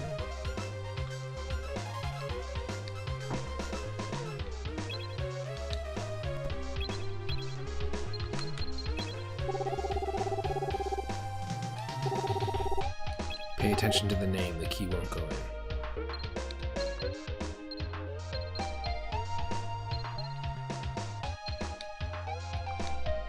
What?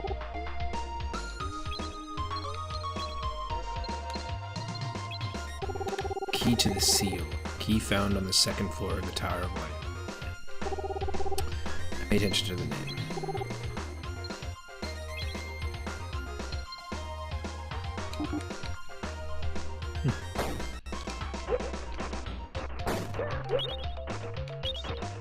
Oh, wow. Alright. Oop.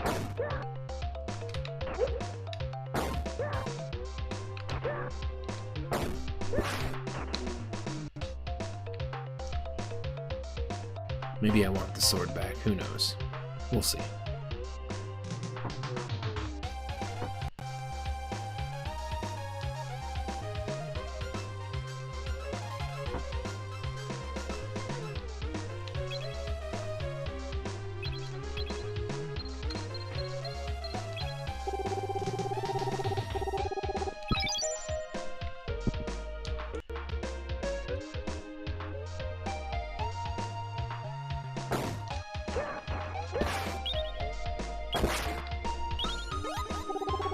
Nice. Ifrit is now level 3. That's basically a 3-up moment. We've had many 3-up moments in the stream so far today. Many actual 3-up moons found, many actual moments where we beat minigames and got 3-ups gifted to us as rewards. And many moments when we've hit level 3. So if you're one of our followers or subscribers, feel free to drop a moon emote or a 3-up emote whenever one of those moments happens. Okay, that was the wrong way to go about this.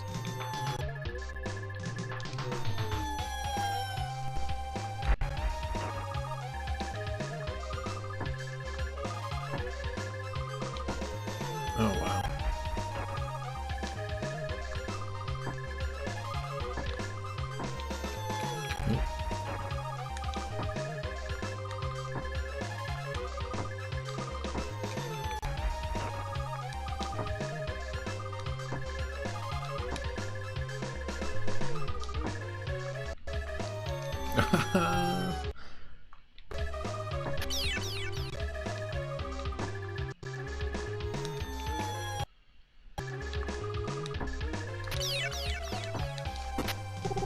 Zapkadif has found the chainmail. Is that better than what we have?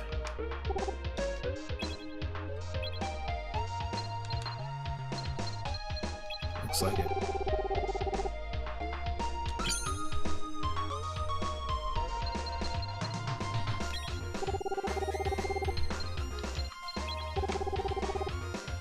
Yes.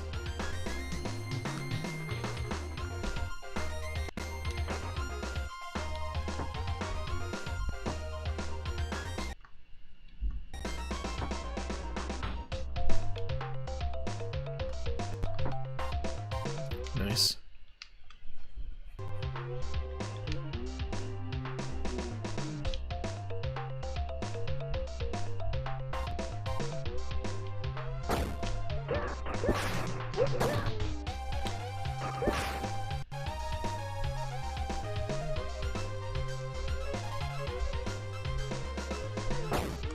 Huh.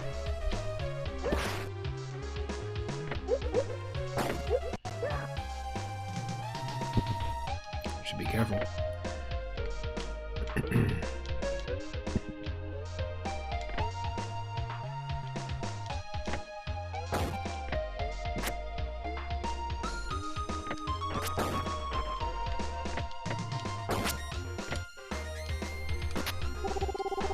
The drop of protect. What is the drop of protect?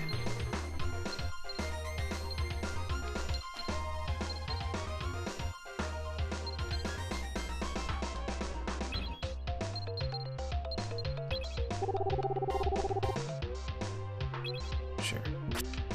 Must be something else. Oh, we're like shining. I see that. Must be like a temporary boost where we can't take damage.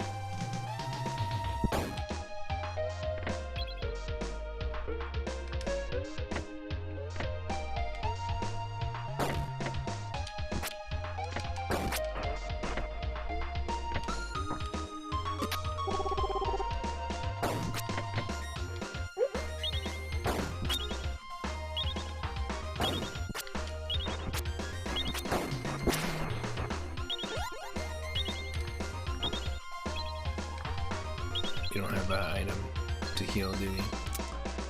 Ugh.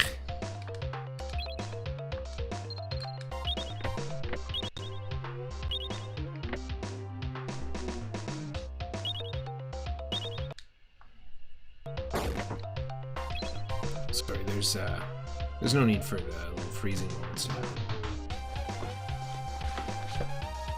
Okay.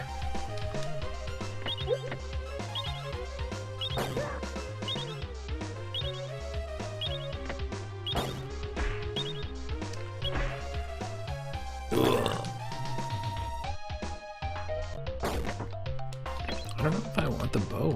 I think I might actually want the sword.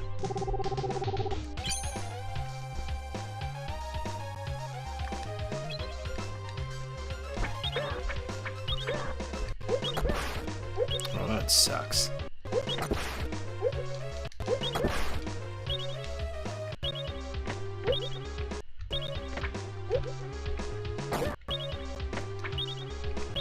It's like, nope, you want the ranged weapon.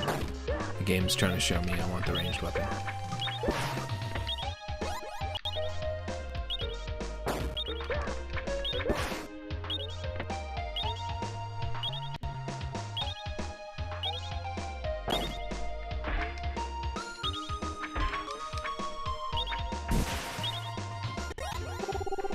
If it's levels number 4, just be careful. Should be able to get like a healing item soon.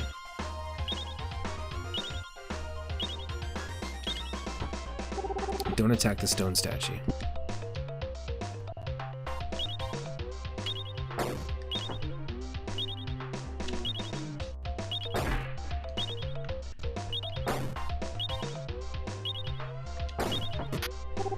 Zapkadif has found the third floor key. Look look around you often. Roads are sometimes found in unexpected places.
No.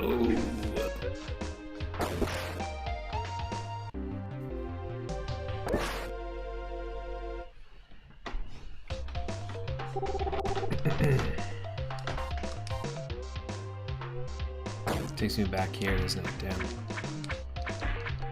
We still have our equipment though, right? Yeah. Oh, what is this? A drop of protect. Okay, I just didn't see it. Magic ashes with a strange smell. Guard raised from 1 to 3. Yes. Thank you.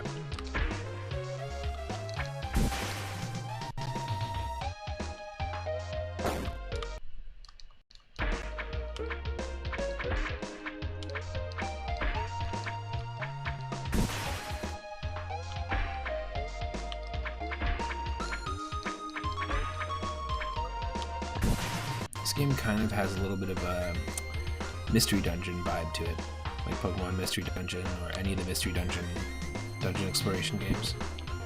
And of course a little bit of Gauntlet vibes. It's fun.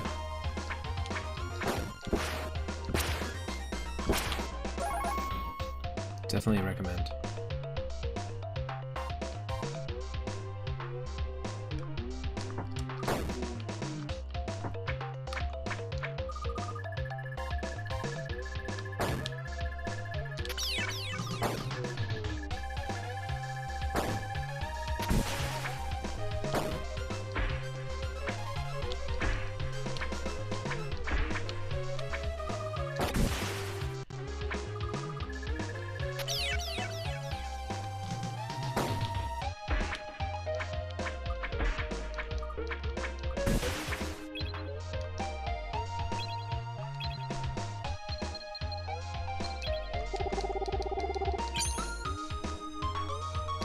What if we do this?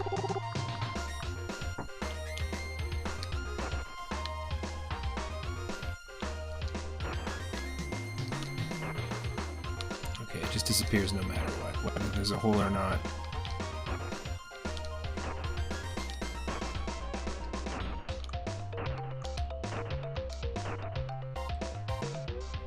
Hey, Directional Joy, welcome in. Just popped in. What is the elevator pitch of Brain Lord? It is like the East games. It's a RPG, an action RPG by Enix. We're exploring dungeons, picking up items like standard action RPG style items. You know, keys, opening chests, that kind of thing.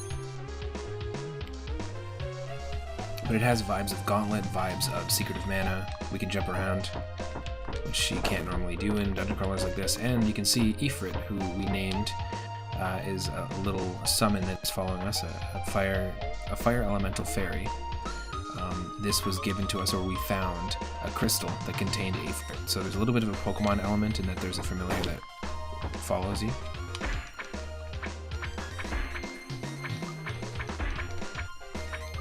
And there's puzzles. So kind of like Zelda, kind of like Gauntlet, kind of like an action RPG. It's got some good, really good music for Super Nintendo. I hope you're having a good Friday. Welcome in, Directional Joy. Can we get a shout out for Directional Joy as well? We're also playing all sorts of different mind and brain and perception themed games today. We played a 3-world Super Mario World ROM hack called Luigi's Trip. We can also charge and use magic. And we also played Mr. Sandman, a Super Mario Bros. World ROM hack where you play as the titular Mr. Sandman. Complete with an 8-bit rendition of the song. And then a little bit, like literally a few seconds of Marble Madness on the NES, because one of our mods, Stegosaurus McCartney, came in hot with a spin and got us Time Zone, a really cool side-scrolling 2D platformer where you're a kid that looks like Ness from Earthbound throwing their hat at enemies, and we ended up beating it. It's like a time-traveling game where you're essentially beating Dr. Wily, the main villain. Professor Time looked exactly like Dr. Wily. Pretty fun game, big recommend. It was a fan translation. And then now we're doing Brain Lord here. The sword of yours has a longer reach than you're used to in games. Yeah, it's it can almost reach further than a whole other sprite. That's funny. Ugh. You just keep dying though, in the same spot. Big recommend on this one though, this is a lot of fun. It came out in 1994. And just before you popped in, I was just saying that it also has a little bit of a mystery dungeon vibe. It's not like giving you randomized dungeons at all, or different rooms every time, but it has a little bit of that vibe.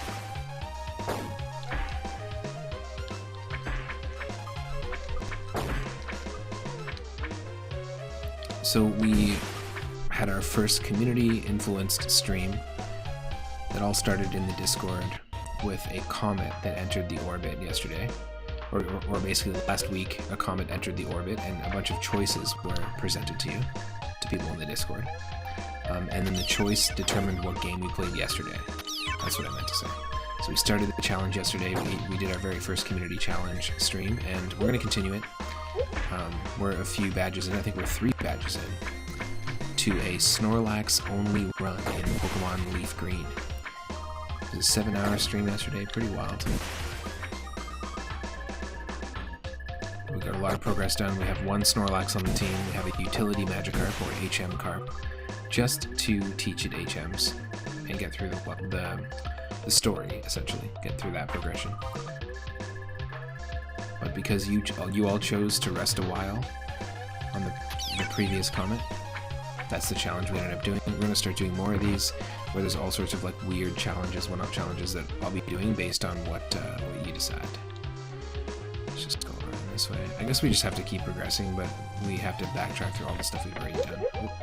Oops. Forgot about that. Yeah, you can see it's kind of like very Zelda vibes for sure.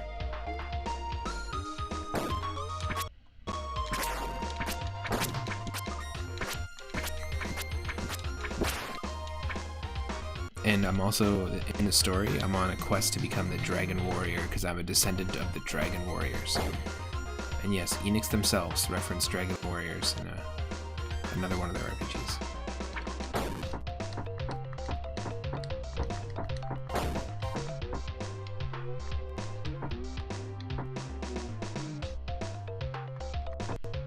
Okay, we did this already. Whoa. Whoa. You know you missed past chat when you joined, but has anybody been particularly active in chat today? Yeah, lots of different people. Two-tone 8. Lots of people. B. Jonas.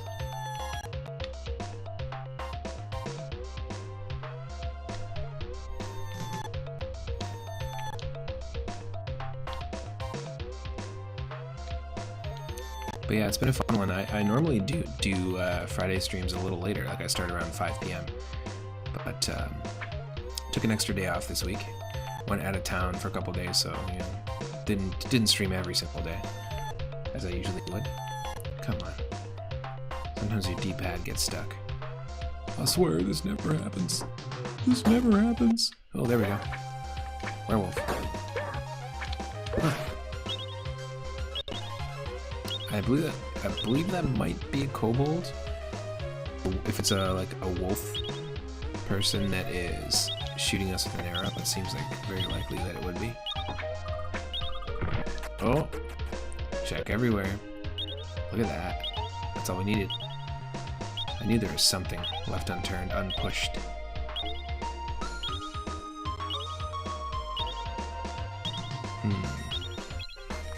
Do we have an apple? We don't. We do not. Sus. Suspicious. No, do not warp away. We're making progress. Let's see.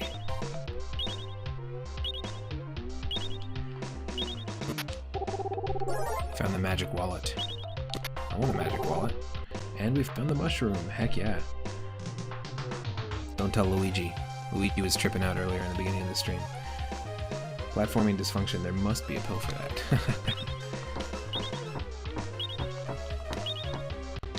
What? I ran out of bullets. That's called projectile dysfunction.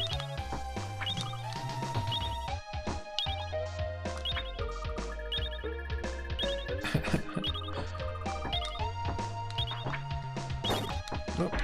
Wow. Fierce.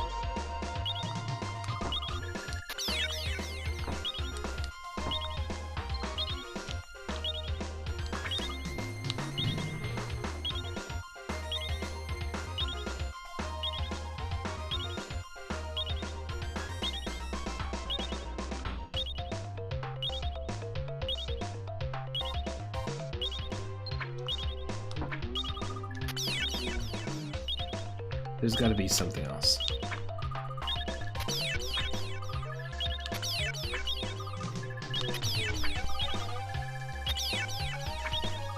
Like, this looks suspicious to me.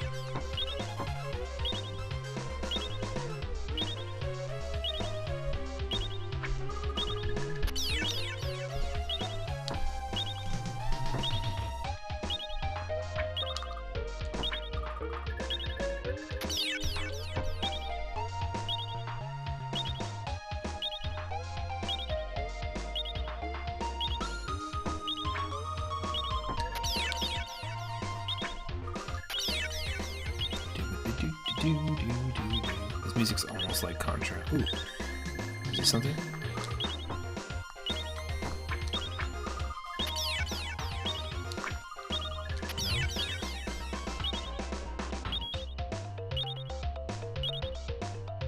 No.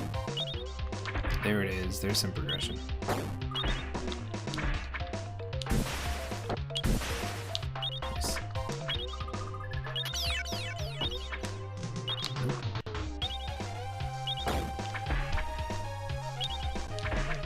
And so sometimes enemies will drop blue orbs, which is experience for our fairy, for Ifrit.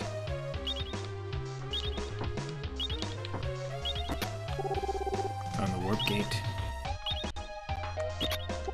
And we found the heart.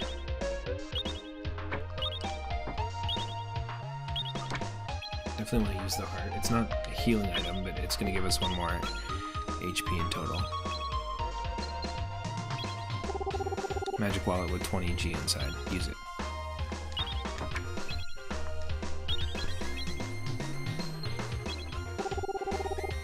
Zero G inside. Cool. The mushroom recovers 10 HP. Suspicious smelling food. eat it anyways. If you're one of our followers, of course, or subscribers, drop that honey shroom emote. It's a perfect time for it. Time for the honey shroom. I need to know what it tastes with honey sauce, with that dipping sauce. Taste the biscuit. If you don't know what I'm talking about, Google Taste the Biscuit and have some fun.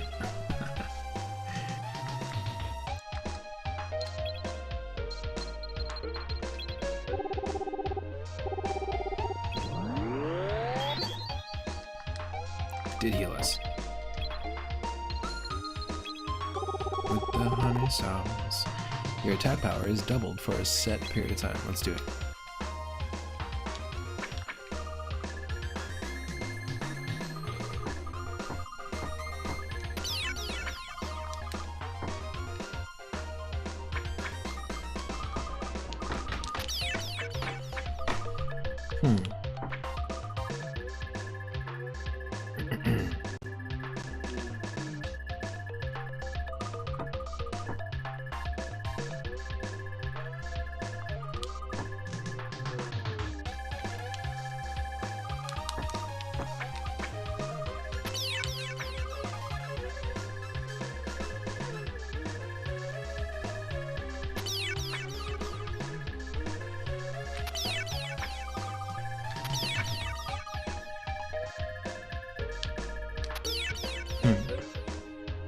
Sus. Suspicious.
Nothing, huh?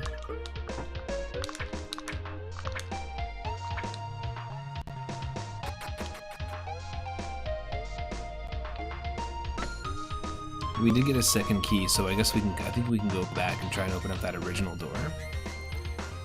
That's the only thing I can think of.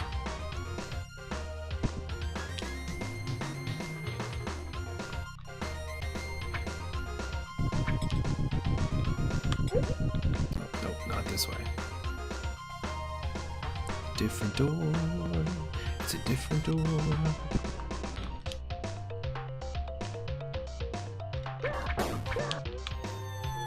Damn it. We did this already, and it's not going to be this way either.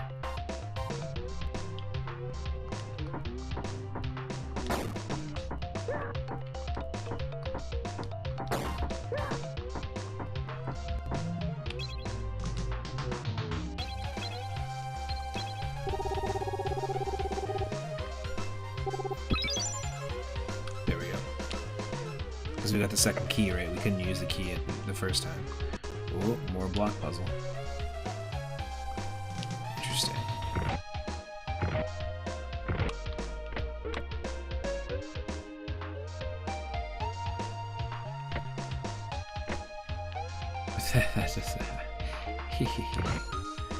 That doesn't really do much for us.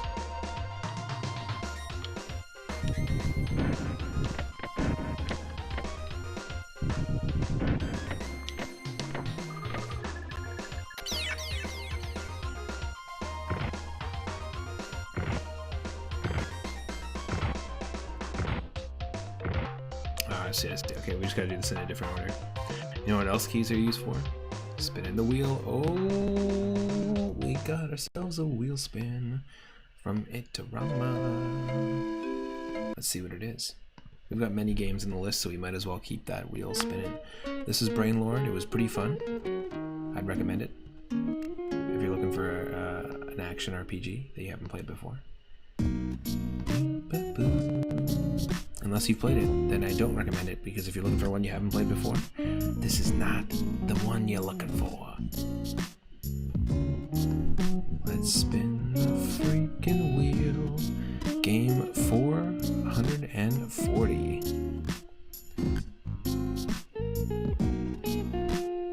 What is game 440 gonna be?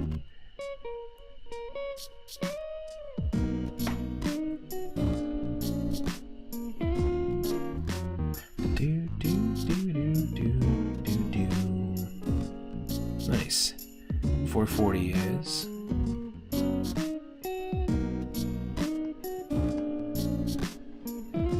Come on, load. It's a game called Pinball Dreams on the Game Gear. So we're going into Pinball Zone. Pinball Dreams coming up next. Jumping into the handheld world.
The saddest Final Fantasy X music.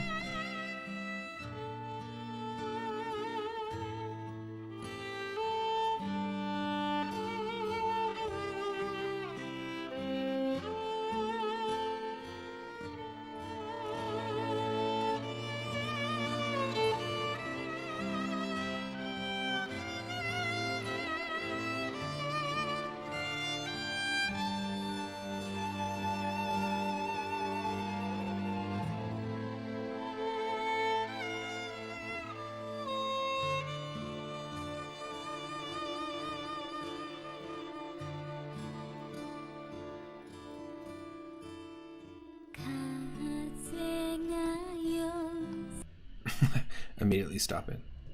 Here we go. This is Pinball Dreams. This came out on Game Boy Color and also on the Super Nintendo.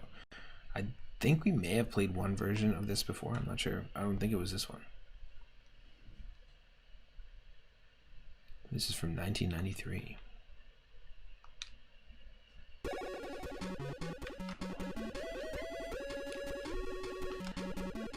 Always a fan of a good pinball game. Hopefully it's good.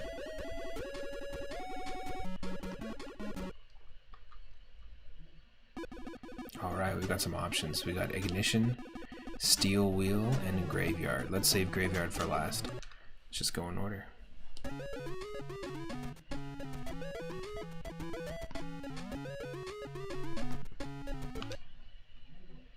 Okay, maybe we can see if we can actually. There we go. Play the game.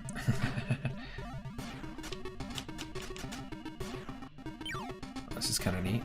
I think we've definitely played the Super Nintendo version of this.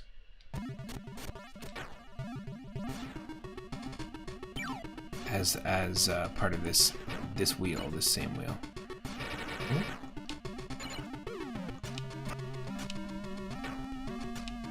It's hard to work with resolution this small to have like that font, right? DB and ball and stuff like that. It's not an easy situation to work with. We played Kirby's Pinball Land as part of our food and eating themed games, and also Pokemon Pinball Ruby and Sapphire on the Game Boy Advance a couple days ago for our color themed games. So we've been kind of dipping into different pinball games. In fact, I had this really cool idea come to me about a pinball game that I'm trying to see if I can develop. Not about an actual pinball machine, but like a pinball style video game. I've got all sorts of ideas that bubble in about different game ideas. Different games that would be fun to try. Or potentially try making. My skill set is more conceptually and with sound design and music. Sound effects design, music composition. So I'm not a programmer, but increasingly I've been wanting to maybe just dive into something like maybe even Game Boy Studio to see if we can make like a fun, simple little 8-bit game. Because Game Boy Studio can do a lot of really cool things. There's no tilt in this. Shake the Game Gear. Shake harder, boy. Shake harder.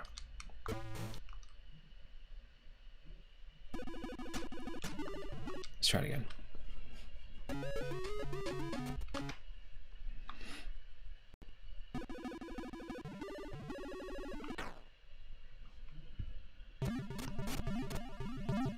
Just gonna turn it up just a little bit.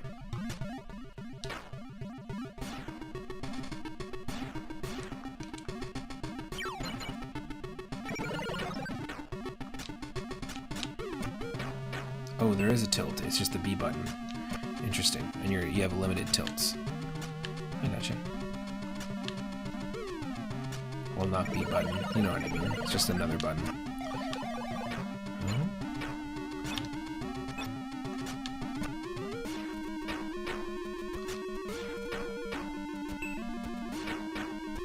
It's not terrible, like, in the feeling of the ball on the table, because like Pinbot is a very different game, and it's also like an 8-bit, like low-res pinball game based off of a real machine. But that's a game on NES that has a completely different feel than this. I also played a Pico 8 pinball game that someone made that was really fun, and it was kind of similar to this, actually.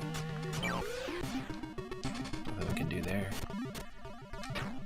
Nothing we could do in that situation.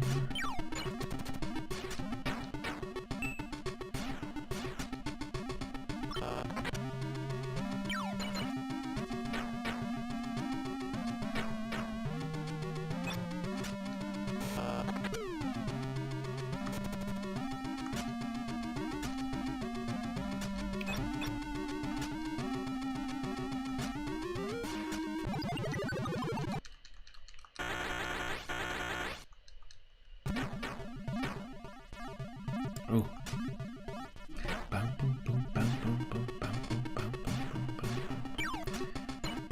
trying to see if I can get at least 25,000. Or at least get on the high scoreboard or something, but it's really tough. If you let the ball through the paddles at the bottom here, there's not a lot of recovery options, at least none of them. At least they're on the board.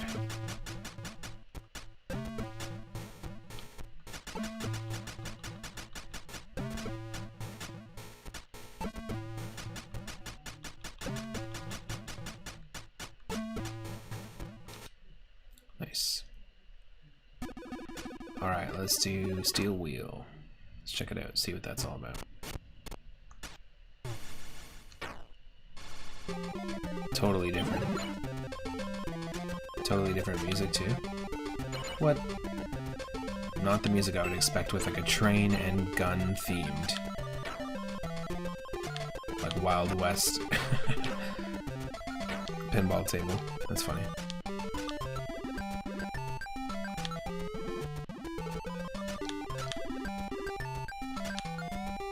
It's almost like circusy, but it's also, I guess, kind of like Camptown Ladies, you know? Camptown Races. It's saloon music, yeah, I was gonna say. It's like, I guess it is kind of like sort of the exact type of music that you would hear in a saloon. Well, kick these swangin' doors in and call me, sassafras. It is saloon music. God blum it. And we have the sheriff to thank for that one.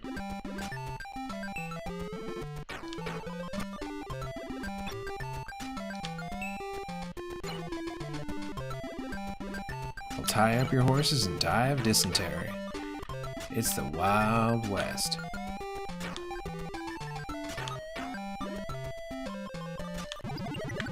Boy, are you alright? You only got about 6 or 7 flies stuck to your face.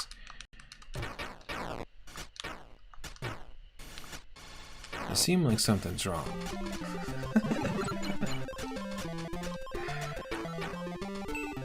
Take yourself a leech bath and you'll be alright in the morning.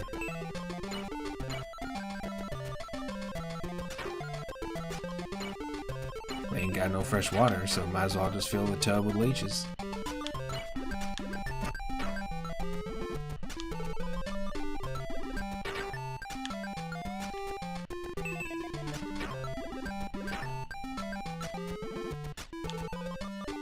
Yes, there we go.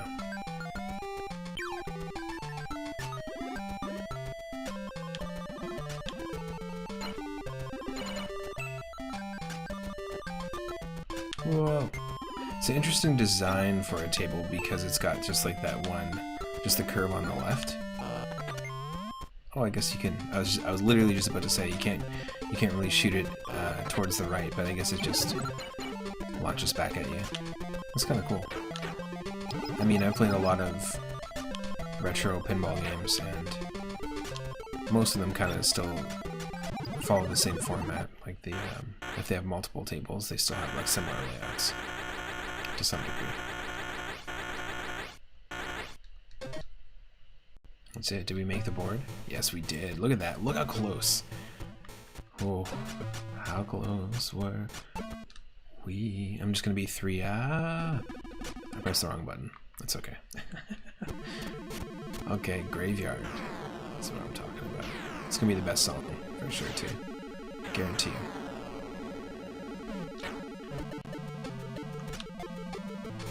Yep.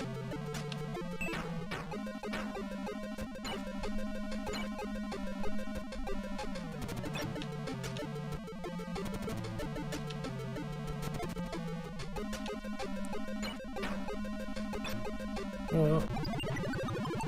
You don't even start with a ball saber. That sucks.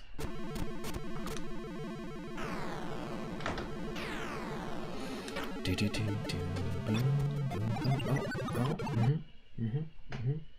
That's just a prank. The game trying to prank us, huh?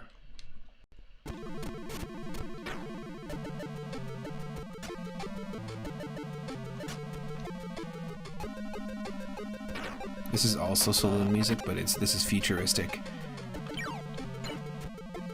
ghost saloon music. This is what cyber ghosts sound like when they're just casually hanging out at the pub. That's what they like to listen to. Oh, what? That is just a trap.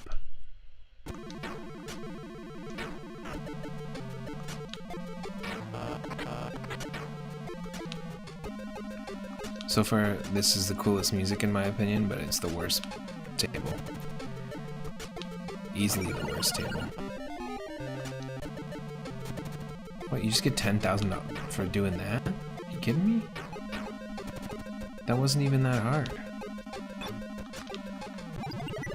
Well, I guess not losing the ball is the challenge. It's not really about trying to break up the points on that one. But hey, we still made it. 3. I want to try Steel Wheel again. I feel like we can actually get the number 1 spot. Let's see.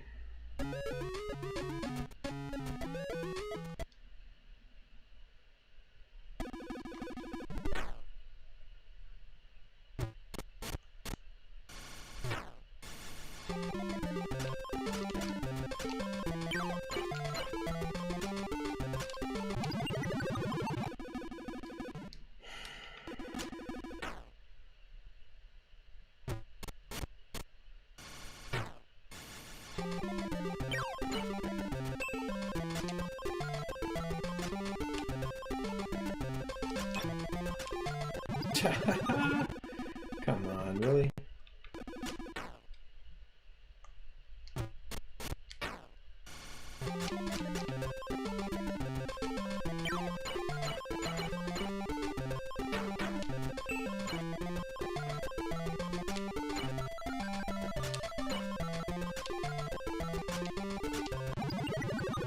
Great.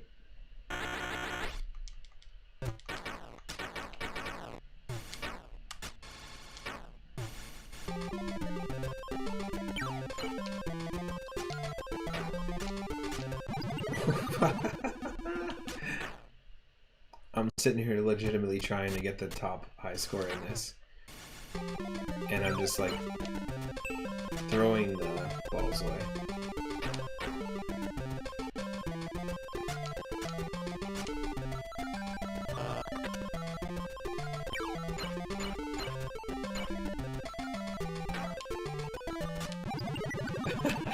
I don't get it. Some pinball games are like this though, where it's like really difficult to keep it in play.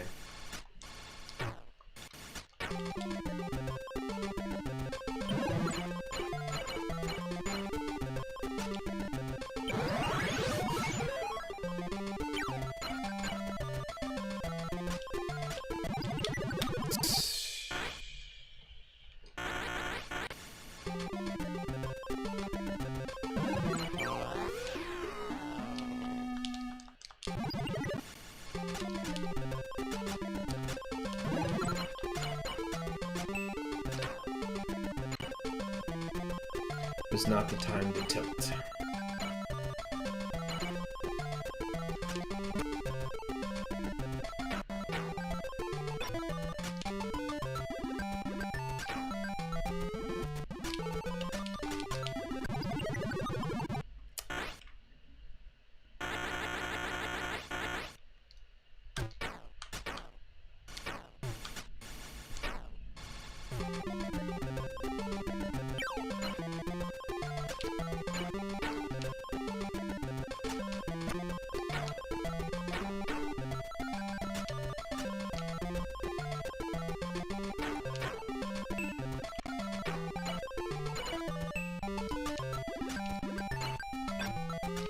Oh, what?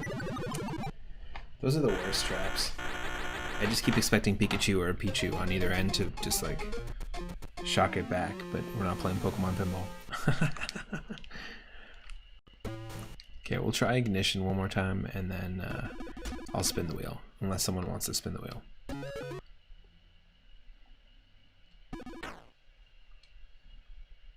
We've got over 600 games in the list, so lots of games to pick from. Lots of games to play, still. Oh.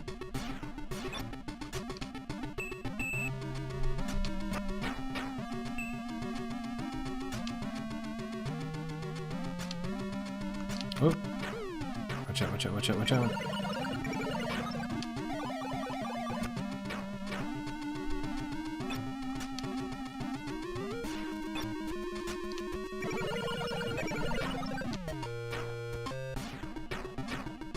Yep.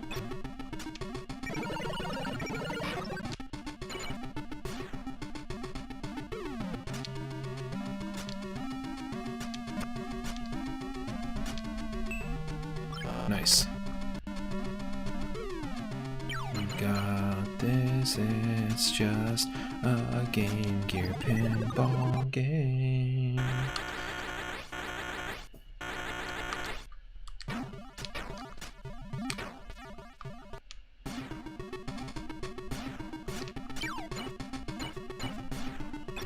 What?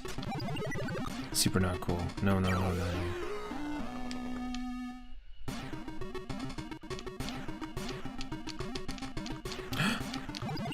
Does tilt just like screw you?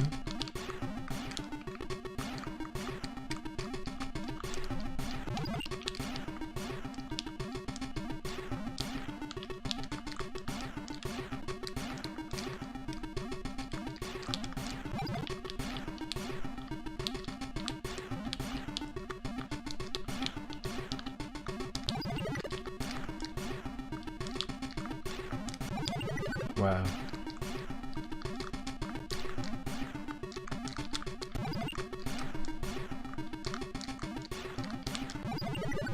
Yeah, I think we're just screwed. Hard to recover from that.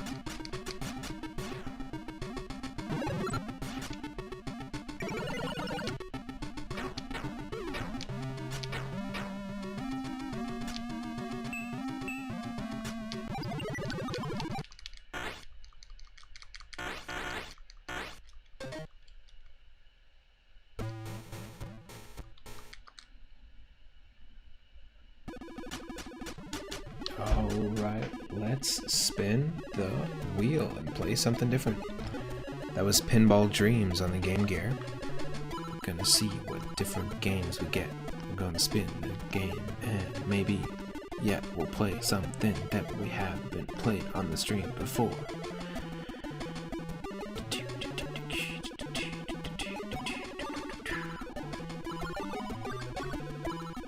Ooh, very cool. So, this game is this list is also jam-packed with puzzle games, and we just got ourselves a Super Bombliss DX on the Game Boy Color. It's basically Tetris. A whole series of Tetris games are released as Bombliss games, and I used to play Tetris DX a lot, which was a Game Boy Color enhanced version of the original Game Boy Tetris. Now, if you were around when the Game Boy came out, that was one of the games that they packaged with the original Game Boy. And if you're one of our followers, of course, we've got that OG Game Boy sprite that you can use as an emote. So we're going to check out Super Bombliss DX on the Game Boy Color up next. Keeping it handheld for a little bit. And if this is what I think it is, this might just be the Japanese version of Tetris DX. It had a great soundtrack. Still to this day, some of my favorite versions of Tetris are Tetris on NES, Tetris DX on the Game Boy Color, and Tetris DS on the Nintendo DS. Stick around. I won't be long.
This is a good segue into the question of the day. What are some of your favorite versions of Tetris, and also what are some of your favorite puzzle games? I love the Puzzle Bobble games or Bust-A-Move games, Super Bust-A-Move games. I'm a huge fan of even classic puzzle games like Pipe Dream.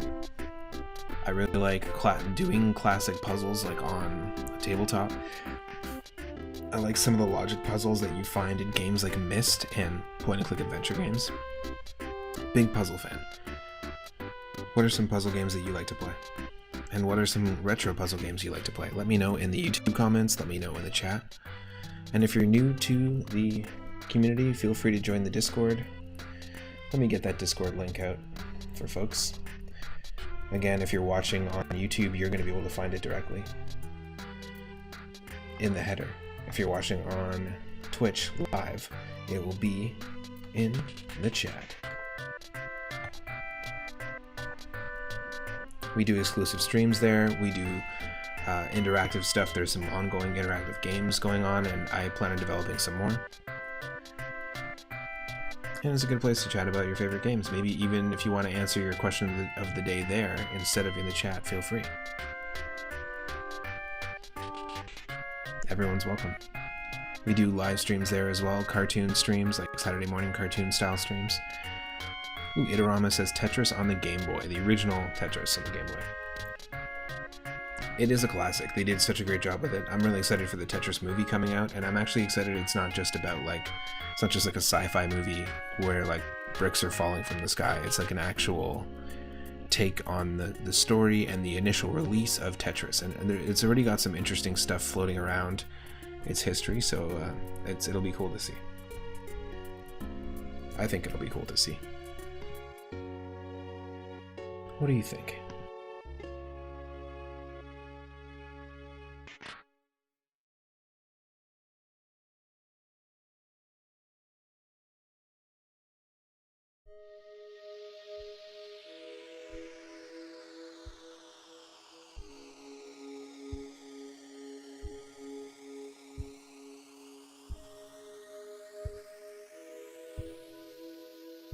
You were talking about that with someone very recently. Tetris movie is infinitely more interesting than Mario. I think it's interesting because if the Tetris movie does well, and they tell this story, because it does have a really interesting story behind its origins, if it does well, I would love to see it pave the way for more video game developer adaptations and more video game developer biopics. I mean, I don't want to like use Social Network as an example, but I want to know more about the two folks that started Mortal Kombat. I want to know more about the people who developed Doom. Tell me a story about the people who made Doom, as opposed to necessarily the story of Doom being reinterpreted with Dwayne "The Rock" Johnson. You know? I'm really interested in that. I would love to see a movie about Gunpei Yokoi's life, who was a huge toy inventor and developer for Nintendo, and his biggest specific inventions, his biggest ideas were the Game Boy and the Virtual Boy. So a hugely successful product, arguably one of Nintendo's most successful products, and a hugely unsuccessful product, arguably one of Nintendo's least successful products. I want to hear more about Gunpei Yokoi. I'd love to see a movie about his life and just stuff like that. I'm more interested in that than necessarily seeing a movie. I want to see both. I want to see them both succeed so that we can see them both pave the way. Because I don't think we can just, like, I don't think we as people want to just see video game adaptations. I think we want to hear more about the industry. It's a young industry, fairly young, so we should be exploring it in different ways, you know?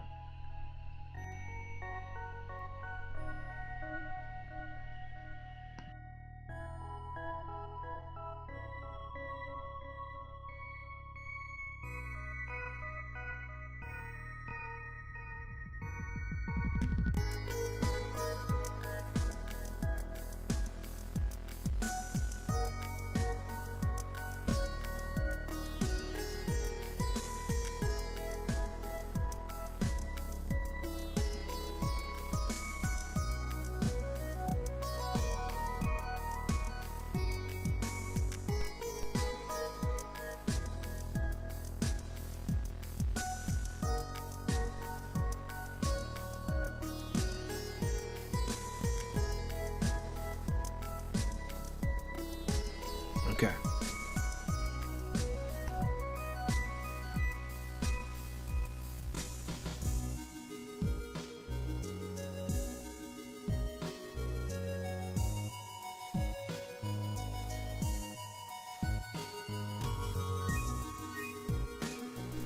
This Thanksgiving, he was riding high as the creator of the most popular portable gaming device on the planet.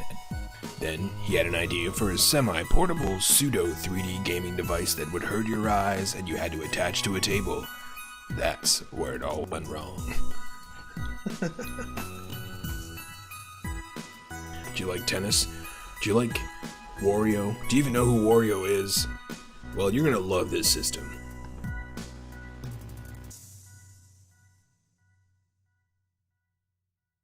Please play for only 2.5 minutes at a time.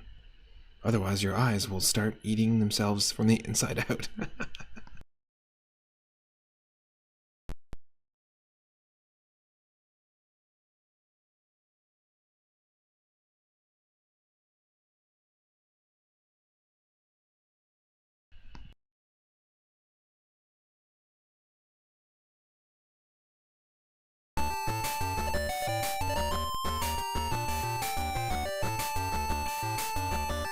So that's loud. Sorry, 1 second.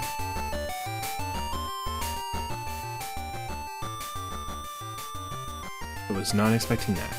Okay, so this is a little bit different. It's got some different music than Tetris DX, but it has a very similar opening. So we'll have to see what this is all about. I think it's actually, it might even be its own separate type of game. Yep, it looks like it. So Bombless, I guess it has these bombs here. And Super Bombless came out on the Super Nintendo or Super Famicom. This summer, catch My Eyes and Neck Hurt in theaters. We'll show you how he went from a Game Boy to a virtual man. Wait, what? Ooh, that is some... Just, excuse me, game. You know, you need to unbeef yourself with the soundtrack here, okay? Unbeef it. Alright, there we go. So we essentially have these bombs and pieces with bombs that we want to place together. I played Bombless before. I was thinking this might just be Tetris, but no, so it just creates those little mini explosions, which I think is pretty cool.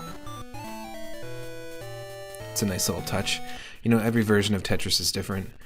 One of my favorites that I play with my partner, and we've done a bunch of streams, actually if you want to go check them out on my YouTube channel, is Tetris Battle Gaiden. It is a Japanese-only Super Famicom game that basically is a two-player Tetris game that is very focused on battling. So as you're playing, depending on which character you chose, you can build up your attacks, and you can use up to 4 attacks. That's cool. That was very satisfying. You can use up to 4 attacks and essentially mess with your opponent. It's very much designed as sort of like a fun arena-style 1v1 version of Tetris. It's my favorite multiplayer Tetris to play. And we were actually just talking about it recently, how we're going to do a Tetris stream very soon. We also play Mario Golf. We were revisiting the N64 Mario Golf game and having a blast with it. You know, no pun intended, as we blasted that screen away. So hopefully you'll catch us doing that soon. We haven't done a stream in this new place yet together, just our old place.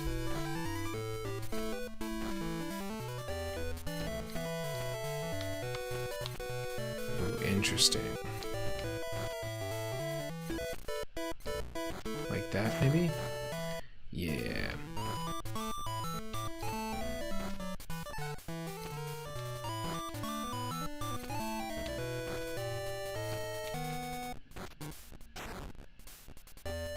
Ooh, intriguing. Intriguing.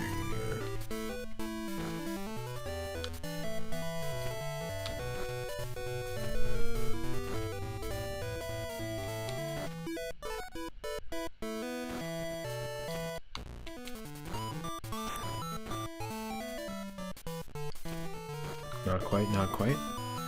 This is very fun, and it's very different than Tetris on Game Boy and Tetris DX. so many different versions of Tetris, and that's the thing. That's why I'm really excited about the movie, because I feel like it really is like, and was a gaming phenomenon that hasn't really changed. Like, people still go nuts for Tetris, or teeters, as like some people like to call it. Yo, you play teeters? I'm getting pretty good at teeters. Put this over there and this over there. Couple teeters. Teeters over here, teeters over there.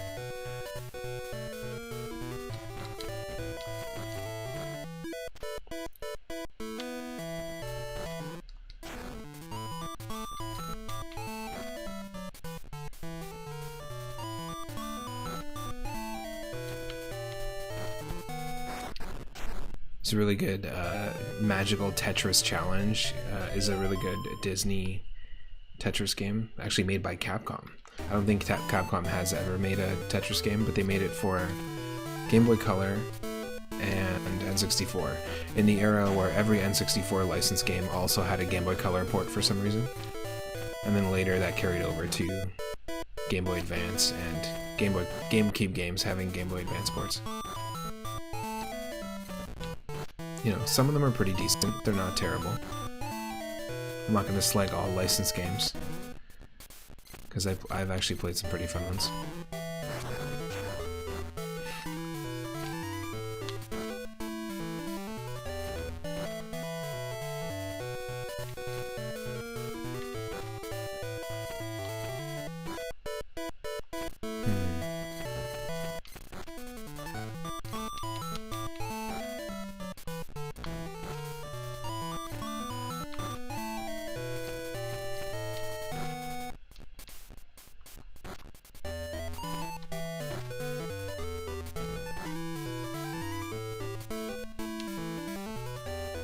Ooh, rough.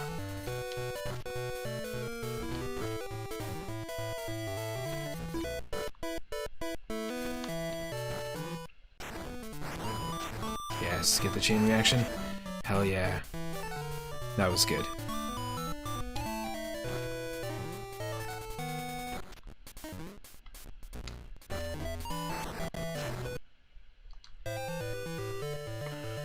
So you clear the stage whenever you fully clear the board. I'm into this. I am into this.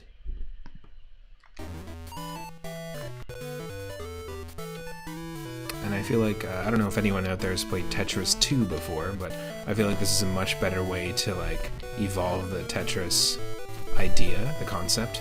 Tetris 2 is almost like it creates obstacles for you when you play Tetris 2. So almost like playing Dr. Mario, in that there's like, eventually as you go on, there's blocks that are kind of in your way.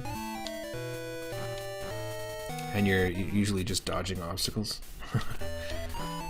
That's the vibe of Tetris 2. And it's not, I feel like it wasn't executed that well.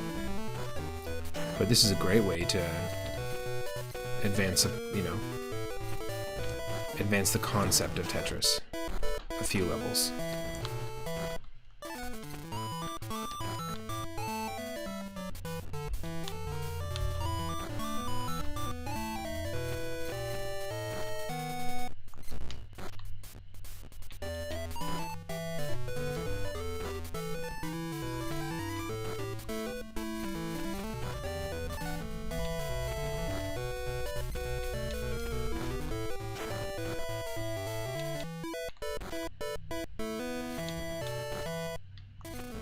There we go. Nope. How about this? Yeah. A little slide. Slide action.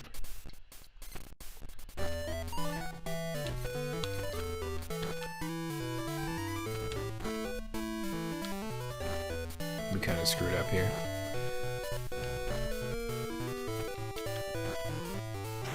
Yes. That's what I'm talking about. Boom. Ha-cha-cha-cha-cha. You know, that level was reberific. It was reberific. Stage 6. Oh, shit. A little cutscene, just like classic NES Tetris. I feel ya. This font is actually a font used mainly by Enix. They've edited the C here, but this font is very recognizable as one of their RPG fonts. That's weird.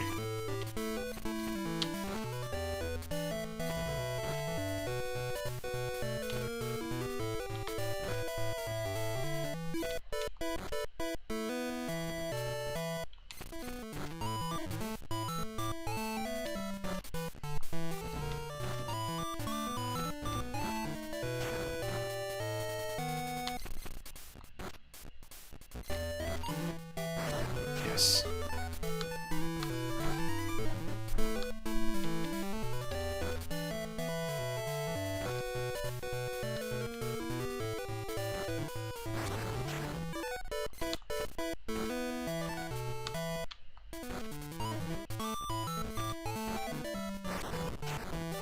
Oh, what?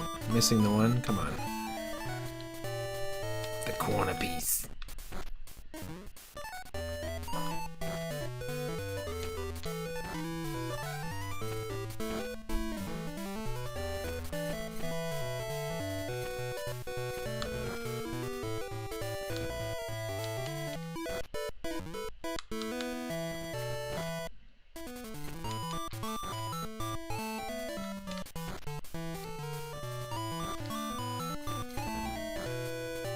Oh, that's rough. No, no.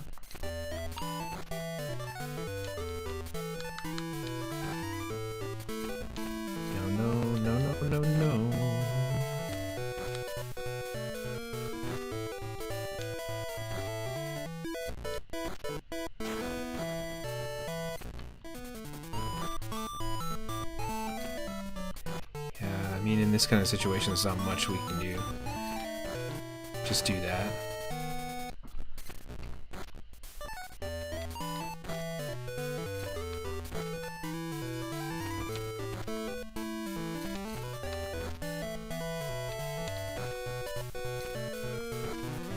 Yes. Keep it going. Yes. Full clear. Hey. We boonagged. We boonagged that level. Like, completely boonagged it, you know? You know what I'm saying? What? Boonagged. I don't know what you said, but I said boonagged. B-U-N-A-A-A-G-D. It's a pretty normal word. B-U-N-triple-A-G-D. Boonagged. Let's get real.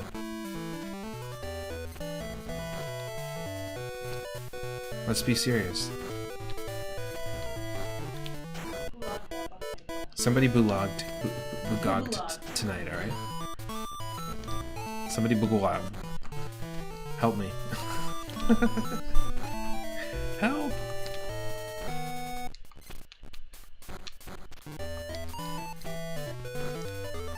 This is a really fun version of Tetris, though.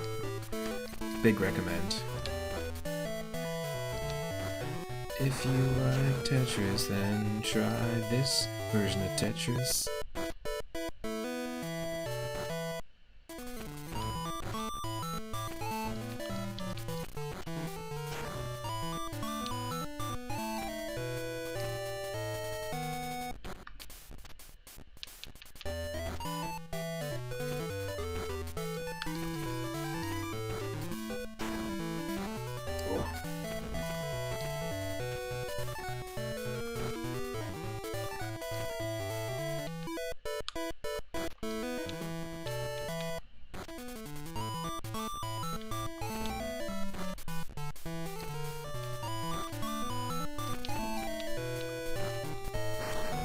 Yes, that should do it.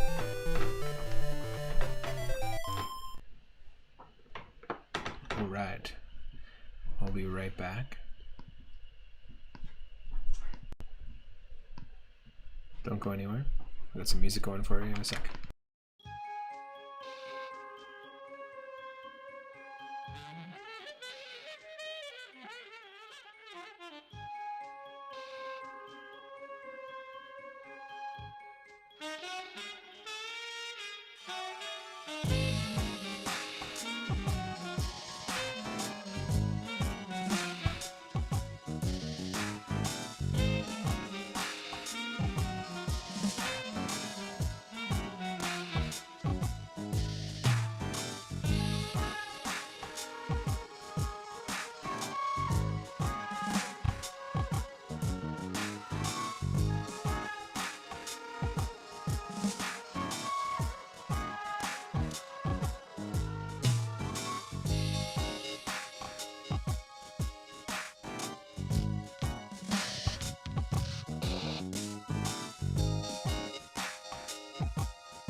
Oh, and of course. Of course.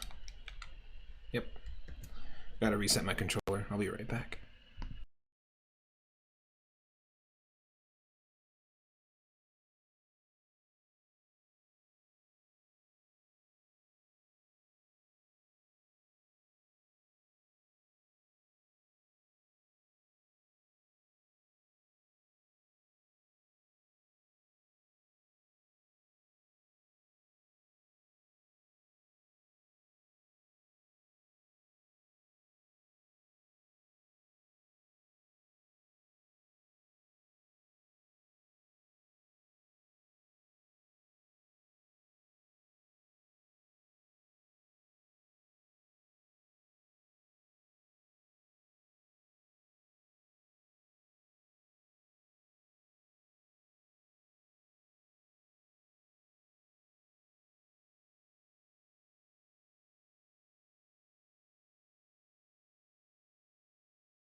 Oh.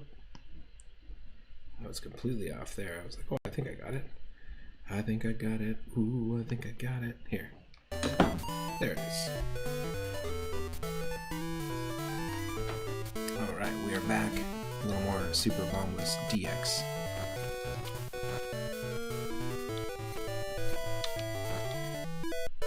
And of course, we are playing all sorts of different mind and dream and brain training and perception-themed games today. So whenever someone spins that wheel, we gotta stop what we're doing and play something else. So this is Super Bombless DX on the Game Boy Color. Highly, highly recommended. I really dig it. And I think, is this the first puzzle game that we're playing today? First puzzle game in the list? It might be.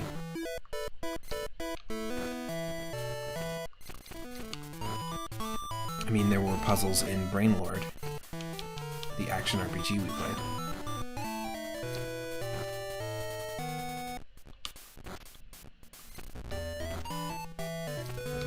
Hope you're having a good Friday if you're just joining.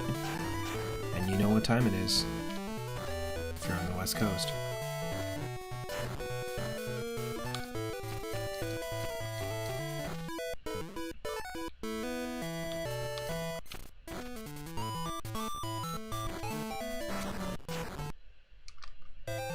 So this is kind of fun that you just have to clear the stage.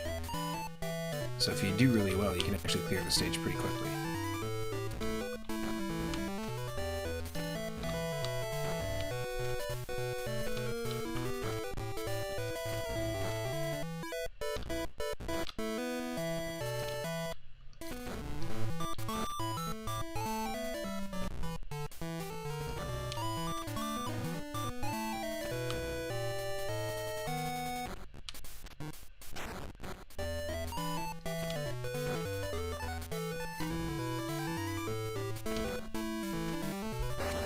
I'll do it. There we go. That's what we're looking for, is those little combo implements. And I appreciate the like Game Corner style music that's going on right now. It totally sounds like music you'd hear in the Game Corner in like Pokemon, Generation 2 Pokemon game or something like that. Speaking of, if you're just tuning in and you didn't watch yesterday's stream, we did our first community-themed, or community-influenced stream. Basically started a challenge in Pokemon Leaf Green on the Game Boy Advance to try and beat the game with only a Snorlax. We do have a utility Magikarp to just teach HMs, but other than that, to just get us through the progression of the story and the map. We are only using Snorlax in battle, which means we actually have access to 2 other Snorlax on the overworld eventually. So a max of 3 Snorlax we can eventually have on the team and take that into the Elite Four. It's super fun. I've been having a blast with it. It's sort of similar to the one-hit KO Frog Mario challenge that we attempted a couple of times with Super Mario Bros. 3. Not usually the type of thing I do on stream, but I've been really enjoying these one-off challenges. I also really enjoyed our 103% completion run of Donkey Kong Country 3 recently. And I've considered potentially doing a 100% run in Yoshi's Island, which I've never done before. ever. I've never considered it before. I've never tried it before. We did play Yoshi's Island and beat it when I first started the stream. Not for the first time, mind you. We revisited it. But I've spent a bunch of time with it since. And played it recently, and I don't know. I think it can be... If there was another game I would pick to try it 100% for the first time, like DKC3, I think it'd probably be that. Definitely screwed up over here, but that's okay.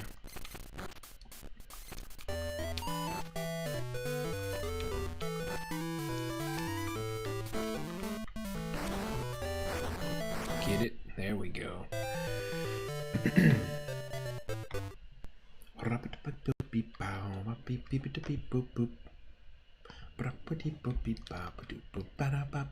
On the Magic School Bus. Oh wait, that's a different song.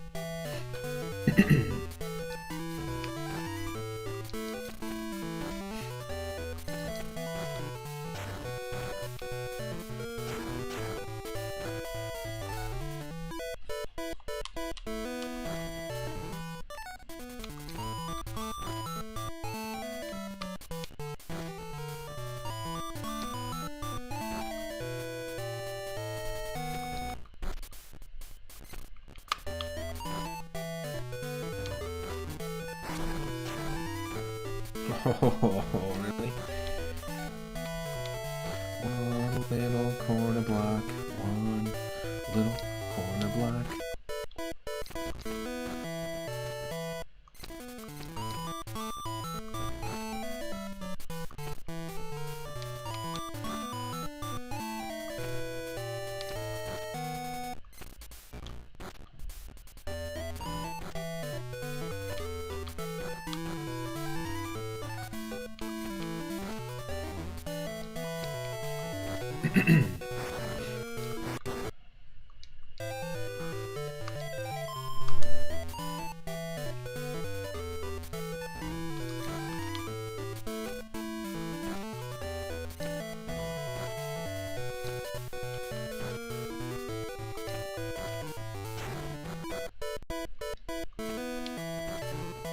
Nice.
Nice.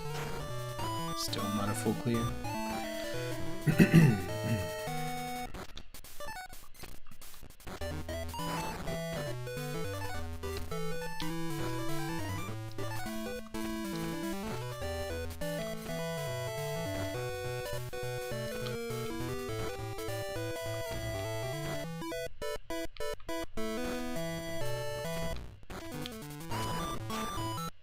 There we go.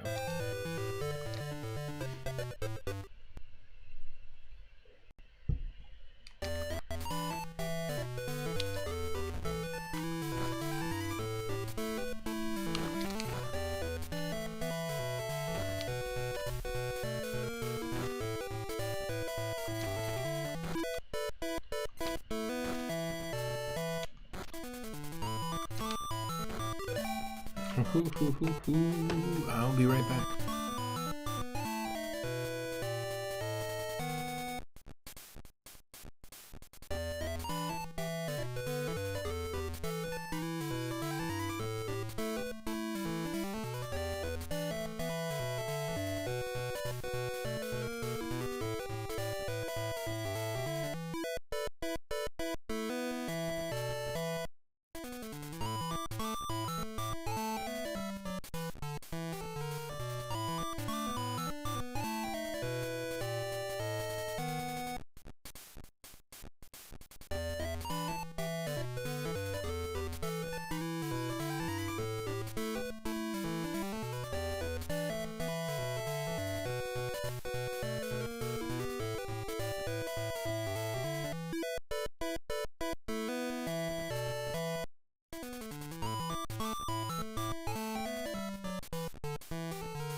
Okay, I am back. You can see me. Just ordering some food for dinner tonight.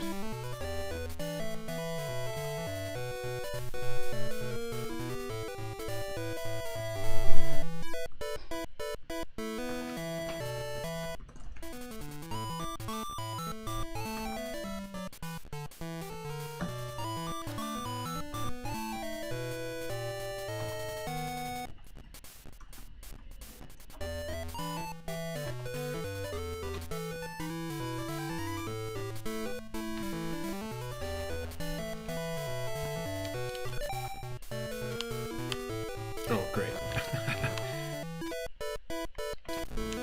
I moved a piece that I did not mean to.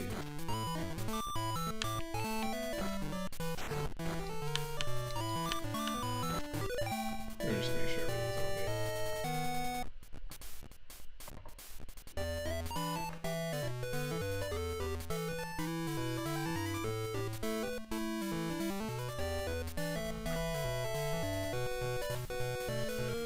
Yeah, should be good. Cool.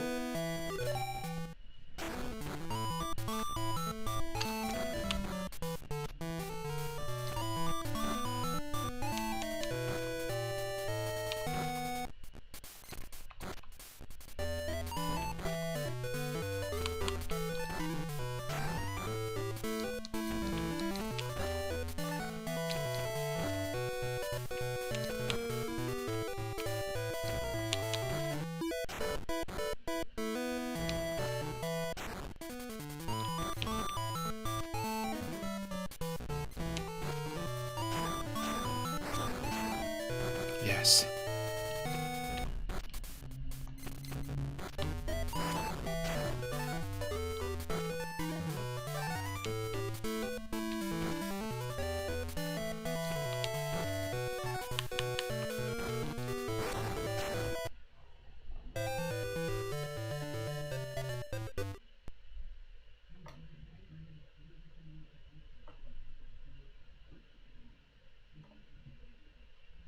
There we go. Okay, we're officially back. Thank you so much to the folks that have been very patient and have been waiting. If you're just joining, we're playing some Dream and Mind and brain-themed retro games. So tons of puzzle games in this list, lots of different games to pick from, and basically, we're not picking specifically, but anyone has control over the spin of the wheel. If the wheel is spun, I have to stop what I'm doing and play whatever game we land on. And all the games fit the theme today of games that either require our brain, train our brain, or games about brains or dreaming or nightmares or anything to do with the mind, any form of perception, like even time, because it really is just something we perceive. To kind of explain to our brains why things change. It's an interesting concept.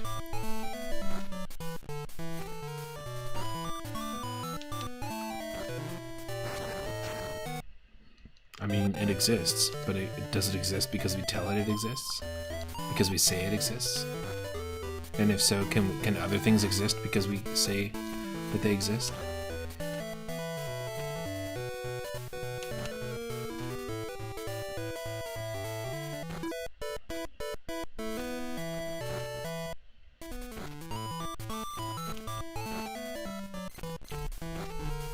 Nice.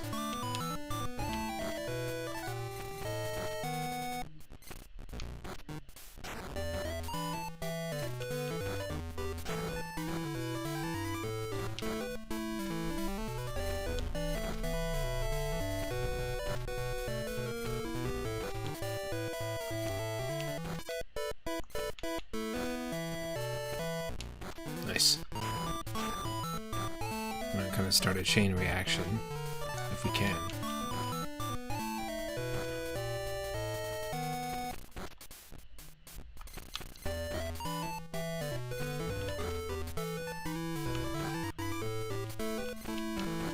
Yes.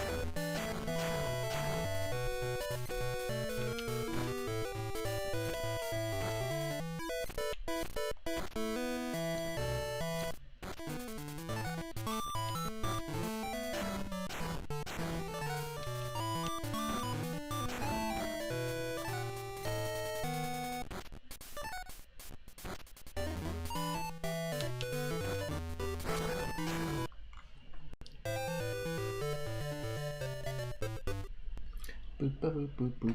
Very Adventure Island. Now, obviously, different companies make different Tetris games. Like, they're all developed by different companies, but this one, the company that made this one is the same company. It had the same logo at the very beginning. So it's the same company that that made Tetris Battle Gaiden, which is that Super Famicom game, the multiplayer game I was talking about that me and my partner have played and streamed multiple times. That's, like, again, such a big recommendation that I can't stop recommending it.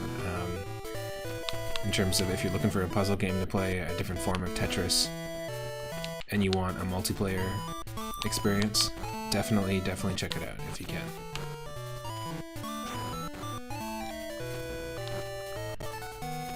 Super fun. It's the kind of version of Tetris that you can just find yourself playing for hours without even realizing that you're doing it.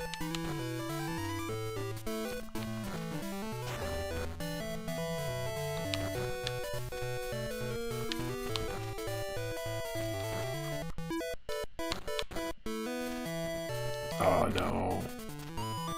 That wasn't good.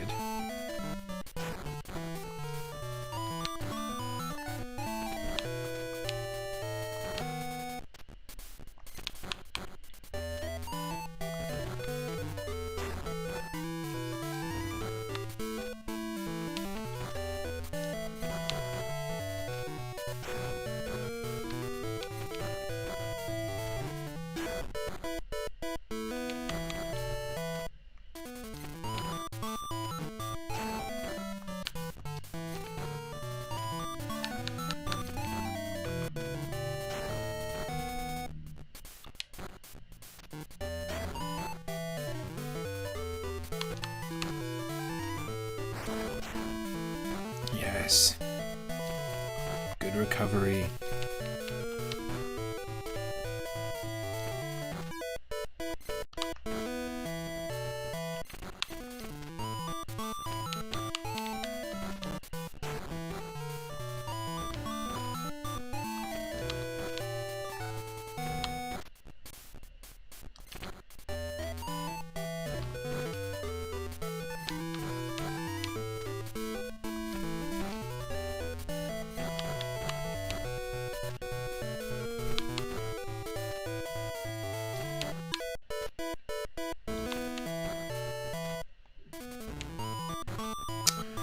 Oh.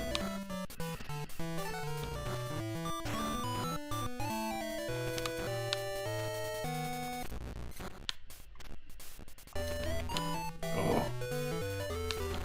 There we go. Yep.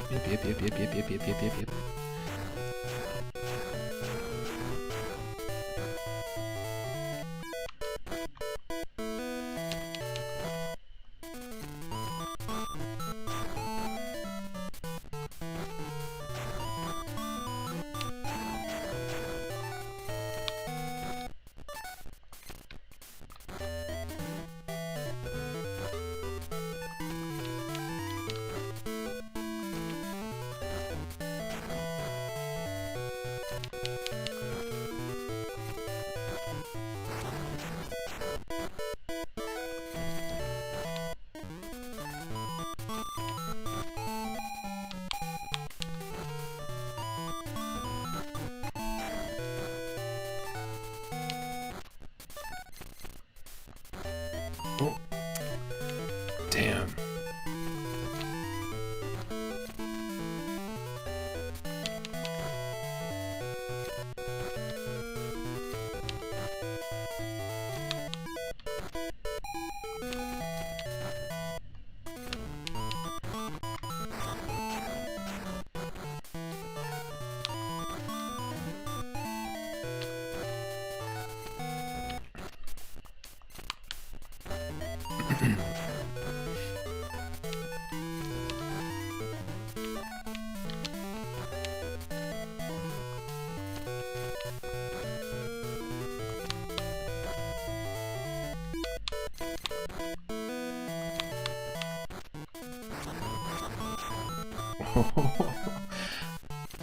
With one again, of course.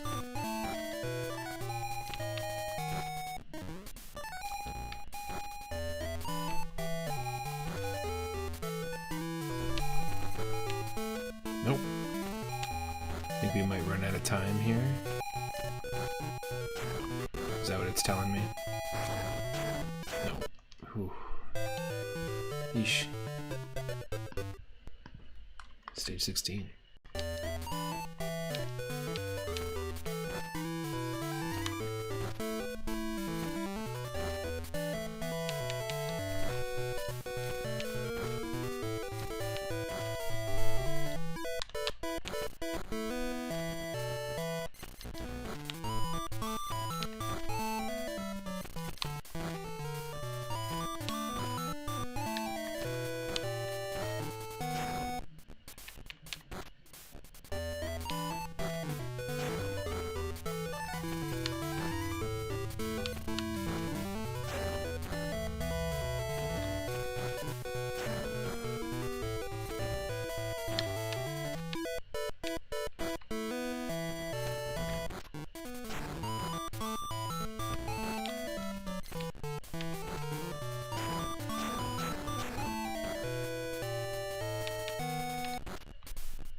Yes. Oh, we got our Game Boy level. Drop that Game Boy emote if you're one of our followers.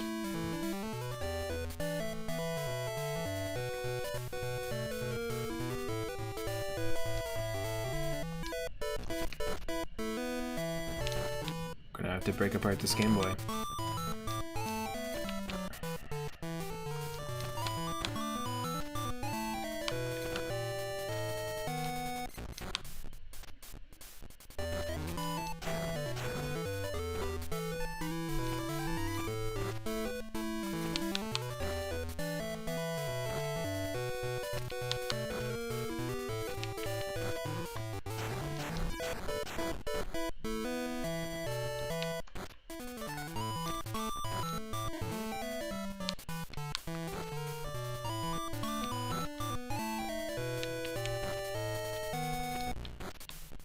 And we're coming up on the time I normally start my streams, actually. Every single Friday, I normally go live around this time, around 5 or 6 p.m. Pacific, but today just happened to be an extra day off, so it's nice to get a little extra stream time in.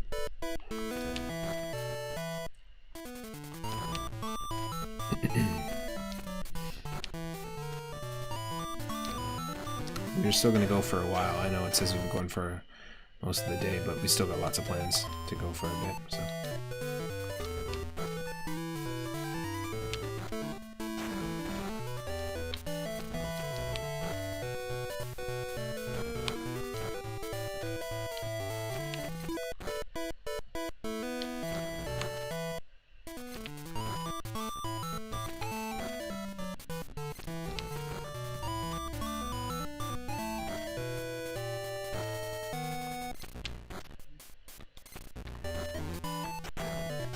Nice.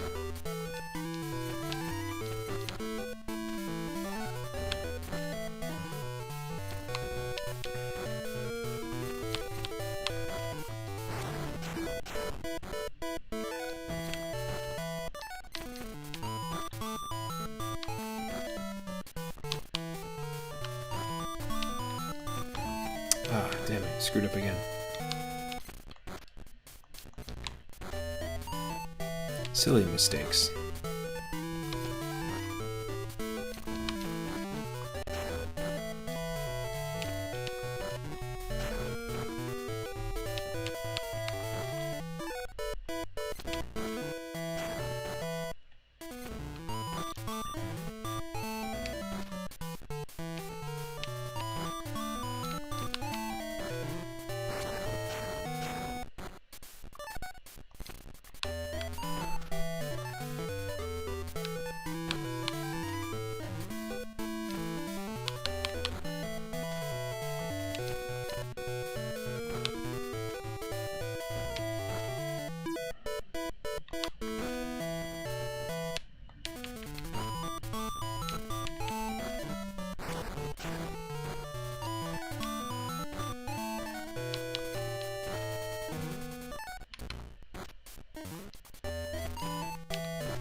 Whoa. Okay.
Nice.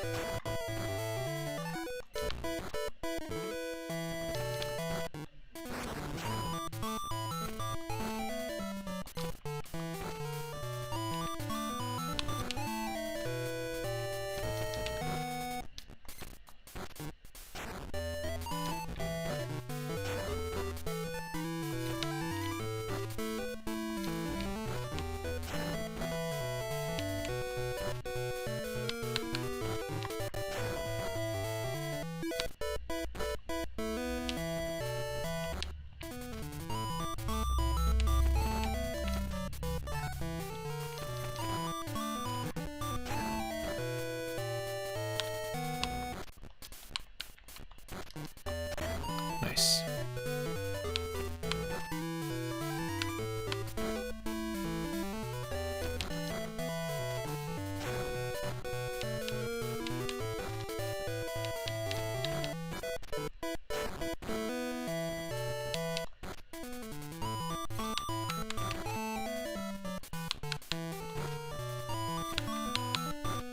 Yes.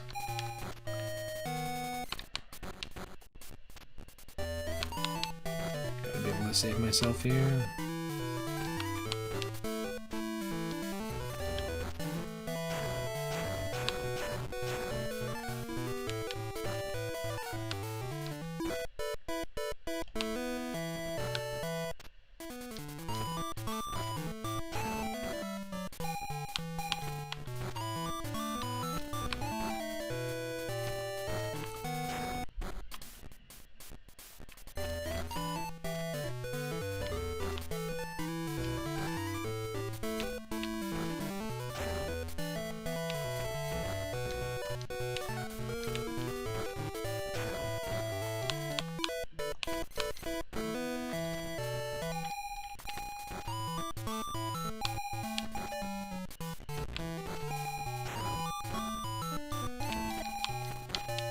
Oh, damn.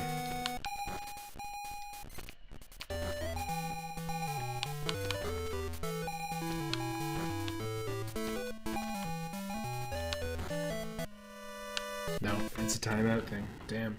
So there is a timer. You just can't see the timer. Aroma, spinning that wheel. Hey, perfect timing. We will do that. I'm gonna get some music going.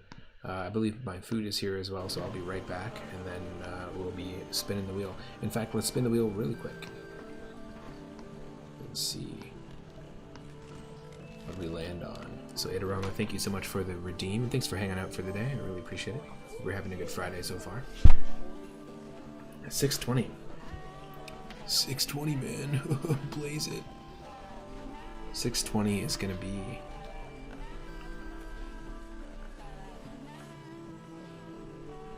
Ooh, it's just a game called Interesting on the Super NES. Literally all lowercase called Interesting. We'll have to see what it is when I come back. The mystery. The intrigue. It keeps building. Stick around. Interesting up next.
Oh, we've played this before.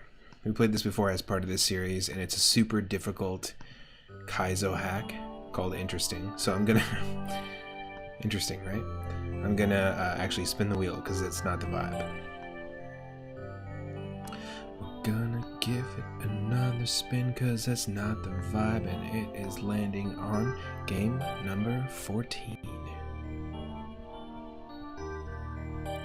Game 14, all the way at the top of the list.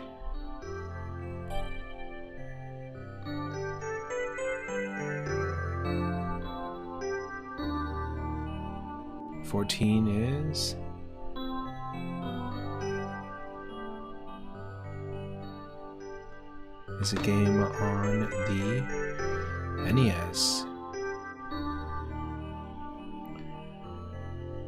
Come on, load for me. Dream Fighter is the name. Dream Fighter on the NES. I've never heard of it. Let's dive in to something brand new. Just gonna take a short break here to eat a little bit of food, and then we'll dive in.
Yes, definitely the food is here, so feels good to refuel.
What's everyone else having or had for dinner tonight? Drop it in the chat.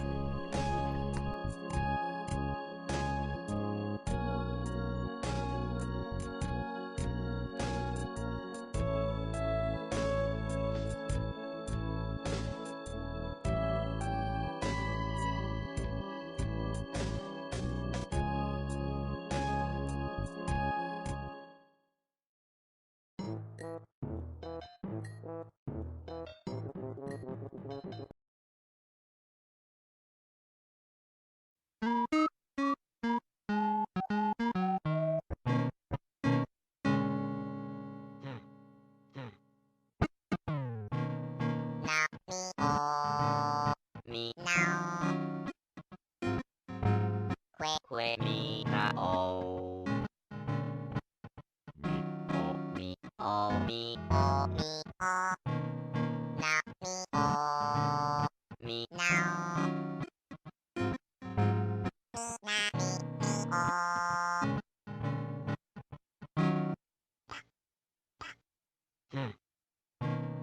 Now me, oh me now. Que me now, oh. Me, oh me, oh me, oh. Now me, oh me now. Me now me, oh. Oh, que, oh, que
me, oh me, oh now, oh, me, oh me, oh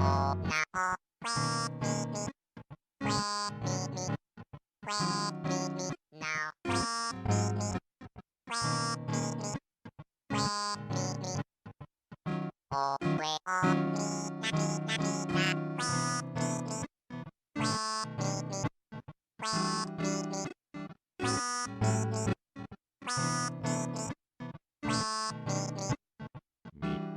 me, oh me, oh now,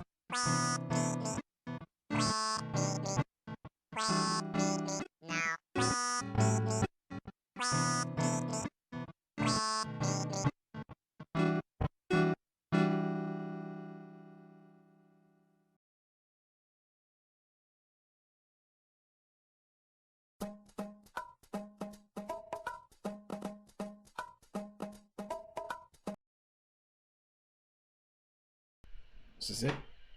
This is Dream Fighter by Astrosoft.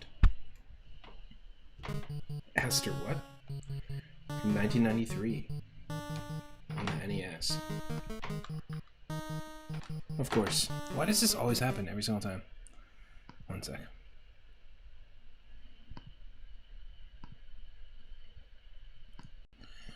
Just gotta reset my controller, because it doesn't like when we take long breaks. For some reason, when we take long breaks, it gets sad. It's true. Let's see.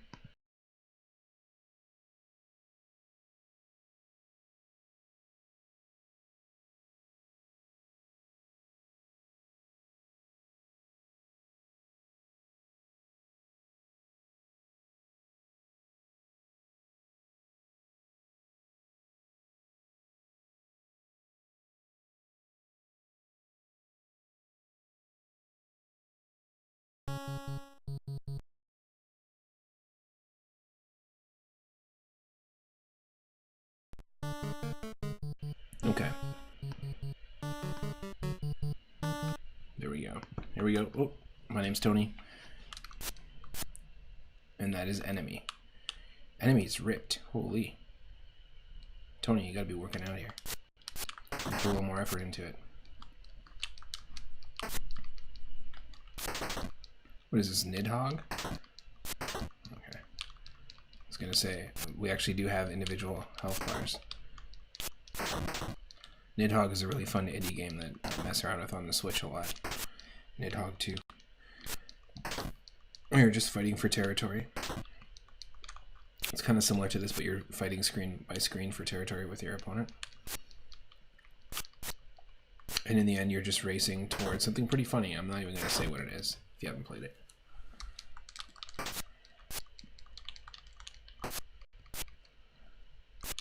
There's no music in this game at all. This is this was not one that earned the Nintendo seal of approval back in the day. Let's see that.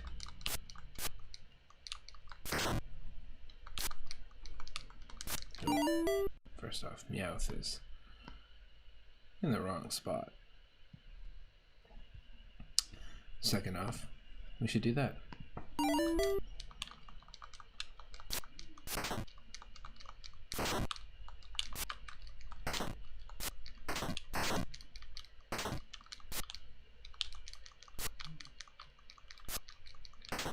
Ooh.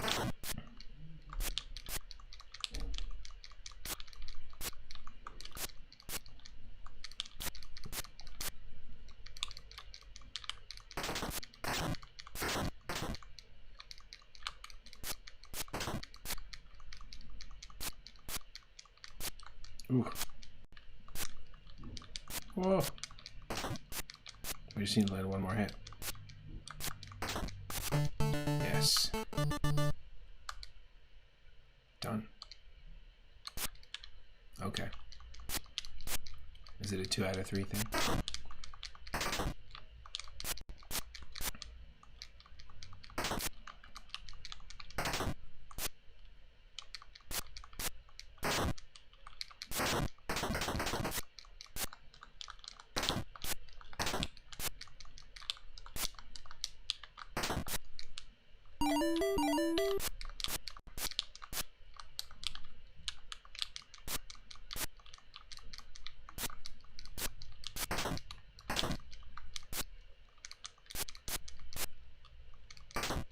Ooh. Evening it out.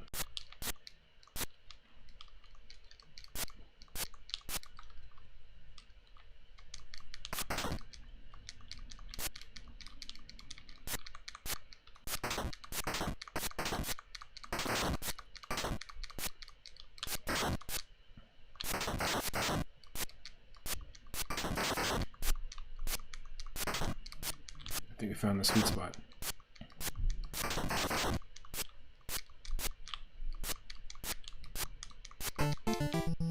Yep. We found the sweet spot. A new enemy. What the hell is this? It's one of the Chozo from Metroid? Is this a humanoid aardvark? Like, what is happening here?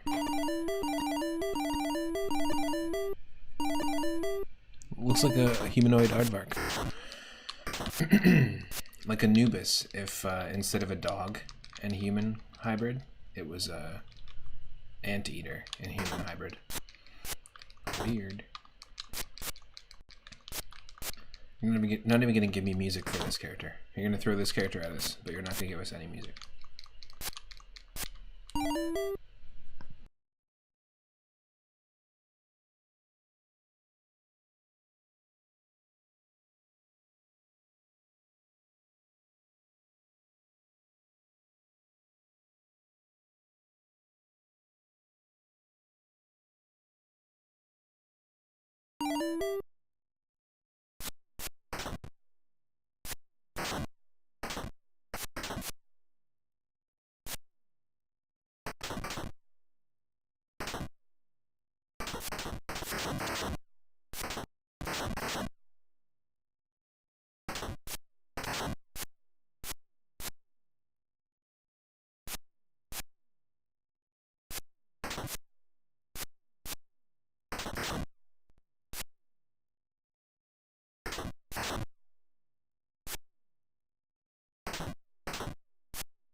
Okay, this is just not easy at all. I'm legitimately trying. And that's the whole point with the retro roulette is like, even if we land on a game that's not necessarily a game I'd normally play, or is feeling super janky like this, or feels unfinished like this, where we are fighting a humanoid aardvark / armadillo mutant hybrid. Like this.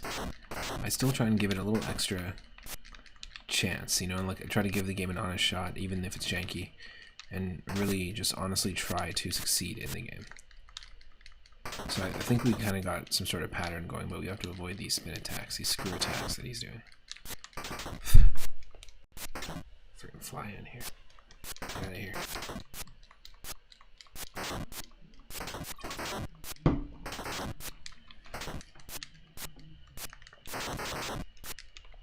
I mean, no music thing is pretty funny to me.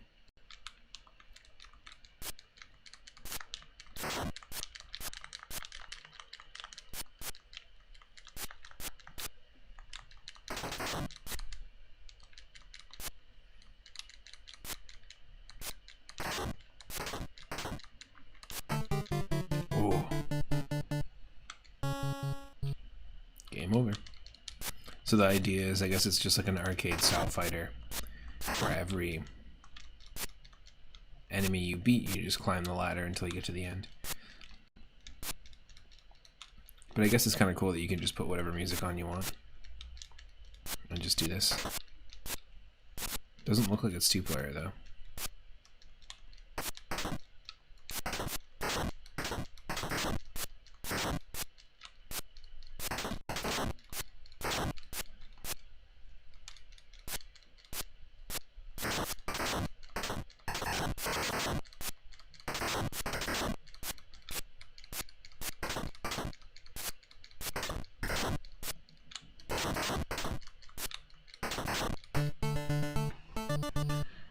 Found the sweet spot for the first stage. An easy way to beat that first stage.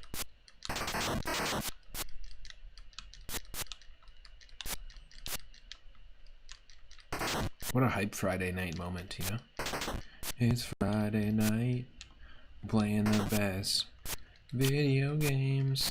This is the best video game you've ever seen in your life. Unfinished, unlicensed. In it to win it. God of War Hugnarok? What? Diablo Who 4? I don't know what you're talking about.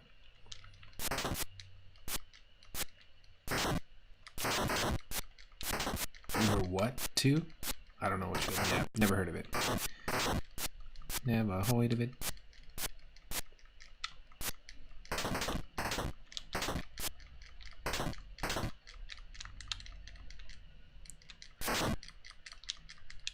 Ultimately doing more damage to yourself.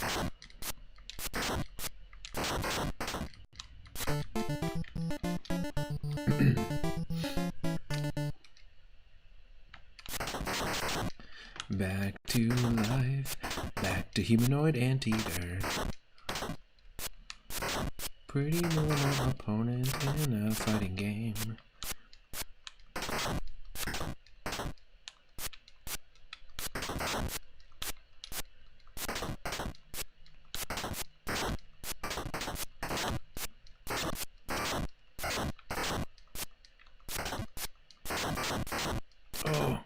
think we found the pattern.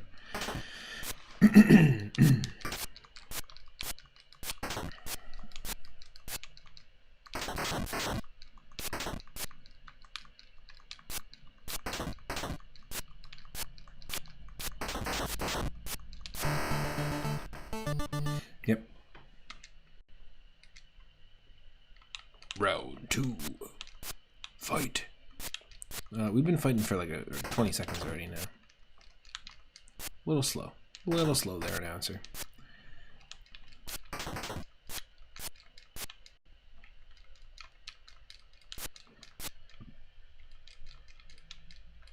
Oh.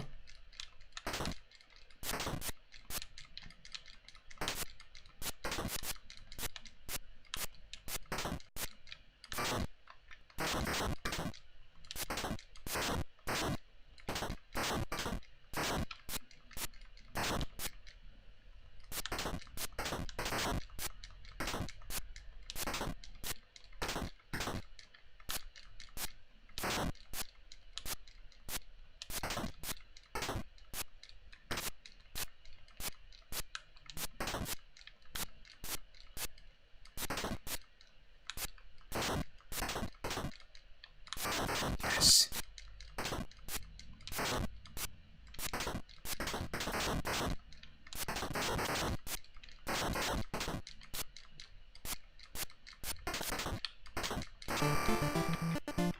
Tony. Excuse me. Wow, okay. What the hell is this? You tell me what this character is. An owl-faced action figure that's been brought to life size? Like, what is happening?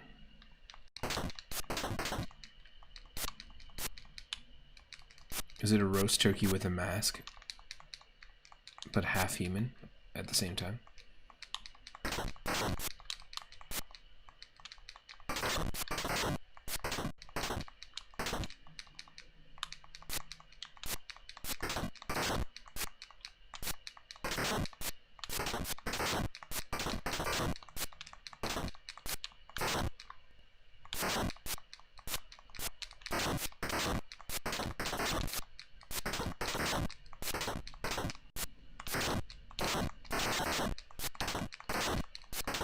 Ooh.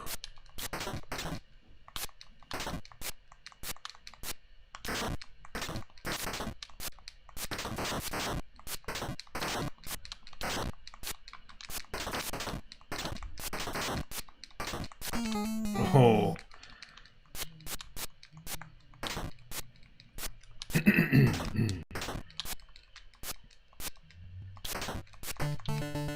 Got him. We took out the third Dream Fighter. We fought a humanoid armadillo. Oh, that was just round 1 of the roast turkey. Roast turkey warrior. Welcome in, Zombie Paper. Hopefully you are having going to have a less stressful rest of your evening. I can't remember if you did or not. It's been a pretty mellow day. We played some Super Mario World. I don't think you did, actually. I don't think you dropped in. Played some Super Mario World ROM hack, a 3-world hack where we played as Luigi called Luigi's Trip. We're doing all mine-themed games and dream-themed games. We're playing Dream Fighter right now on the NES, but we were playing some Super Bombless DX, which is a really fun, explosive take on Tetris on the Game Boy Color. I ended up also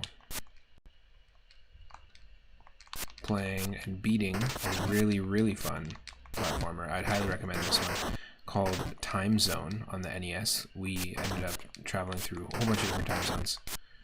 It's like a time traveling game where you fought Dr. Wily, and it was fun. Highly, highly recommend checking it out.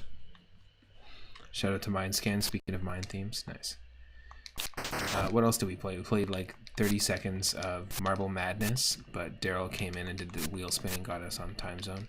But we beat Time Zone, which was fun. And we played a Super Mario Bros. 1 ROM hack called Mr. Sandman, which actually had an 8-bit rendition of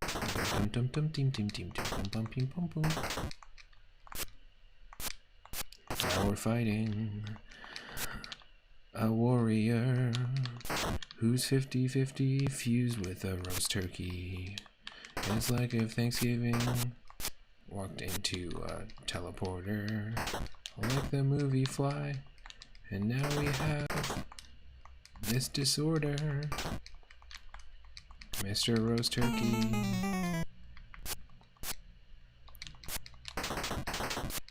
Please let me win. This game's controls are nothing but sin. Boom, boom, boom, boom. I'm trying to kick him and punch on this fighter. But the fights, they keep getting tighter and tighter. For real, I'm gonna die. It's like the hitboxes shift with each. It's like the only way they can increase difficulty is they shift the hitbox. It's not in the same spot. Or maybe he's blocking me, but I have no idea. No way. See, it's a roast turkey. Tell me that's not a turkey. You're never eating turkey again.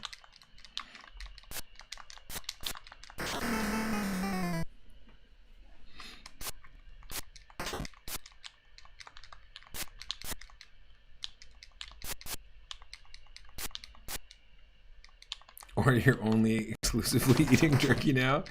That's a whole other can of worms. Whole other can of cranberry sauce.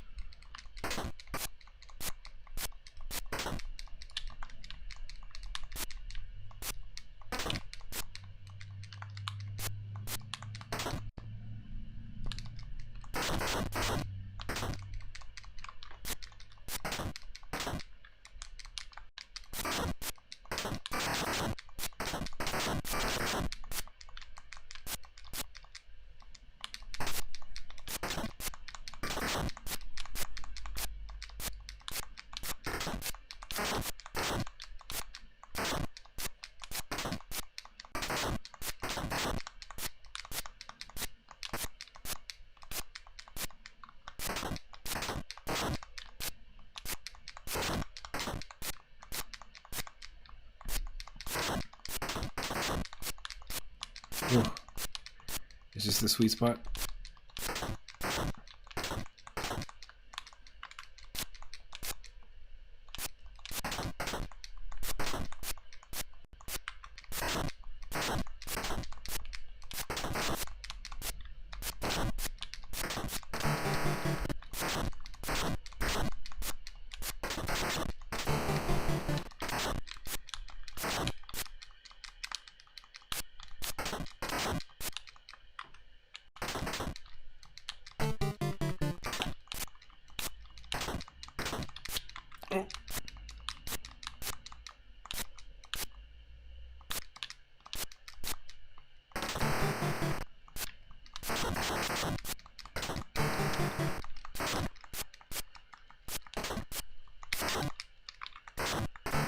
Oh,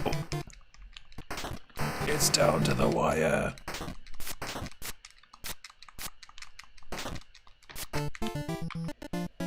Tony, you did it. Oh my, it is a rejected character from He-Man. What is this? Triangle Lion. I am Triangle Lion, and I use my claws and shoot stars from my mouth for some reason.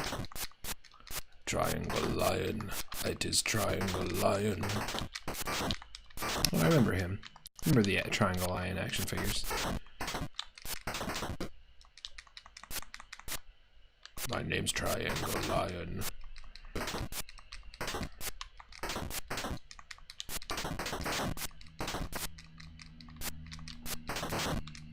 Speaking of, I believe Mighty Collector over on Twitch has every single Triangle Lion action figure. Every single one. Every one that's been made. Even all the fan-made ones are in their possession.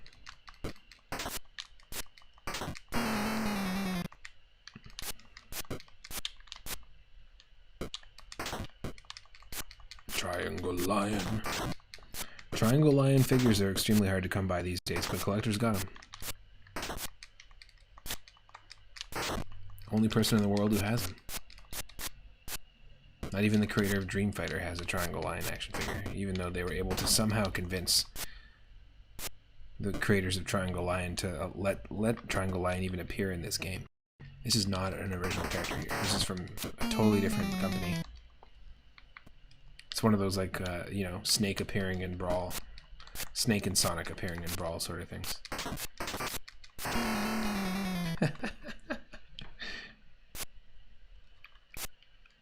It's Triangle Lion. Yes, it's Triangle Lion. The manufacturers of the Triangle Lion toys just made the toys for Mighty Collector specifically. Ah, they're custom orders. That's so funny. Okay, I'm definitely spinning the wheel. Because, like, there's only so much you can, like, hey, we beat 4 bosses. This is the 4th boss, right? We beat 3 bosses. Maybe 4 bosses. That's pretty good. I didn't think we were even going to play that long. Let's get some actual music going. Oh, wow. Come on. Alright, let's spin this wheel. We've got all sorts of games in the list. It is landing on game number 232.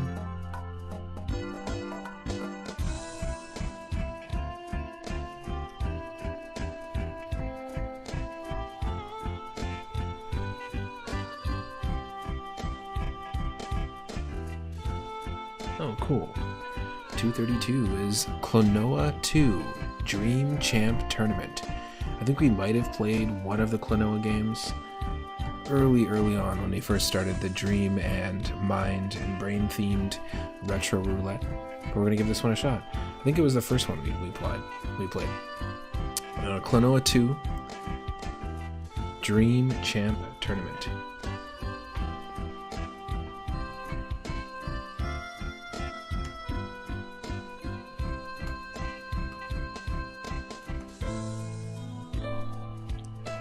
Klonoa 2 up next.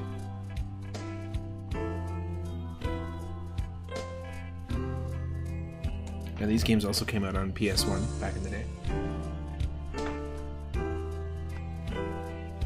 Stick around. And happy Friday if you're just joining. This is normally when I would stream around this time, around 5 or 6 p.m. Pacific on Fridays. We just happen to have an extra day off, so we've been doing an extra long stream and adding an extra day into the schedule. Just want to say thanks to everyone that's been hanging out as well. And thanks again to the people who've been hanging, spinning the wheel. Saber544 for the raid, and Itorama and Narcolepsy for the raids yesterday.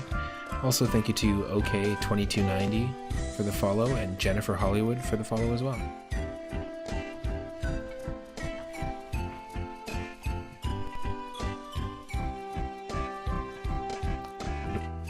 Don't go away.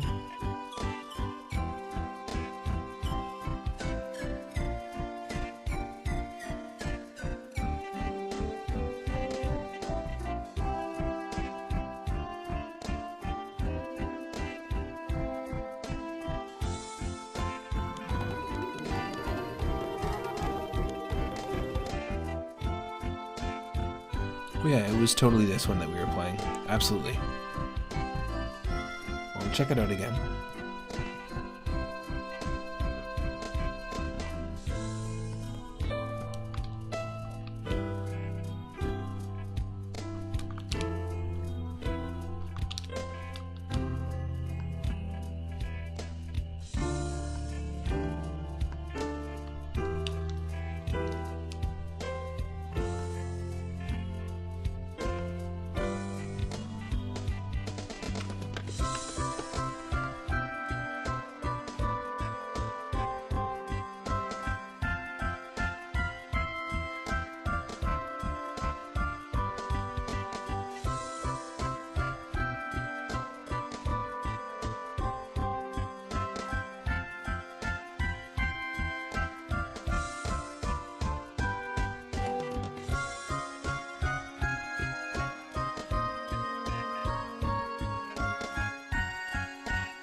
Now here's the question. Should we start a brand new game? We weren't far in it, but we could start a brand new game or we continue from where we left off last time. But this would have been like 10 streams ago in this specific series. So maybe we'll just start a brand new one. Yeah, see? I proposed the question, then answered it myself.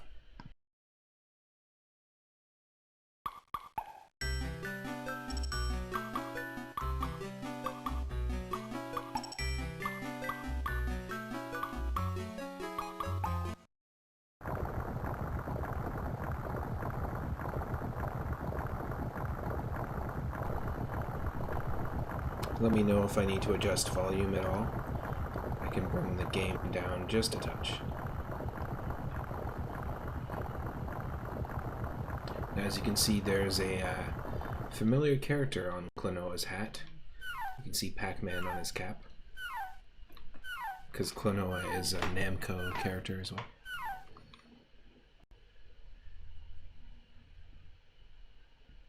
Dream Champ Tournament, calling all world roving adventurers. Let's see who the greatest hero is. Grand prize, 100,000 dories. See you there. What?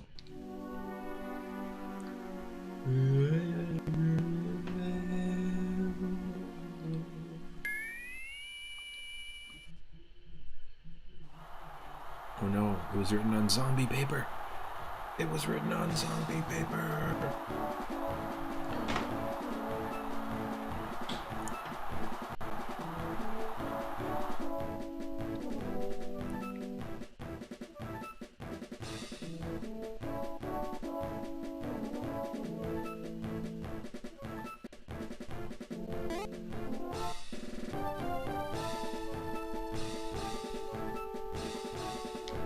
What? What's this? Klonoa. Lolo, Popka. It really is you, Klonoa. What a relief. Hey, how have you been? Long time no see. What are you doing here? I was about to ask you the same thing. Oh, it's such great writing. We were on an errand when suddenly we landed here. Me too. Welcome, adventurers from Dream World. Insert plot of Mortal Kombat and Enter the Dragon here. You've all been invited to participate in this tournament. I'm Garland, the sponsor of this tournament. It's just such an obvious trope. You all have your tickets, I presume. All of you here are famous heroes. But what I want to know is, who is the greatest? Who's number one in Dream World? Number one.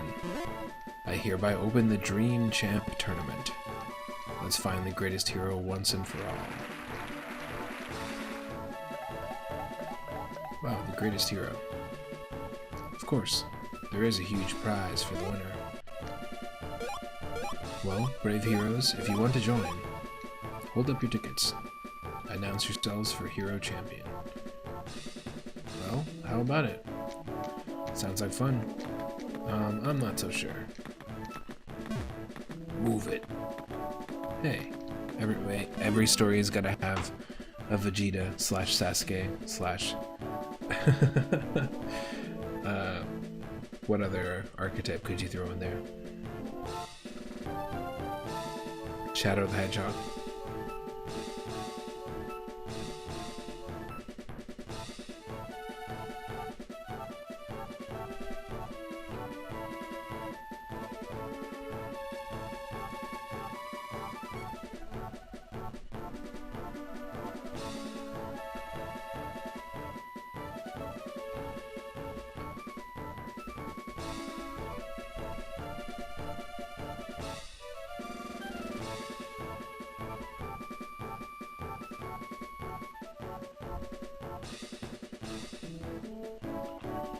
Okay.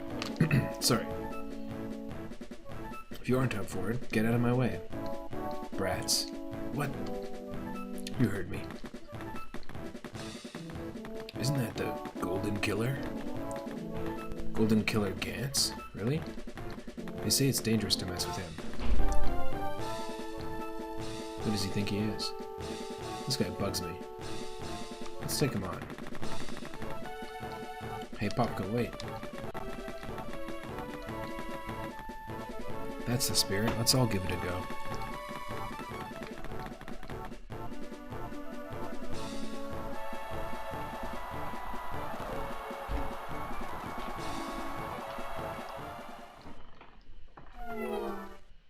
Let's see.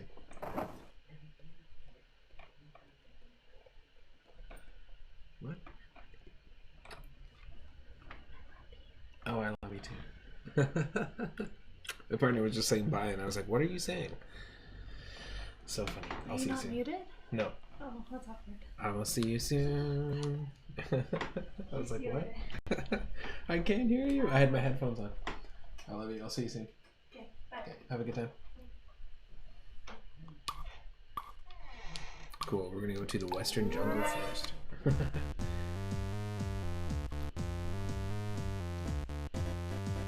Welcome, brave heroes. I'd like to begin the tournament now. But it seems to me that maybe there are too many participants. I'm going to have to kill 7 of you. What? Oh no!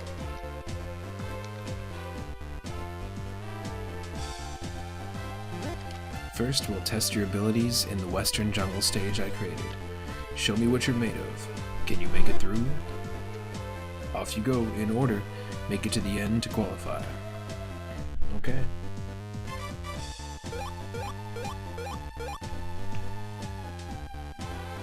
This'll be a cakewalk. This'll be a good warm-up for me. Are you okay, Lolo? You want to come with me? Thanks, but now I'm a little stronger than I used to be. I'll do my best. We're off. Let's go, Lolo. Good luck. Well, I guess I'd better show them what I can do. Ooh, qualifier, Western Jungle. That sounds like a Cruisin' World stage.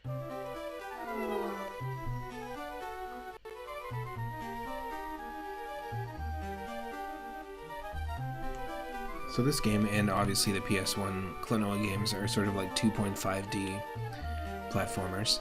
This game takes a little bit of a cue from Super Mario World 2 with the semi-3D world map, which is kind of nice. Nagapoko's hint. Naga Gaga. I'm a Nagapoko. I'm a robot that Garland made. I'm not your enemy. I'll give you various hints and messages along the way. Press up on the control pad to talk to me. So very much like the Chows.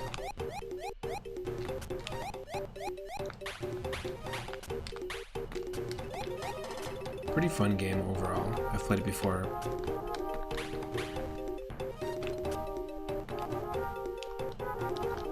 Just gotta get used to the mechanics again. Is there anything else we can do? No, nothing yet, but there's gonna be stuff we can unlock.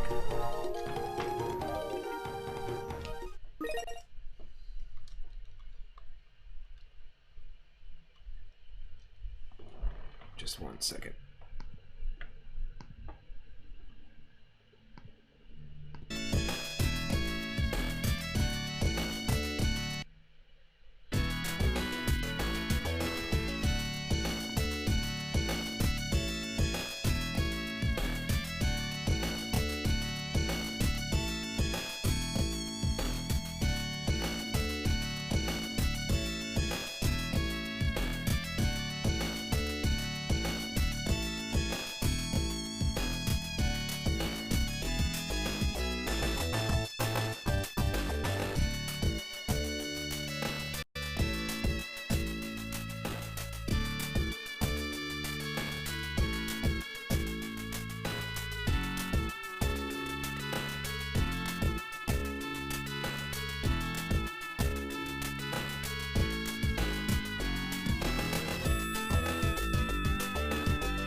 Okay. Nakagaga. Nakagaga. Hold in the R button and use the dumb controller to reset itself. I can't leave for 1 second now. This is happening much too often. I gotta look into why my controller is disconnecting itself. Just 1 second. Sorry, folks. Bear with me.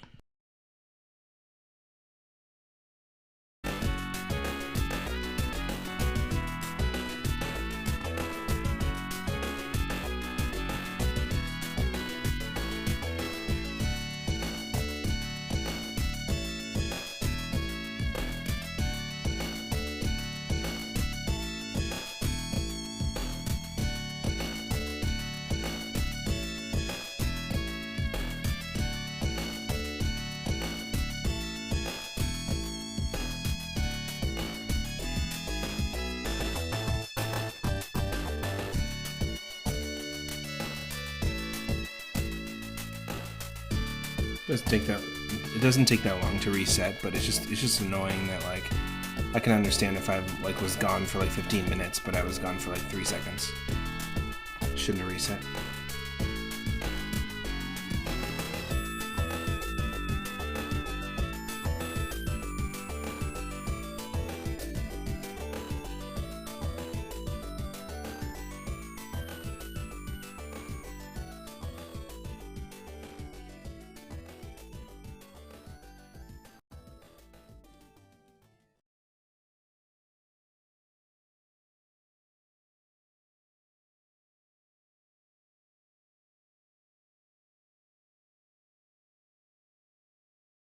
Okay, so here's a smoother transition.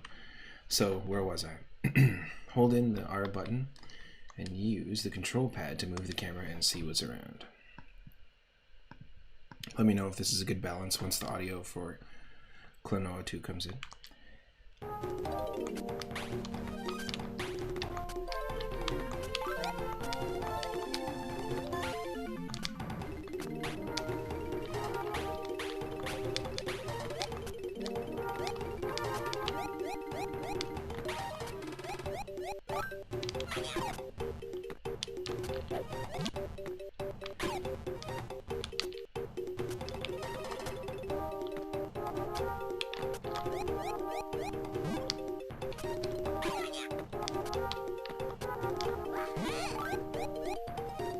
Yeah, you can use them to get like higher jumps.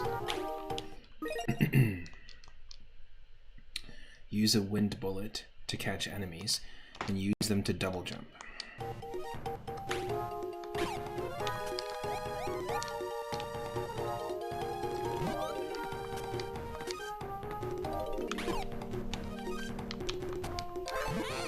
So you have to press a double jump. So to double jump, excuse me, you need to grab them by pressing this, the B button, and then you jump in the air while you're holding them, and then press down when you're in the air.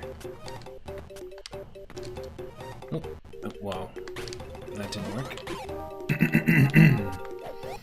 There's gotta be a way.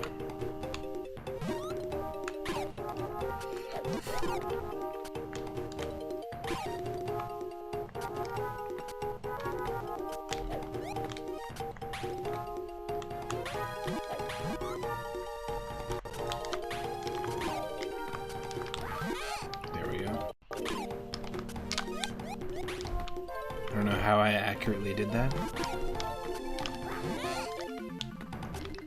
Yeah, it was down. There we go.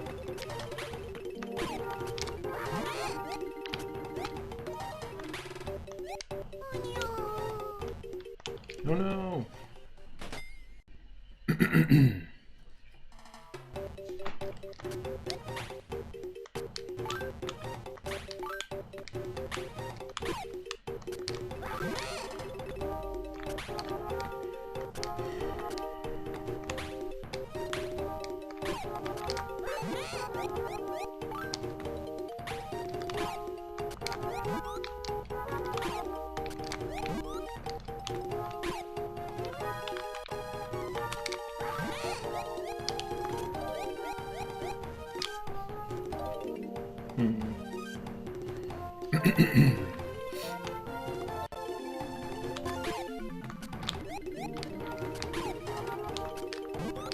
It's really funny what they look like when you grab an enemy and fill them up with air. It's kind of similar. It reminds me a little bit of like Dig Dug. And I'm not sure if that's made by Namco or not. The same company. But how you fill up the enemies with air. In Dig Dug. Ooh, we found some sort of crystal. So I'm hoping this is like some sort of, it's like a collectathon, because I'm just feeling the collectathon vibes, just like when we played Donkey Kong Country 3 last week.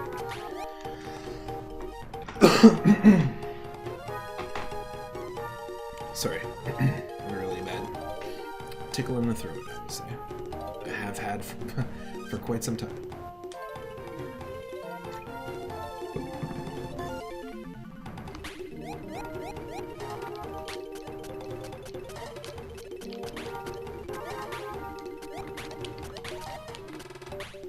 But yeah, I've been kind of bit by the collectathon bug.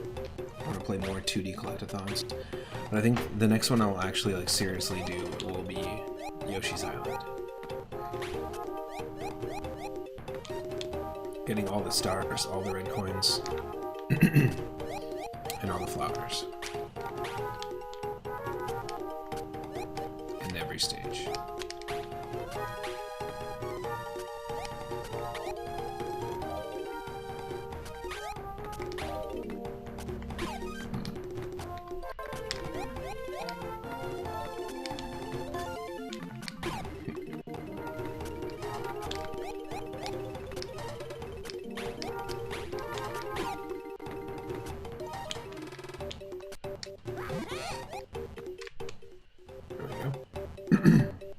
Excuse me.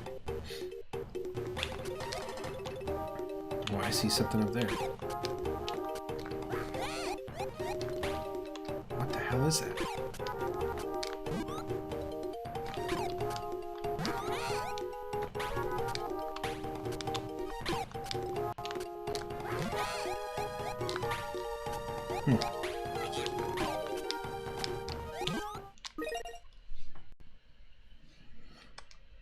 This item is a sunstone. You can evolve Sunkern into Sunflora with it.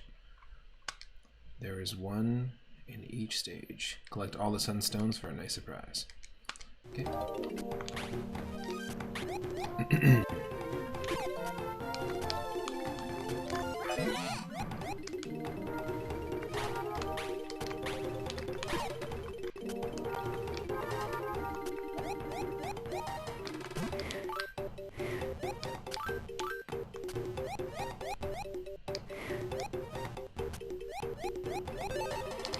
Nice.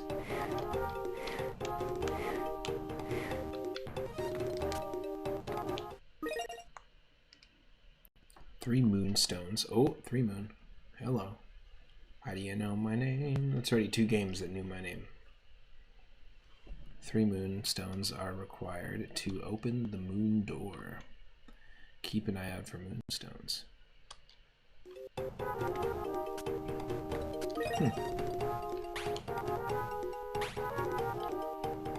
These look like the wish stars from Super Mario RPG.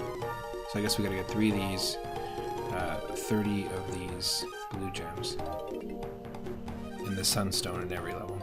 I imagine that's the 3 things. Right? Doesn't tell you anything otherwise. Alright.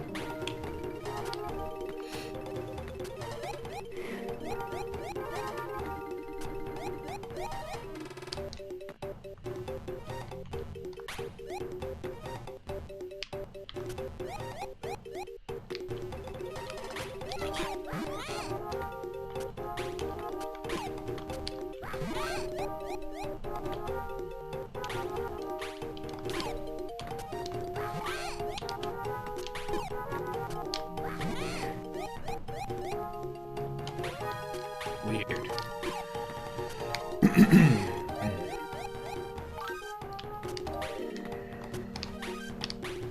This is a very odd way to, okay, I guess that's fine.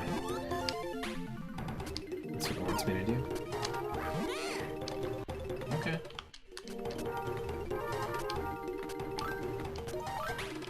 I mean, it definitely doesn't feel bad to play. It has its own unique feel, and the controls are pretty tight.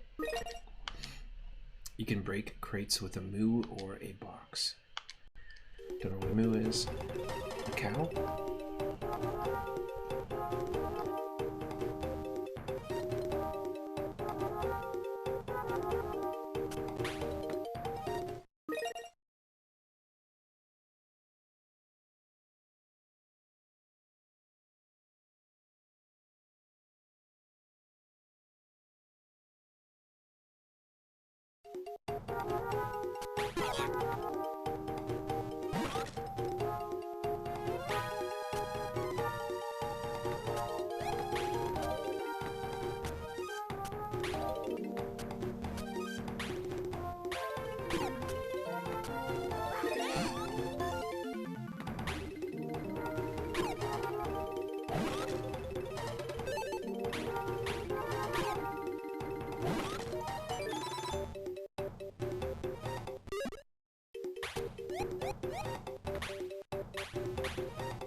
Looks like there's also a Klonoa token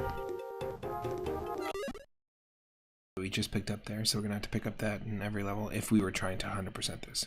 I'm just curious.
Okay, we officially did it. We got all 30 diamonds. We got the 3 stars. We have the sun coin, and we got the Klonoa token. Or the sunstone, rather, and then the Klonoa token.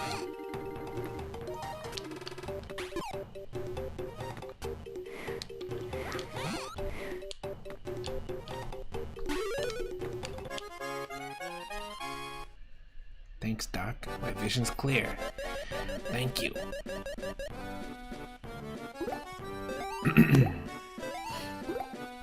Very Yoshi's Island inspired as well, it seems. Just like the world map. 30 Dreamstones, 0 retries, 8 damage, whatever that means.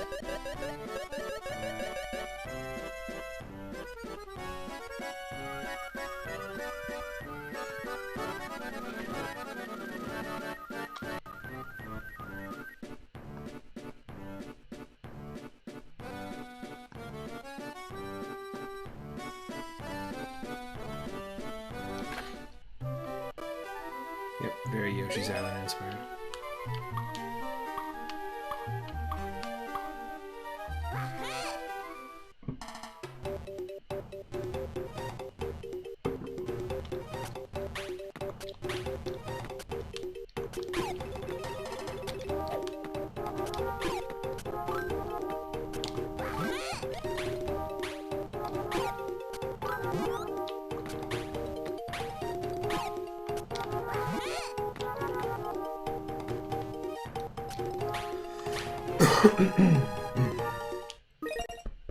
Wow, this is bad.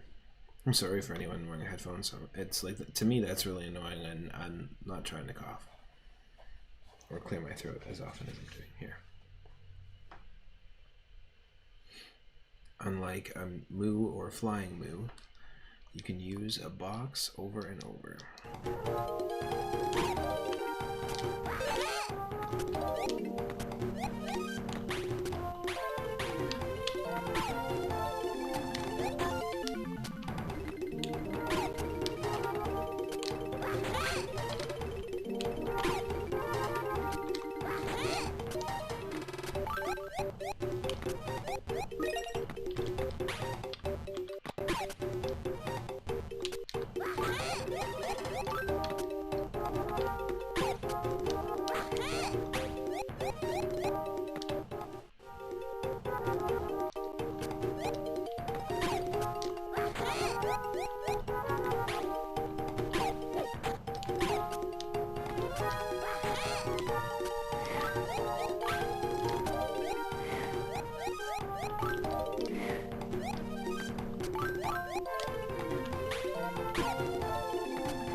A key is required to open locked doors. The key is hidden somewhere. Look for it. It's right there. I see it. Think I don't see that? You think I don't see that key right there? Doo-dee-doo.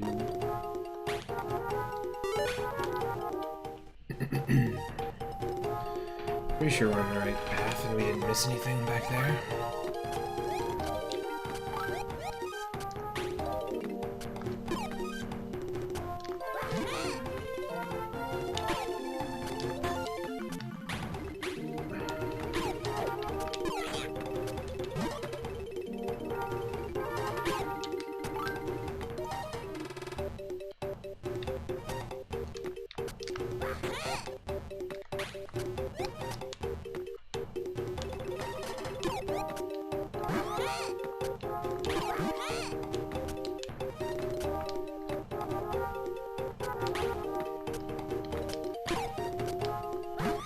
Oh, damn it.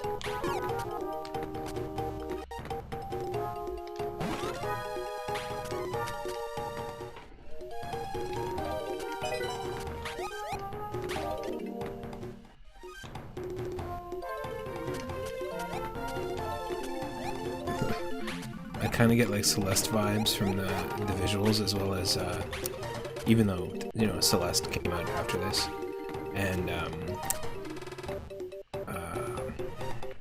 Windswept, which is a game right now which is, I think you can wishlist on Steam, and is very heavily inspired visually by, like, it looks very similar to this and Celeste, but gameplay wise is very heavily inspired by Donkey Kong Country and classic Mario games, but mainly DKC2 and the use of two characters together.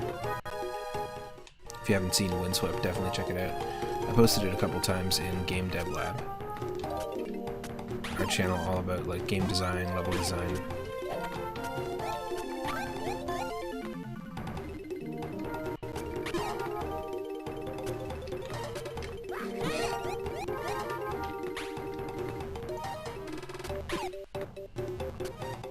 I love how cute they are, just like filled with air, upside down, floating, like spinning around. It's pretty fun.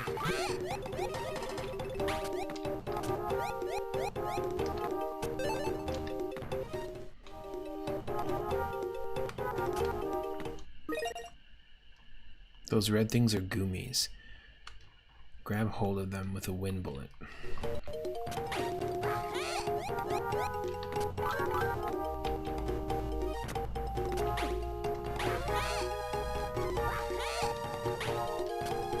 Oh, I see. I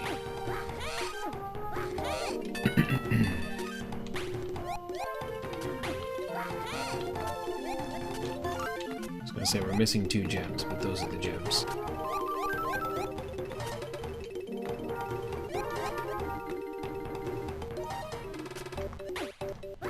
Oh, this is gonna be a cool mechanic for sure. This definitely, Windswept definitely reminds me of this.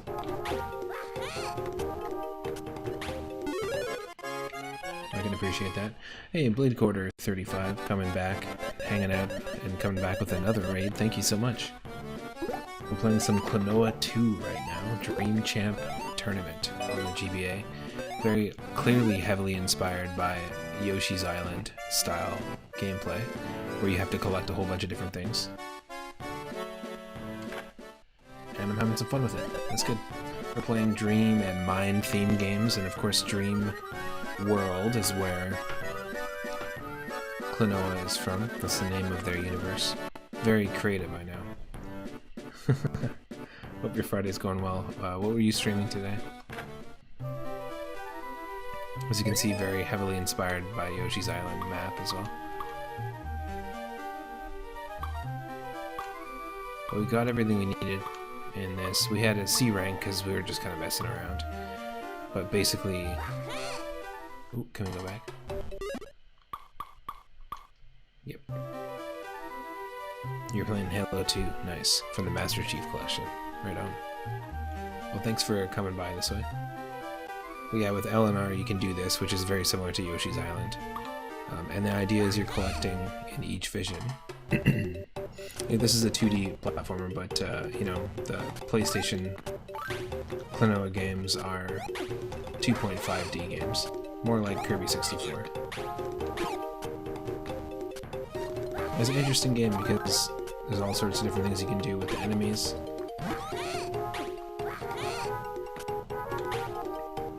It's a lot of fun to play. It's got some cool graphics as well.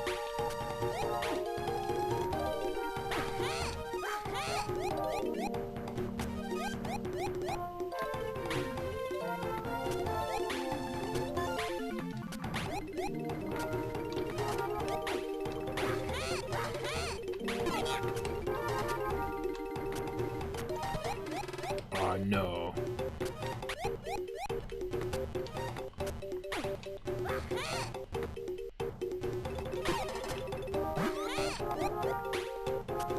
It's very different than Halo, that's for sure. It's a different 2, from Halo 2 to Klonoa 2.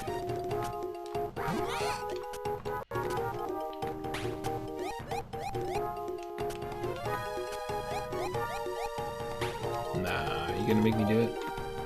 You gonna make me do it?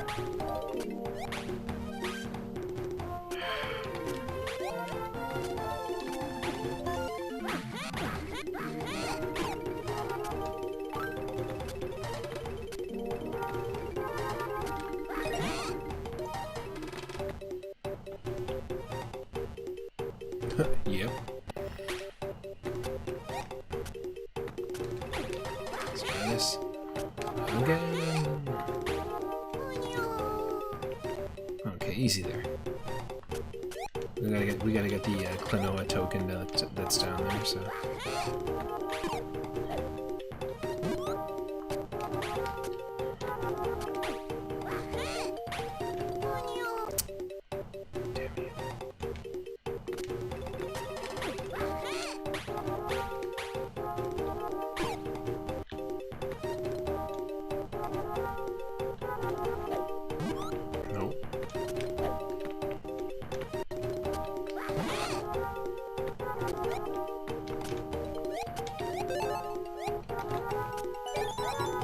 There we go. Klonoa token, we got the heart.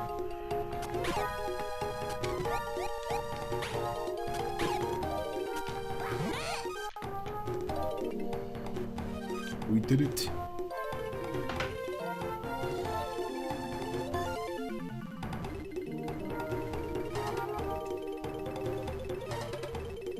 There's a shout out for Blade Porter as well, if you're not following him. Go give them a follow.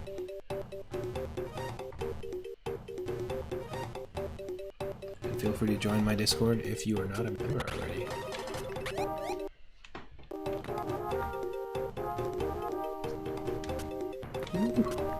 Thank you again for the raid and for the raid the other day. Let's see if we can do this. I bet you if you get like really good with the controls in this, you can do some pretty tight platforming.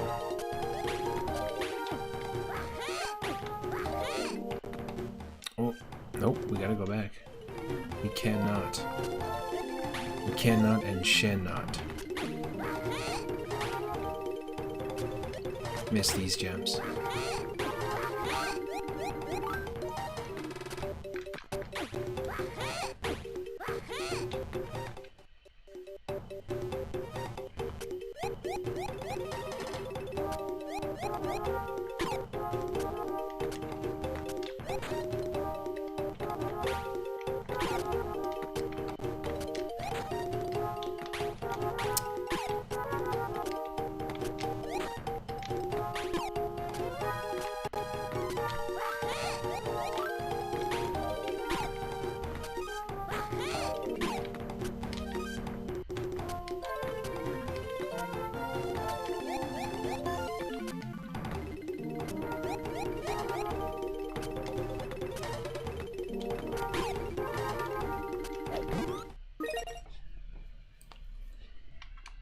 How are you doing? I'm doing well. See you at the goal. Okay, so she's just taunting you? She's like, if you make it. Oop. Nice. We don't squish, just the moo. Apparently that's what this is called. A moo.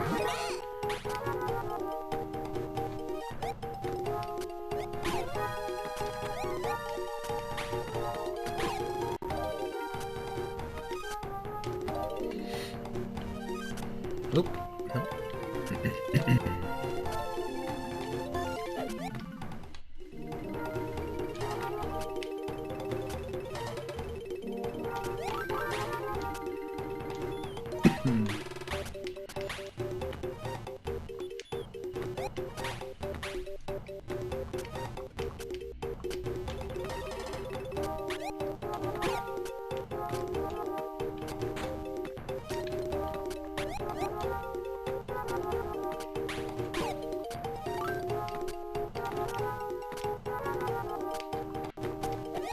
Nope.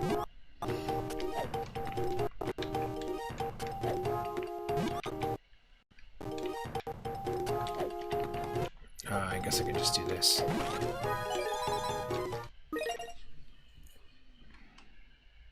You can climb up ropes and ladders quickly if you jump. Try it when you're in a hurry. Oh, nice.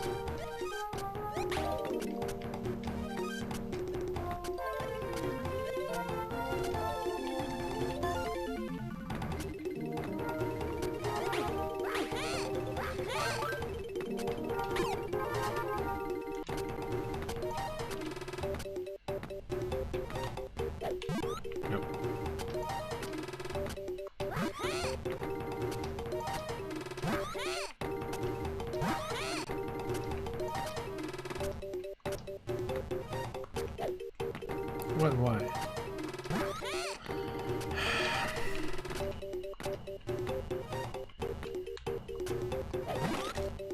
There we go.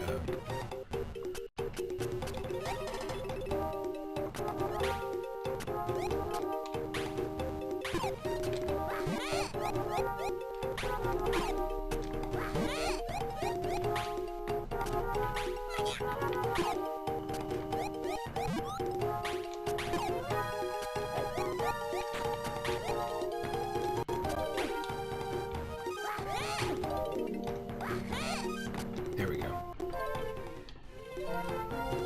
How very Mega Man of them.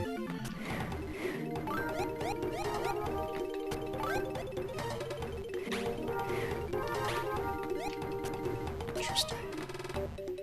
Interesting.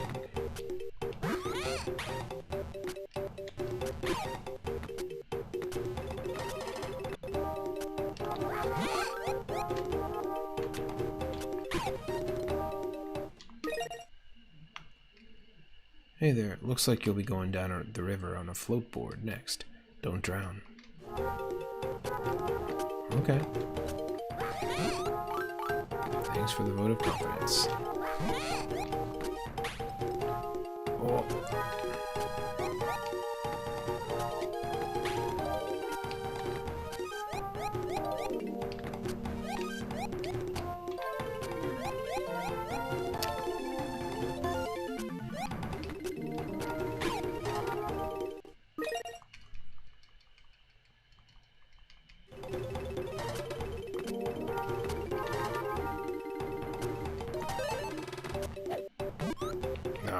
it, really.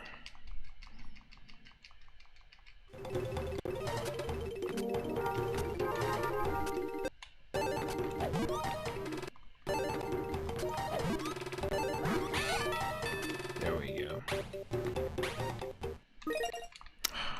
It's just annoying that you can accidentally trigger the message so many times.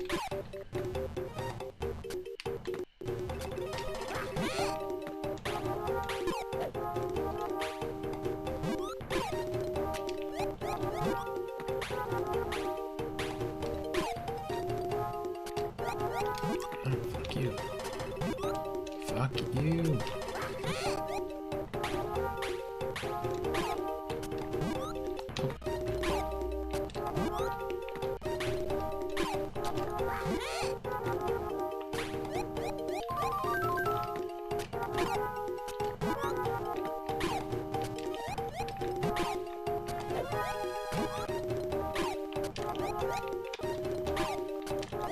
Oh, what? How weird are you, game? Like, that's so stupid.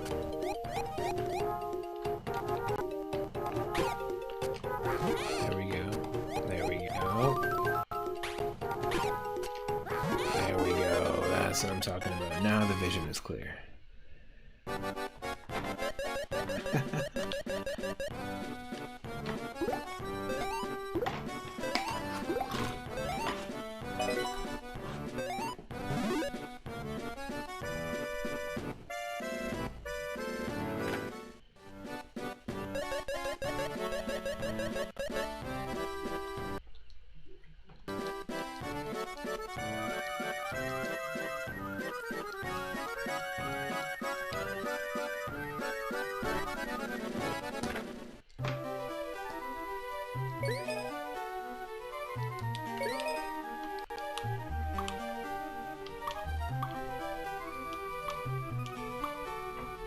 Oh, we have a choice. Nice.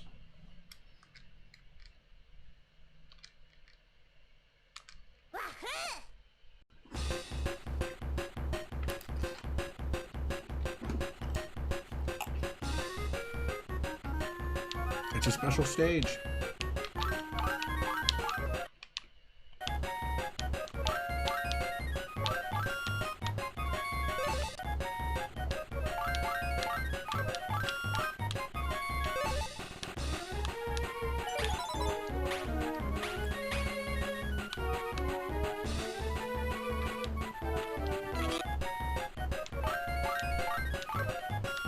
Oops.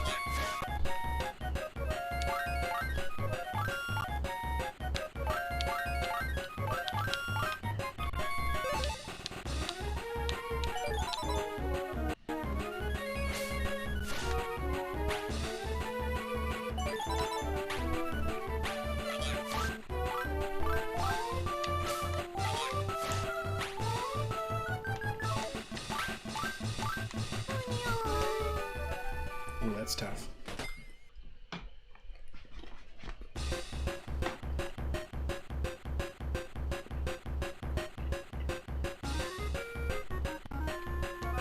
I think they're inspired by Super Mario RPG with this music. It's very Super Mario RPG. And Kirby.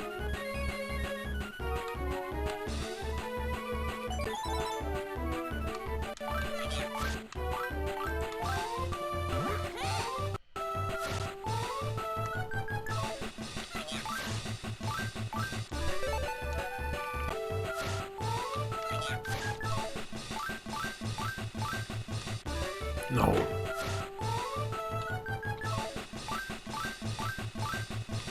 Oh, why? The timing is just awful. That's my own timing.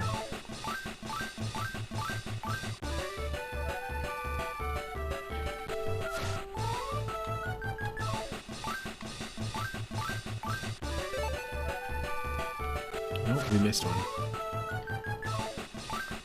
I just want to see what happens when we get 100% here. Like at the end of the stage, this specific stage, if anything happens.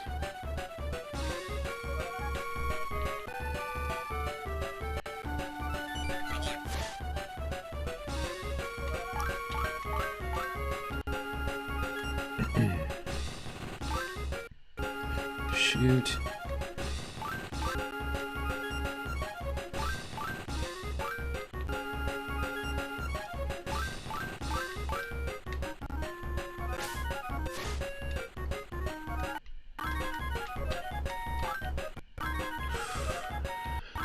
There's no way we can do this perfectly.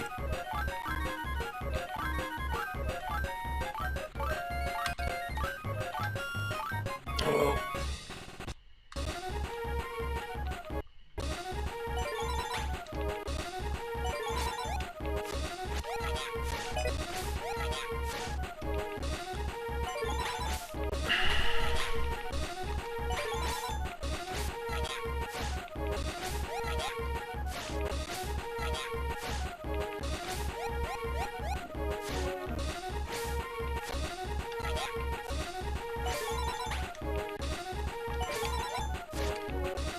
Oh, interesting.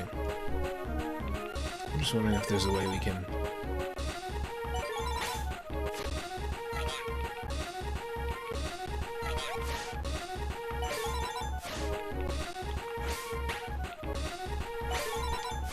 We just have to do it twice? And come back for the sunstone? That's annoying.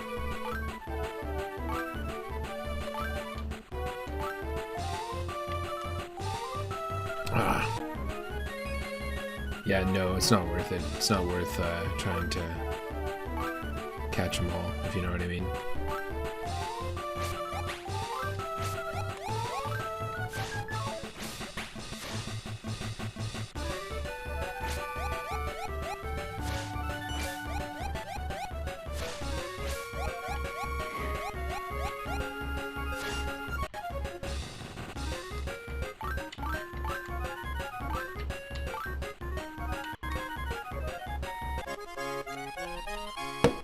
Oh, if you say so.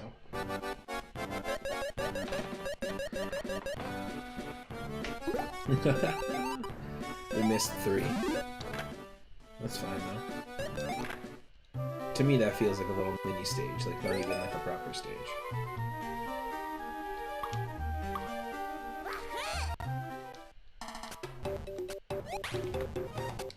It was really cool though, like some of the visual effects that they had going on. Very clearly inspired by the special stages from Genesis Sonic games.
There we go. Wow. This is quite annoying, actually.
Look at this.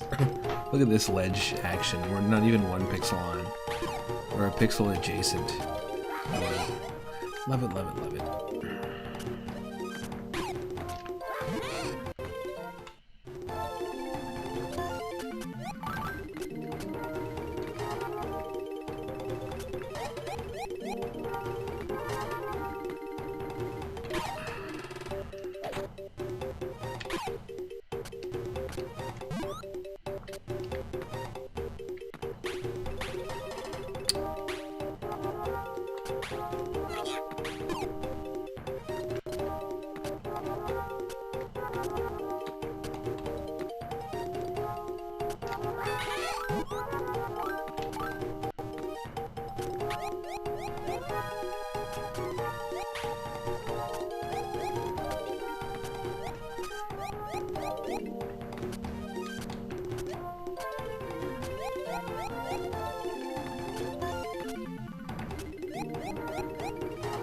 Oh, there's got to be a way to do this from here.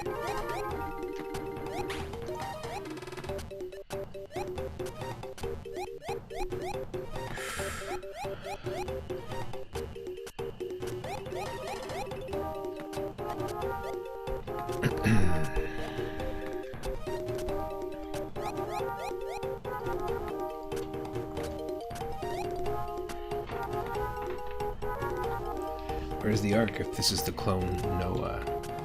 Oh, it would be a cloned arc, right?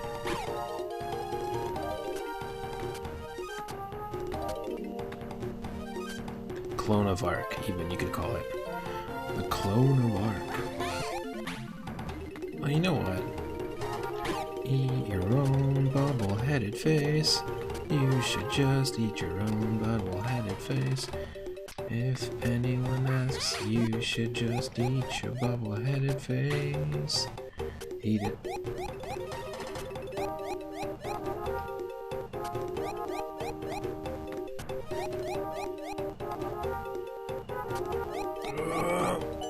Oh my. Clone Noah token and a half. Just call me JRR token.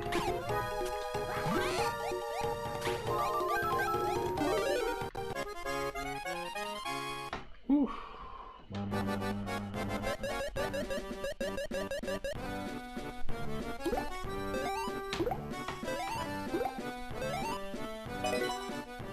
Hey, we almost got up to where we left off last time. Last time we played this. Because last time we were on Vision 1-6. In fact, we might have actually just left off exactly where we left off in the last save file, which is funny. But I'm actually going to call it, I think, because I'm going to stream in the Discord in about an hour. I'm going to be doing some late Friday night, Saturday morning cartoons. Or we're just getting an early start on Saturday morning cartoons, if you want to call it that. If you aren't a member of the Discord, please go hang out. Make yourself at home. Check out the rules, check out the different channels. If you're a fan of classic cartoons, classic animated series, stuff like that, even mixed in with some commercials now and then, just for fun, not sponsored. Feel free to join me. I do this every single day from 5 or 6 p.m. Pacific onward. We've been streaming almost 9 hours now at this point, so normally on Wednesdays and Thursdays we stream at 10 a.m. Pacific, and today was basically like an extra weekend day.